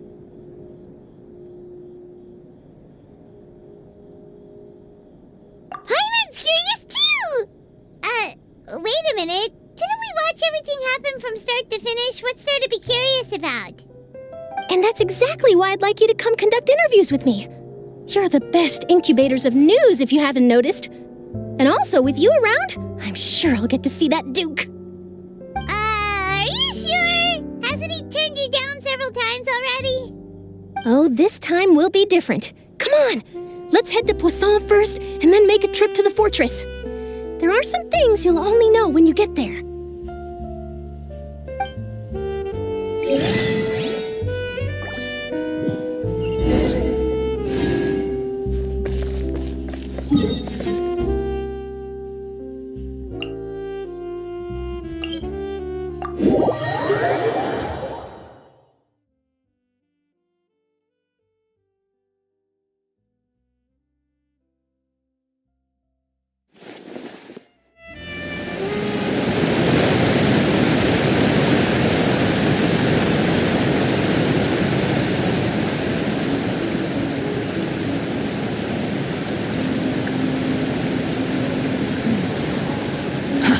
Too slow.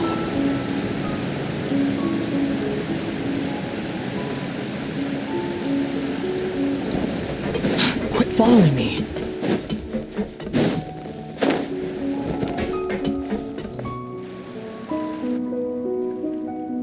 Navia! Oh, it's you. What brings you all here? Hey, we're just having a look around.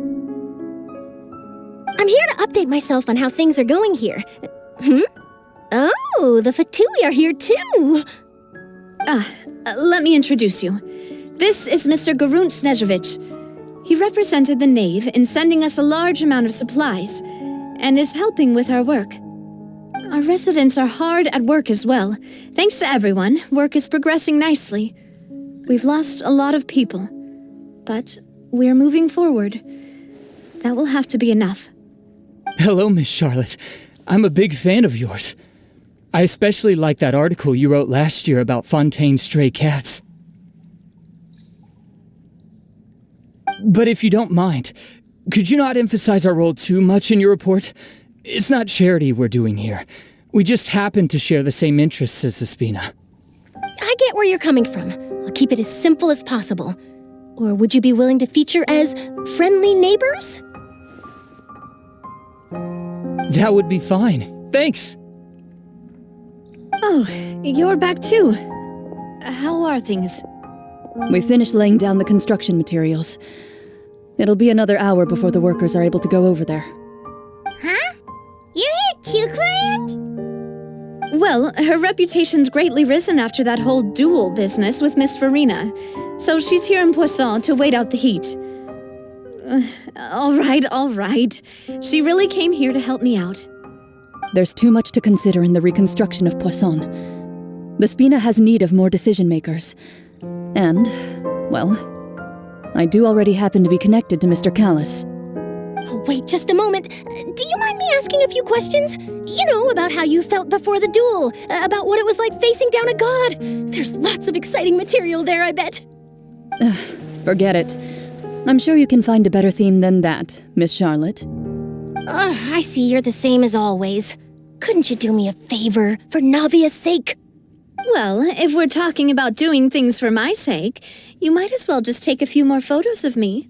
Or of the Traveler. It's better than wasting time persuading Clorinde, at any rate. Of course I will. I'm not gonna let him off that easy. All right, then everyone who wants to be in the photo, gather up. And smile.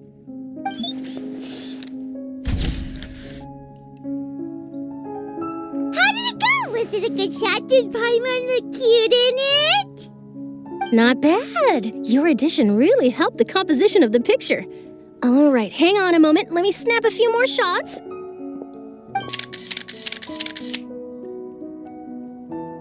All right, that should do it. I'll be back here later anyway, so let's call it a day.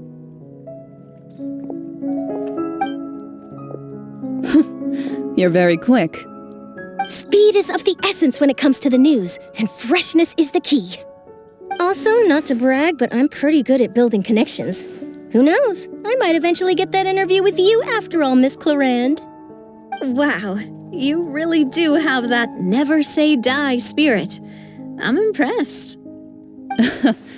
I'll hazard a guess that this is how you got that interview at the Fortress of Maripede. Whoa, you're well informed. Let me make a guess too. I asked Sijuin who told Monsieur Nervillette, and he told you, right? That's a very complete information chain. In truth, all Monsieur Nervillette asked me was, when did the fortress become so friendly towards the media? I told him that it was best not to speak too soon. There's no guarantee that Wriothesley will make a personal appearance. You're right. I've got to treasure every moment I have with them. In which case, I'll be making a move first. Stay safe now. And tell me if you hear anything interesting. I'll treat you to afternoon tea in exchange.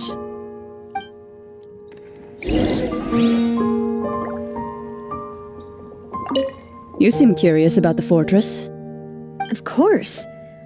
That Wriothesley. I still remember going down to the fortress to grill him for information on my father's case. Boy, did he take me for a ride. Without telling me anything, of course. But he did invite you to tea, didn't he? 2 large pots of it, in fact. It was good tea, though. I have to agree. The tea there is very good. Speaking of that, would you like to have some today? I mean, you've got time, right? Well, I'd be partial to some shortbread. Wow, it's like we've got a menu or something. Sure. Good. What flavor of biscuits would you like, Mr. Snezhevich? Me? I'm fine with anything. But I would prefer chocolate, should you have it. All right. Leave it to me. I'll go over the newly arrived supplies with you later, Mr. Snezhevich. We should be able to finish the preparatory work today. That works great for me. Is it just me, or did you get a new lipstick? I did. It was a gift from Sijuin. Want to give it a try? I think the color would suit you, too.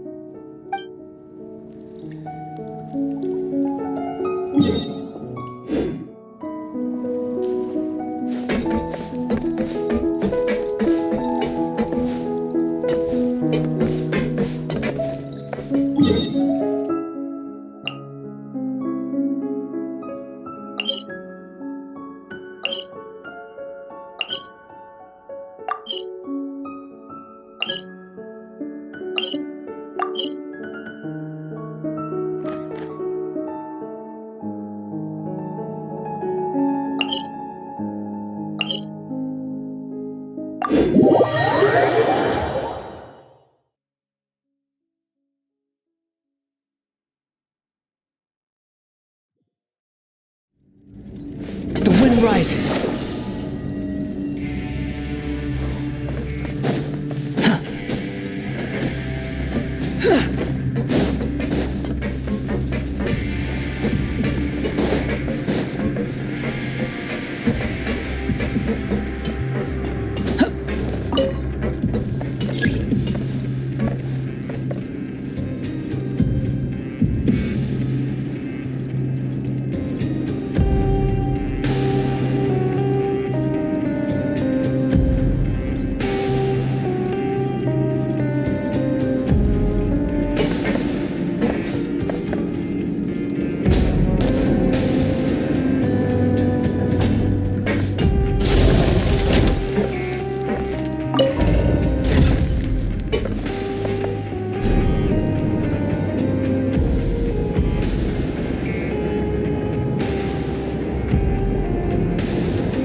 You think I've got a sharp tongue?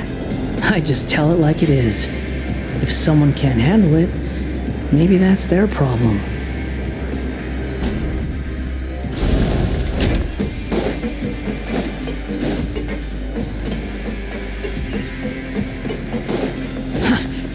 Behold!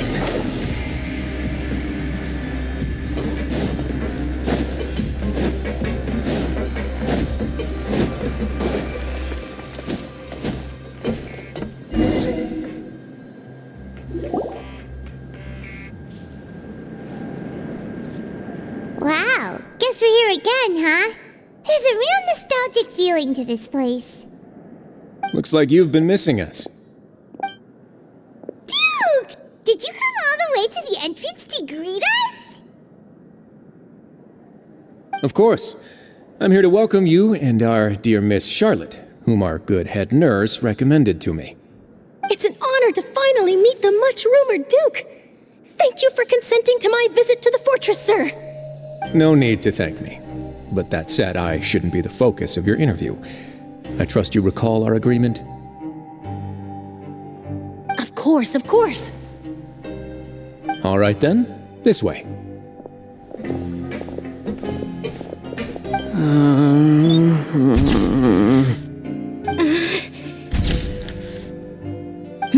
Hey, no need to be so nervous. I've already taken all the photos we need. Miss Charlotte, do these pictures really need to be published on the cover of the Steambird? It would seem that Miss Lorvine doesn't want her face to appear beside that of Mr. Jurier, Sir, please don't say things like that.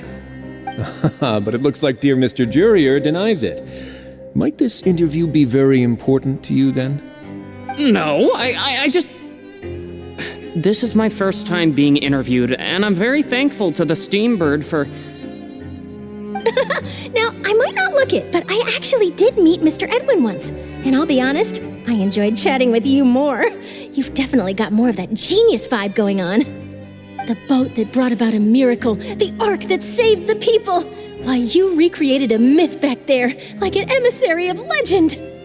Still, if I might ask, where's that flying ship now?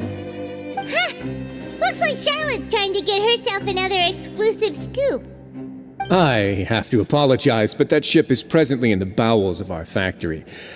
I'm afraid it won't be easy for you to get a shot of it. Really? Well, then in that case, could I have an interview with you to make up for that loss?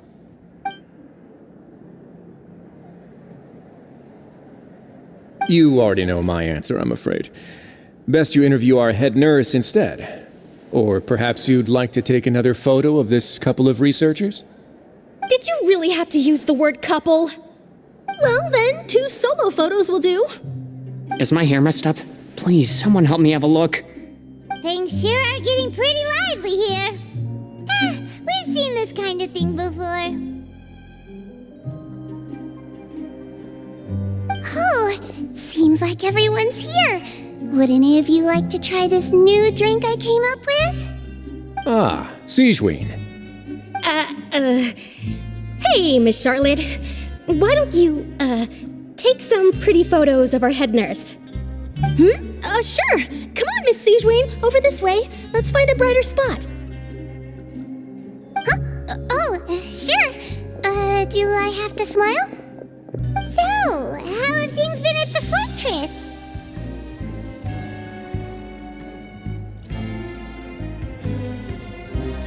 Same old, as you can see. Fontaine's undergone some changes, but this place is still more or less the same.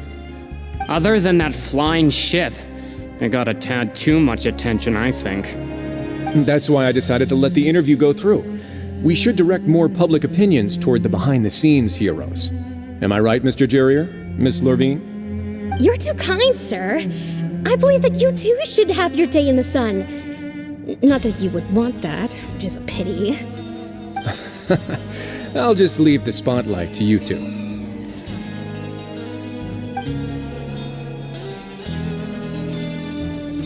I see. Lots of things happened that day, huh? Anyway, regarding that Harbinger, I'm not sure you remember, but his 3 young followers are still waiting for his return.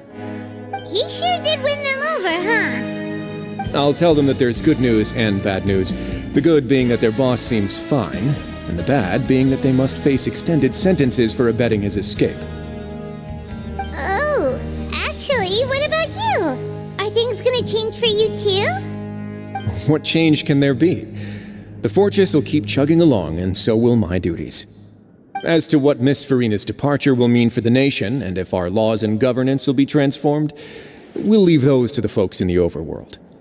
Hey everyone, the photo shoot's done. Good. In that case, let's call it a day here. Thanks for your cooperation. Come on, Traveler, let's go. Till next time, everyone. There'll be a next time? Maybe. Who knows?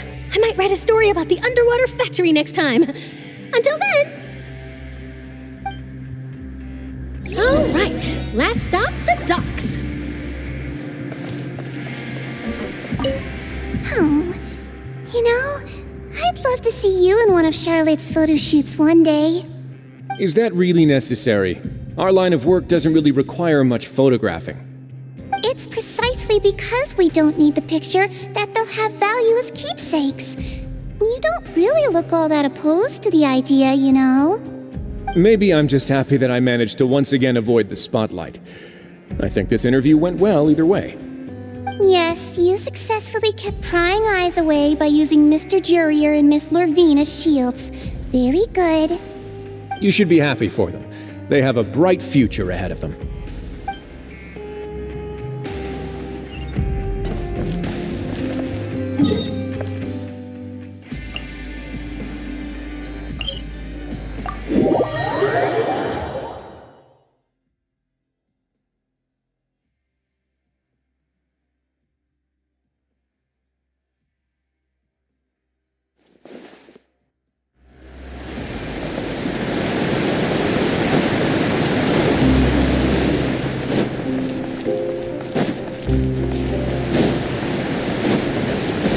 Following me.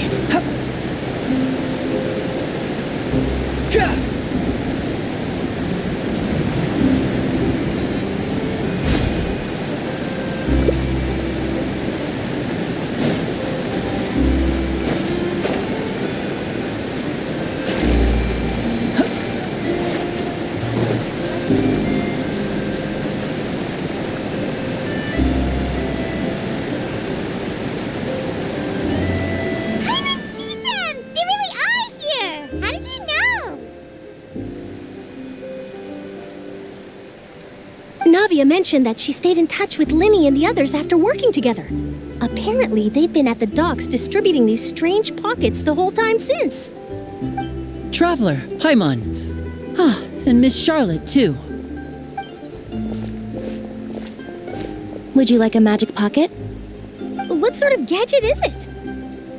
It's a wondrous bag that can be used to carry many things. The water level has returned to normal, but if you see any of your things floating around, you can use this to carry them. Or you could trick a friend into doing it for you. Trick a friend? I wonder which of my friends would fall for that.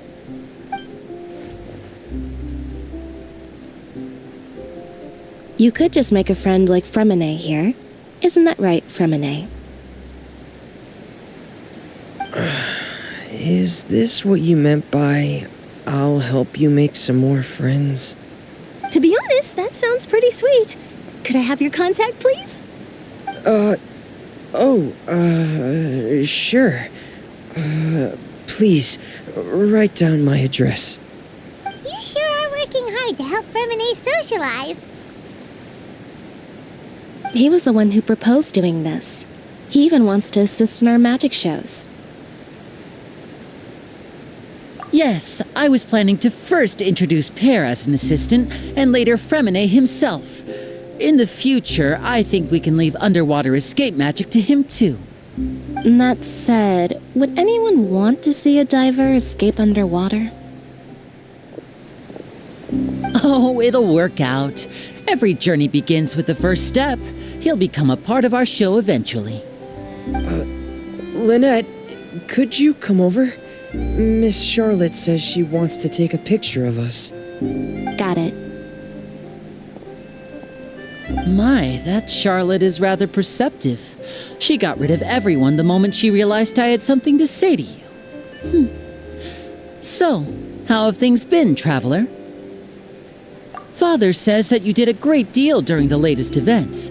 She's very grateful for your contributions to Fontaine. That's all right. We were more than happy to help. So, what's she doing now?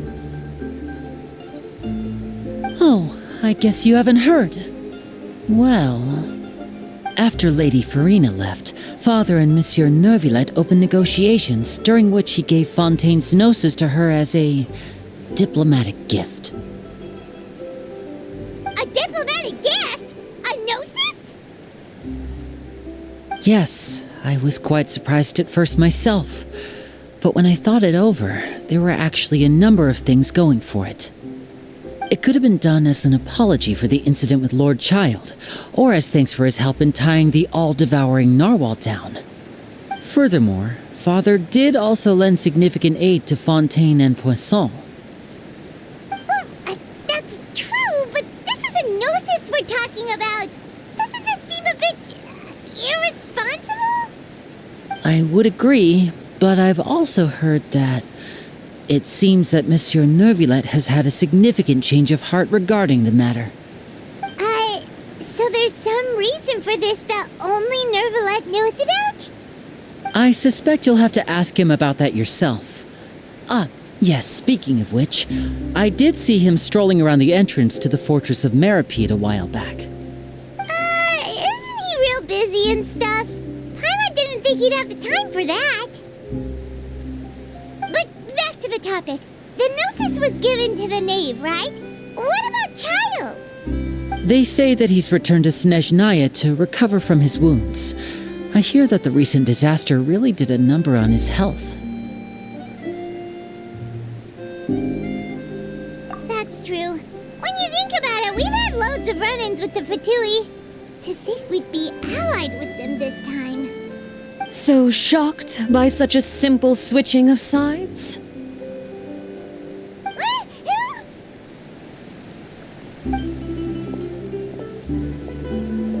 Father! Well, what do you know? Come to the docks to see how my children are doing and meet the traveler by chance. Please do not pay my accomplishments in Fontaine too much mind. I would have done them regardless. Are you going to take the gnosis back to Snezhnaya? That is our duty as harbingers, yes. Don't be too preoccupied with sides. The goal of the Fatui concerns not a single place or person, but the entire world. With such a grand goal in mind, it is inevitable that we must wear many masks. Switching my masks is something I've always done. Well, that depends on many things. No one truly knows what the future holds. What good is honesty if you can't rely on it forever? As for you, I very much look forward to our next collaboration. Good things cannot be achieved alone, and you've proved yourselves to be great partners. A vision? All right. I'll remember to return it. Thank you for keeping it safe for him this entire time. And that's a wrap for me. Huh? You're... Greetings, Miss Journalist. Hello. If I'm not mistaken, there are diplomatic channels I'll need to report to take a photo of you. That is correct. So forgive me, but I will not be able to serve as a subject in your article. However, feel free to write as much as you'd like about our dear magicians and our upcoming rookie talent. I will. The sea breeze is quite pleasant. I shall continue my walk while the weather remains so agreeable. Farewell. Farewell, Father. Oh, she has such an intimidating presence. I didn't even dare to take a picture. Thankfully, I've already wrapped up all my pre-scheduled interviews. Thank you all. This'll be more than enough for me to write about, I'm sure. Don't be too nervous. Why don't you take a magic pocket before you go? Here, Traveler, Paimon, you take one too. To move things about? That's right. Funny. I was giving out magic pockets when we first met too. And what do you know? I'm doing the exact same thing right now. So many things have happened, but the pockets are still the pockets. I guess this must be life. We will all follow our own paths, and serendipity will lead you to your fated friends. All right then. We'll be handing out pockets in some other districts later, so we'll get going now. Have a good day, you two.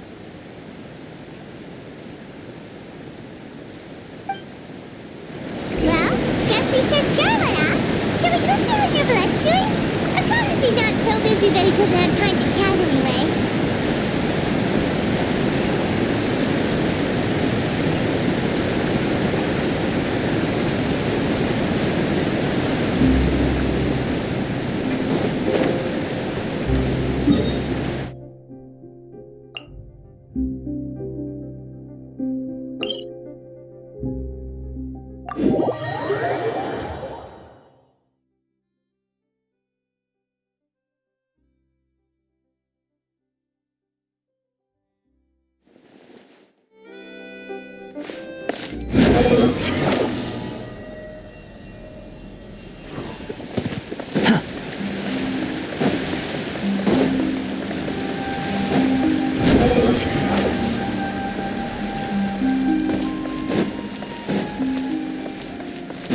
Following me. Huh. Squall Fury! The entrance to the fortress! Ooh, he really is there!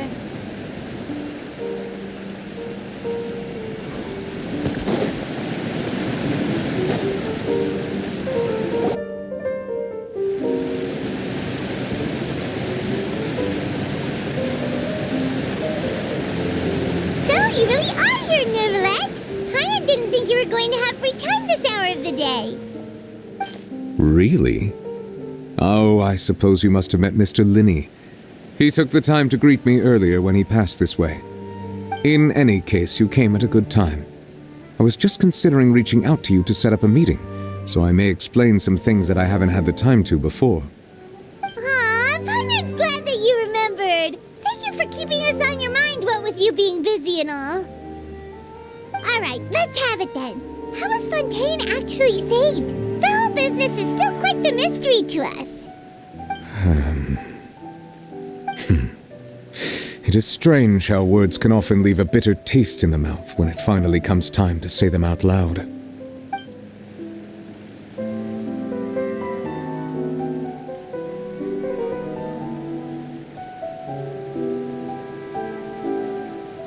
Whoa.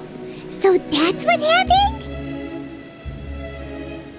Focalor destroyed the divine throne of the Hydro Archon and restored your power to you, transforming you into a fully fledged elemental dragon sovereign. But Paimon still doesn't quite get what you did to save the Fontanians from dissolving. For me, the authority of the ancient dragons refers to absolute control over the hydro element. Fontanians were incomplete humans born of Egeria's use of the power of the primordial sea, with constitutions similar to that of mimics. But so long as those primordial energies remain within them, I could use the ancient dragon's authority to grant them true blood, after the fashion in which life was first brought into being on this planet. In other words, when I gave my verdict, Fontanians became true humans, and thus would naturally no longer be dissolved by water from the primordial sea. Focalor must have counted on you to make that decision as well. Your verdict was the key to making the prophecy appear to have come true while saving everyone. Yeah, and in a manner of speaking, Focalor finally managed to fulfill the original Hydro Archon's wish to turn Oceanids into real people too! It seems from your expressions that you still have more things you wish to ask. Ask away. I will tell you the truth as I know it. I have investigated his case along many avenues, and I have learned that he once fell into an unknown chasm when he was young. There, by chance, he awakened the all-devouring narwhal. But whether it be by sentiment or reason, that should not have been enough to consider him the root cause of the disaster. At most, he would have had tangential liability. As for the judgment passed by the oratrice during the trial, whether it was due to that liability by association, or Focalor deliberately using him to buy time for us on the assumption that he would be able to hold the creature off, I cannot say. guess Focalor had Fontanians in mind the whole time. In the end, it was thanks to her that they finally became real humans. Hang on a second. Paimon suddenly got another question. Back when Fontanians hadn't yet become real humans, were the children they had also transformed Oceanids? Life has always flowed like water. Do you recall how Fontanians would often come to the Fountain of Lucine to pray for children? Yeah, Lynette said the fountain is where all the waters in Fontaine converge. In truth, even those couples did not know that such prayers were no mere custom, but instead a form of ritual. Those Oceanids who were blessed within the spring water would later descend as new humans in the coming months. Paimon sorta gets it now. Either way, seems like this ritual won't be of any further use, but it'll probably live on as a local custom. Ask away. I will tell you the truth as I know it. Yeah, about that. Risley said Farina has already left. What's that all about? Ah, Lady Farina. The people are only aware that her death sentence has not been carried out.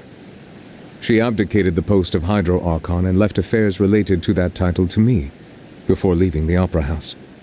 I related Focalor's words to her faithfully and completely. After hearing them, she seemed neither saddened nor comforted. She simply said that she was tired and needed to rest. Having said that, she then packed her things and moved out of the Opera House, not unlike how an ordinary person might. But she's still got a place to stay, right? You need not worry. I will make arrangements to ensure that she will not want for food, clothing, board, or travel. In truth, I am somewhat happy for her. The wear and tear on her spirit will, of course, take time to heal. But now that she no longer has to play the role of Focalor the Hydro Archon, she can finally lay down her burdens and lead a normal life. What about you then? What are your plans now that you've regained your full powers as the Hydro Dragon? After Focalor passed on, the Oratrice also ceased to function. This matter will directly affect our trials. After much careful consideration, I've decided to take over its role in our courts.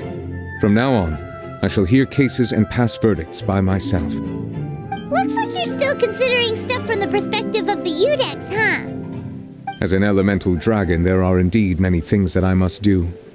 But this power and this duty, in a manner of speaking, you could say that both were granted to me.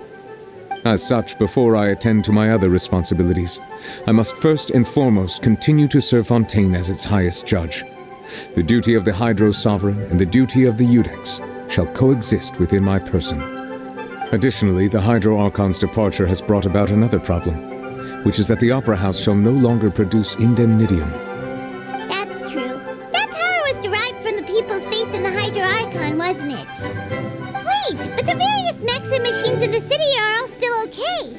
Where are they getting their energy from? As I am now, I have full command over New Musia, and it can serve as a complete substitute. Another reason why I cannot quite leave Fontaine immediately. Wow. This ancient dragon's authority stuff is really quite useful, huh? Ask away. I will tell you the truth as I know it. Oh, that's right! They say you've given it to the knave as a diplomatic gift or something! Leaving aside their intentionality, the two Fatui Harbingers have indeed done much for us during this crisis. Their sole remaining goal in Fontaine, at least at this point, would seem to be the Gnosis. The Oratrice has ceased to function. The Hydro Archon's divine throne is now no more, and I do not need the Gnosis's power. As such, it has lost all meaning for Fontaine. If the Fatui have impure designs, then we might as well accede to their request now, and avoid unnecessary conflict. What complicated considerations! Paimon thought you were just giving it to them out of gratitude to the knave and as an apology to Child. Ask away. I will tell you the truth as I know it. You will soon be heading to Natlan, I presume? I'm afraid that I have little talent as a travel guide, so all I can do is tell you what I know about that land. As far as I'm aware, Natlan can be said to be a nation of dragons. A nation of dragons? You mean like you? No, I suspect that I would not find myself welcome there. Unlike ancient dragons such as myself, the dragons of Natlan have undergone long years of development and evolution. Large numbers of them have entered a form of coexistence with humanity. Natlan is also the nation of war. War ravages those lands like an undying flame. There is one other piece of information I got incidentally from my negotiations with the Knave that I believe may be useful to you. The Harbinger known as the Captain has thrown his hat into the endless ring of war. The Captain. Sounds like a real tough customer. Seriously, everywhere you look, there's a Fatui Harbinger doing their thing. I suggest that you fully prepare yourself before going to Natlan. In the meantime, Fontaine's doors will always be open to you. Ask away. I will tell you the truth as I know it. Hang on a sec. Paimon still got a question about the Gnosis. When we spoke to Linny earlier, he mentioned that your attitude towards giving away the Gnosis had clearly changed. We guessed that there might be some reason for it that only you were aware of. No wonder the House of the Hearth is the Fatui's intelligence division. They are certainly sharp. So regarding this specific issue, I was just getting ready to share something with you. What is it? In truth, I exchanged some further words with that lady named Skirk after sending you two back to the surface. It went something like this.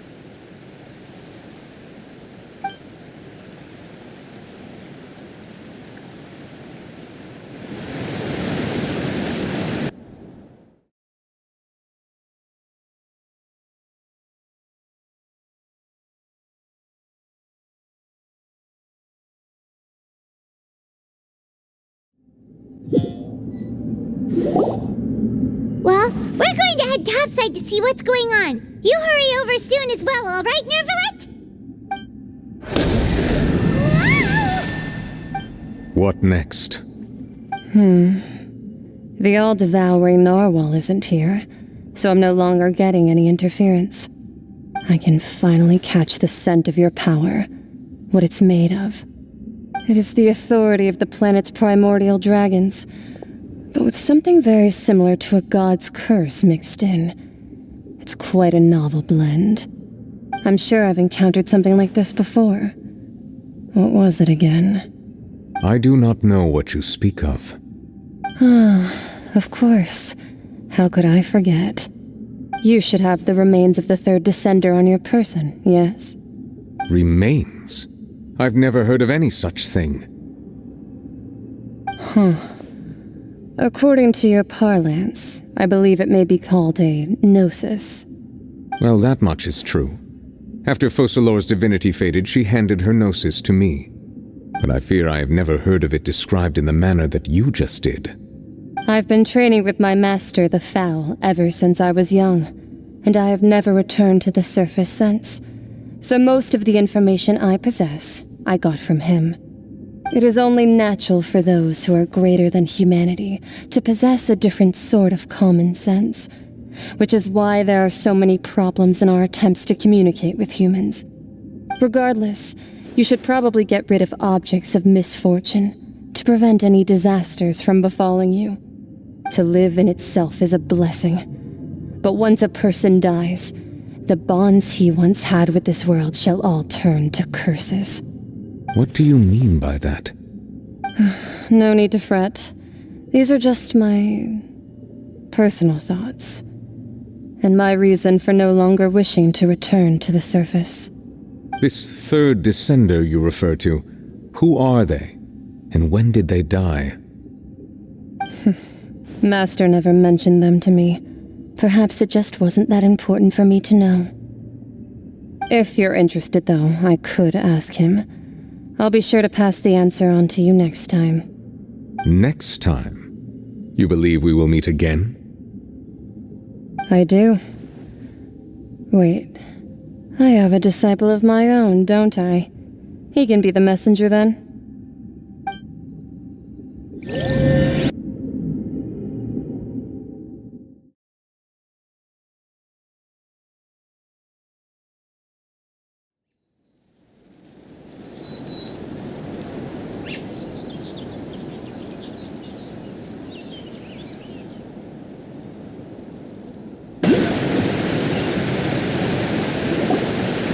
That's what she told me. Whether it would prove useful or not, I wanted to pass that information on to you. The remains of the third descender? So that's what the Gnosis actually are. Paimon just thought they looked like chess pieces. How could they be a person's remains? All the same, assuming that there was no misunderstanding or special metaphor at play, that is what she meant to say. And she said that it would bring misfortune and that you should check it, which is why you gave it to the Fatui. If she speaks the truth, then I would simply be putting Fontaine at unnecessary risk by keeping it here.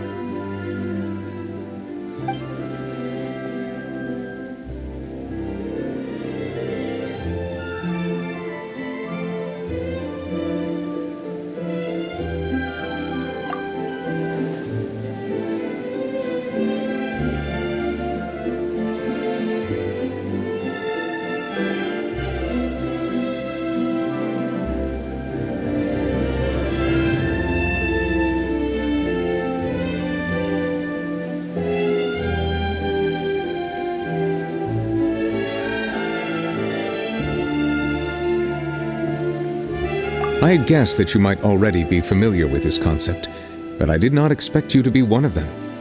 That means that the Gnosis, which are exceedingly element-compatible and can even enhance elemental abilities, do indeed come from the third descender. I wonder, does your body also possess similar properties? Like being able to use elemental powers without a vision! That does sort of count as special compatibility, right? No, let's not think about this stuff right now. It just feels creepy. Comparing the Traveler to the dead third descender and all. That's what you say, but this topic still feels like bad luck. Once Child recovers, let's get some more answers out of him. Or go look for his master and get the answers that way. I too believe it unwise to make too many blind guesses when information is lacking. The same is true of being at court. All right. Whatever the case, it seems like the crisis here in Fontaine's over for now. Yes. All of Focalor's efforts were for this moment as well. But she sacrificed herself in the end as a god, and she suffered through all those years as a human. Was that really what she wanted? I suppose that would be the mystery of a god's will. I suspect not. But once in a while I too would guess that if wishes were like the clouds in the sky, they will one day return to the earth as raindrops. Life flows like water, and rain is the final answer. The water levels may sometimes tilt one way or another, but the rain falls fairly upon all. And what ultimately is the difference between the rains that fall upon all of us?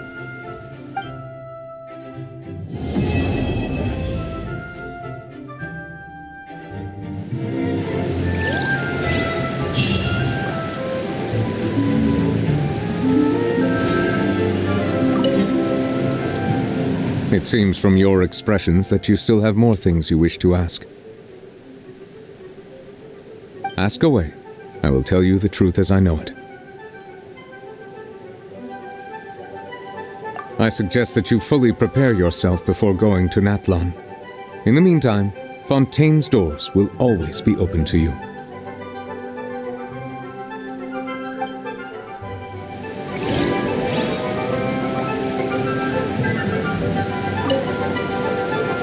It seems from your expressions that you still have more things you wish to ask. Ask away. I will tell you the truth as I know it. I have investigated his case along many avenues, and I have learned that he once fell into an unknown chasm when he was young. There, by chance, he awakened the all-devouring narwhal. But whether it be by sentiment or reason, that should not have been enough to consider him the root cause of the disaster. At most, he would have had tangential liability. As for the judgment passed by the oratrice during the trial, whether it was due to that liability by association, or Focalor deliberately using him to buy time for us on the assumption that he would be able to hold the creature off, I cannot say. Guess Focalor had Fontanians in mind the whole time. In the end, it was thanks to her that they finally became real humans. Hang on a second. Paimon suddenly got another question. Back when Fontanians hadn't yet become real humans, were the children they had also transformed Oceanids? Life has always flowed like water. Do you recall how Fontanians would often come to the Fountain of Lucine to pray for children? Yeah, Lynette said the fountain is where all the waters in Fontaine converge. In truth, even those couples did not know that such prayers were no mere custom, but instead a form of ritual. Those Oceanids who were blessed within the spring water would later descend as new humans in the coming months. Paimon sorta gets it now. Either way, it seems like this ritual won't be of any further use, but it'll probably live on as a local custom. Ask away. I will tell you the truth as I know it. Yeah, about that. Risley said Farina has already left. What's that all about? Ah, Lady Farina. The people are only aware that her death sentence has not been carried out. She abdicated the post of Hydro Archon and left affairs related to that title to me, before leaving the Opera House. I related Focalor's words to her faithfully and completely. After hearing them, she seemed neither saddened nor comforted. She simply said that she was tired and needed to rest. Having said that, she then packed her things and moved out of the Opera House, not unlike how an ordinary person might. But she's still got a place to stay, right? You need not worry. I will make arrangements to ensure that she will not want for food, clothing, board, or travel. In truth, I am somewhat happy for her. The wear and tear on her spirit will, of course, take time to heal. But now that she no longer has to play the role of Focalor the Hydro Archon, she can finally lay down her burdens and lead a normal life. What about you then? What are your plans now that you've regained your full powers as the Hydro Dragon? After Focalor passed on, the Oratrice also ceased to function. This matter will directly affect our trials. After much careful consideration, I've decided to take over its role in our courts. From now on, I shall hear cases and pass verdicts by myself. Looks like you're still considering stuff from the perspective of the Udex, huh? As an elemental dragon, there are indeed many things that I must do. But this power and this duty, in a manner of speaking, you could say that both were granted to me. As such, before I attend to my other responsibilities, I must first and foremost continue to serve Fontaine as its highest judge. The duty of the Hydro Sovereign and the duty of the Udex shall coexist within my person.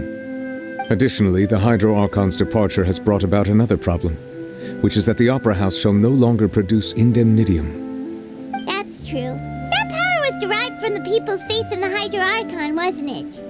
Wait, but the various mechs and machines in the city are all still okay. Where are they getting their energy from? As I am now, I have full command over New Musia, and it can serve as a complete substitute. Another reason why I cannot quite leave Fontaine immediately. Wow, this ancient dragon's authority stuff is really quite useful, huh? Ask away. I will tell you the truth as I know it.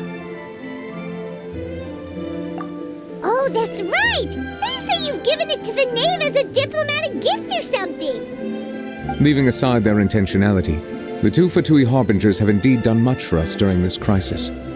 Their sole remaining goal in Fontaine, at least at this point, would seem to be the Gnosis. The Oratrice has ceased to function. The Hydro Archon's divine throne is now no more, and I do not need the Gnosis's power.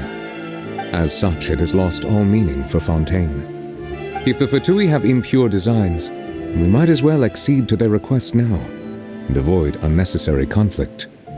What complicated considerations! Paimon thought you were just giving it to them out of gratitude to the knave and as an apology to Child.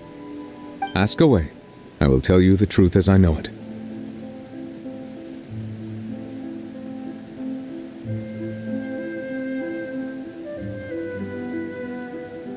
You will soon be heading to Natlan, I presume? I'm afraid that I have little talent as a travel guide, so all I can do is tell you what I know about that land.